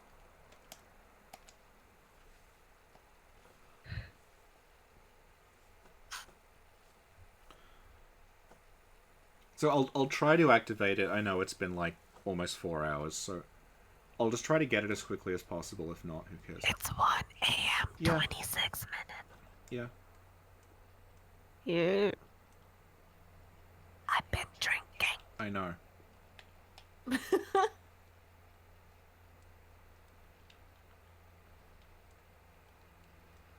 Marshall says, Sin and Richie are just great people. One of my dreams is to be a guest on the snack.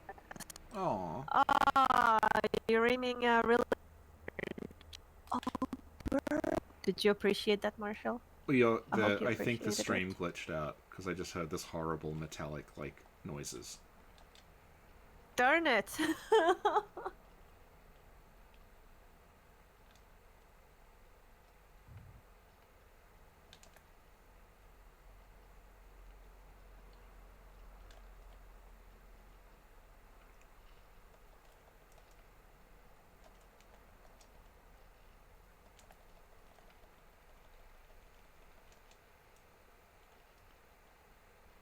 Well, we learned about rock lords, so there was that.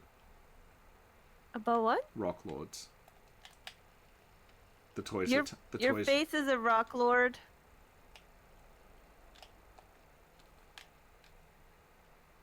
Marshall's like, yeah, I didn't catch any of that. I was just saying how you're like, oh, my dream is to be a guest on the Stack Covenant. And I'm Oh, like, okay. oh, you sure aiming low with your dreams. It was a burn. It was a good one. But it was a burn on us. Yeah, well, it's like Yeah. everyone. You know, it's a general burn. Okay.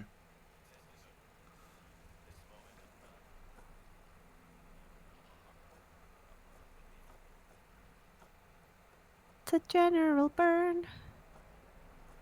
What is this room? Have we been here before? That's the test room that you do the tutorial in. Oh. So let's What just. what are we trying to do? I I'm don't trying to lose remember as why much. we're here. I'm trying to lose as much money as possible. So I can Why? show off, because I You want to show played off the with human. rubbers. Yeah, but no one saw it. I saw it. You showed it before. That was a You're on an different operating stream. Table. That was a different Yeah, stream. well, that's why people need to show up to every stream, because there's a stream chronology and continuity. Continuity. So, like, if you miss one stream, you'll have no idea what's going on. Stream.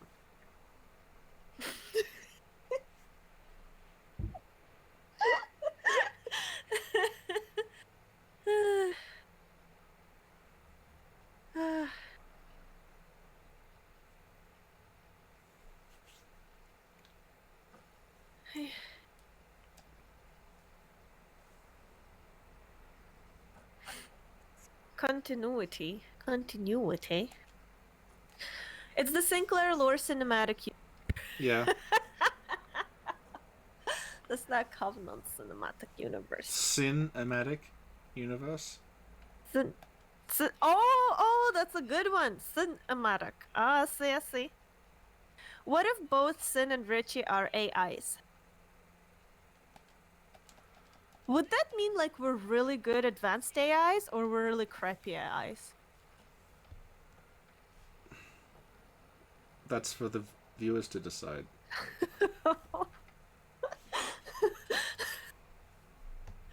I don't know. Okay, I'll just fly over Okay, here. Richie, you have 1 minute to show us whatever it is you're trying to show before I start getting irate. Well, we've been streaming for 3 minutes 57... 3 hours 57 What? minutes 30 seconds. So I'll try to do this before we hit the 4-hour mark. You better. I'm sleepy. I want to go to bed. Yeah, that's about it. Like, there's not Yeah. much, you know. I feel like... You're just used. would've You're been used to worth it. listing more reasons I'm annoying you. Yeah, exactly. I'm sleepy. I want to go to bed. Those are the same thing. Don't interrupt me while I'm complaining about you.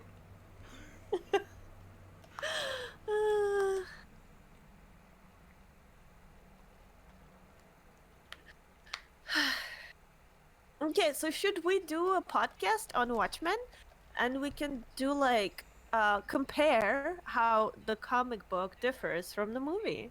How about that? I think there's already like 4,000 YouTube videos that do that. Really? Yes, darn it's it. like one of the most famous comics ever written. I only got it because it was like $2 in a secondhand store. Yeah. I would not pay more than $2 for it. Oh.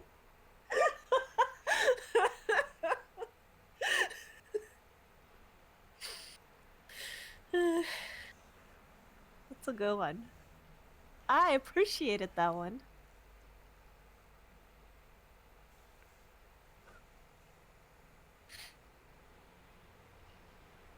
I hope everybody else appreciated it as well. Are there any like comics that you've read that you do like? What? Are there any comics you've read that you like?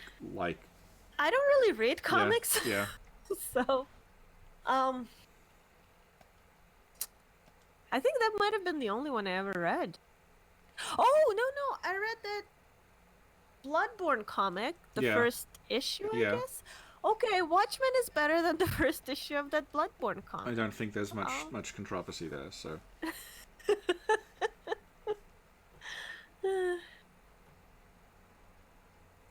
Hmm. Okay, we just hit 4 hours. I should be able to do this in a couple of minutes. Okay. I just need to keep being flamethrowered to death.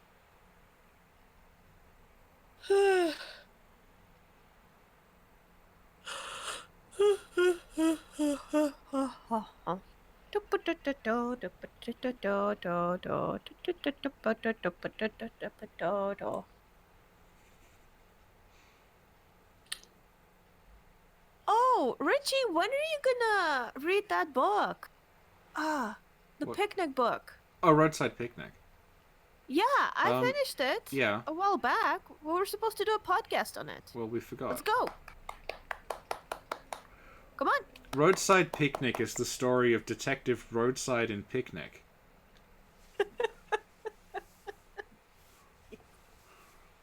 Roadside is a tough, no-nonsense by-the-book detective, but Picnic is wacky.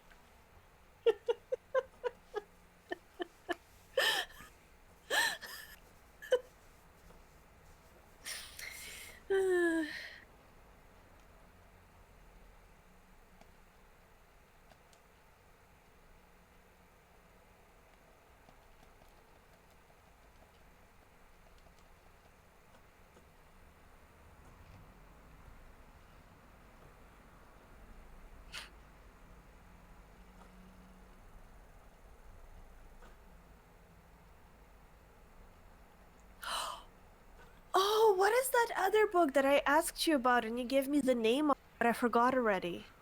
When Roadside's wife is kidnapped by the villainous Voslov, Robert Zadar, they have to put their differences aside to rescue her. Roadside and Picnic, the adventure begins. Coming soon. No. Richie, what's the book that I asked you about and you told me and I forgot? The last thing you asked me about was Descartes. Because you wanted to know about what Ghost in the Machine meant for your Ghostwire thing. Uh-huh. No, but it was a sci-fi book.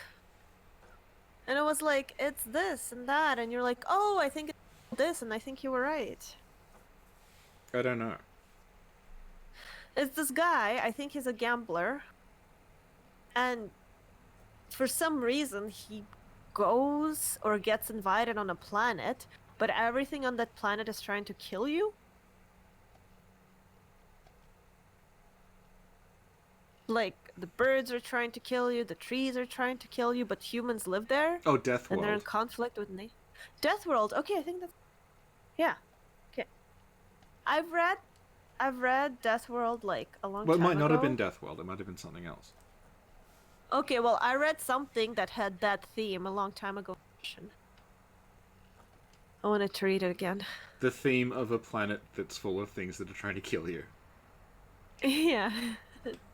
Okay, this should do it. This should be the last time we have to die before we Okay. trigger the Human Plus thing. Mhm. I'm gonna sit here firing at nothing. Mhm. Wasting ammunition.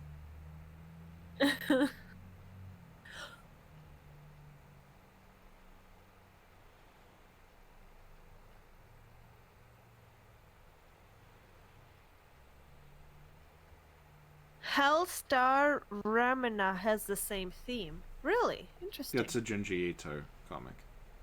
Oh. I think it was an American was translated into Russian thing. Or something. Okay, I good. don't think We hit negative 50k. What? Well, not on my screen you didn't. Well, spoilers, we do it. Oh. This should trigger Human Plus.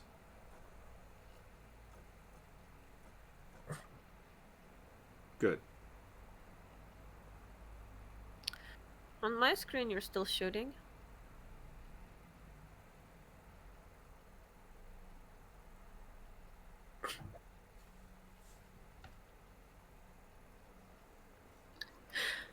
Listen, if he wants that, why doesn't he just go to college? Oh. Did you appreciate that one? Richie, Yeah, did you appreciate that you one? talked over the people. Oh. Well, it's not showing up on my screen. How am I supposed to know? Okay, right. Wow. Now if we go to system, it should say... Well, now it's on my screen. Okay. Let me watch this cutscene that you made me stay up for 3 hours for. That I've seen before because you have shown it during a stream. Yeah, That's it? Just lights turning on? yeah. But when... I remembered it more detailed Okay. than that. My memory of it was better than what you just showed me. What I'm showing off now is... What that's done is it has essentially wiped everything clean. So if we go to our, like, system, you can see that our, like, we're back to, like, 0 sorties, 0 successes, 0 failures. So, like, all those failed missions no longer count. It's all gone. And our name has been changed to Rebel 230. Uh-huh, I see. So you get Rebel, and then the 3-digit number is random. So this time we got 230. Uh-huh. And you can see that if we go to the shop, we no longer have any debt. We're back to 0 again. Uh-huh. And, like, I won't bother showing it off because it'll take a while, but this has now given us, like, enhanced abilities. It also undoes all of our mission progress. So if we go back, we'll be right back to... No, well, this is kind of... You can use this to your advantage, because now it's like, okay, we're back to eliminate squatters and eliminate strikers again. So what you can do is, you can... If you know how to manipulate this, you can get a ton of, like, really good gear, deliberately go into plus. Then you'll get sent back to the start, but you'll keep everything that you had. And it'll wipe clean the failure record. So that's a way to, like... You know how I showed you that radar that you got by failing the mission? This is a way to, like, you can fail that mission, then deliberately trigger the plus thing. Then you'll restart, you'll keep the radar, but your failure will be wiped away. So you can use this to kind of, like, explore different pathways. It's like, it's kind of like you can willingly go into New Game Plus. If that makes sense. You can. It's like using an aesthetic in Dark Souls 2. You can just, like, restart. Yeah. So that was Armored Core. Yay! Applause. Thank you. Is everybody clapping? Richie went through a lot of effort to show this to us. Clap, everyone. Thank you, Richie. Thank you. Do you have any final words? I hope everyone liked it.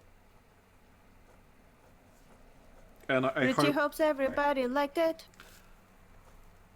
What I hope, like, is shown off by these streams of old From games is, like, stuff that people seem to think only came into existence with Dark Souls, they've been doing for a long time. So in this one, we had, like, the fragmented story that you get, like, bits and pieces of and have to contextualize. We had the, like...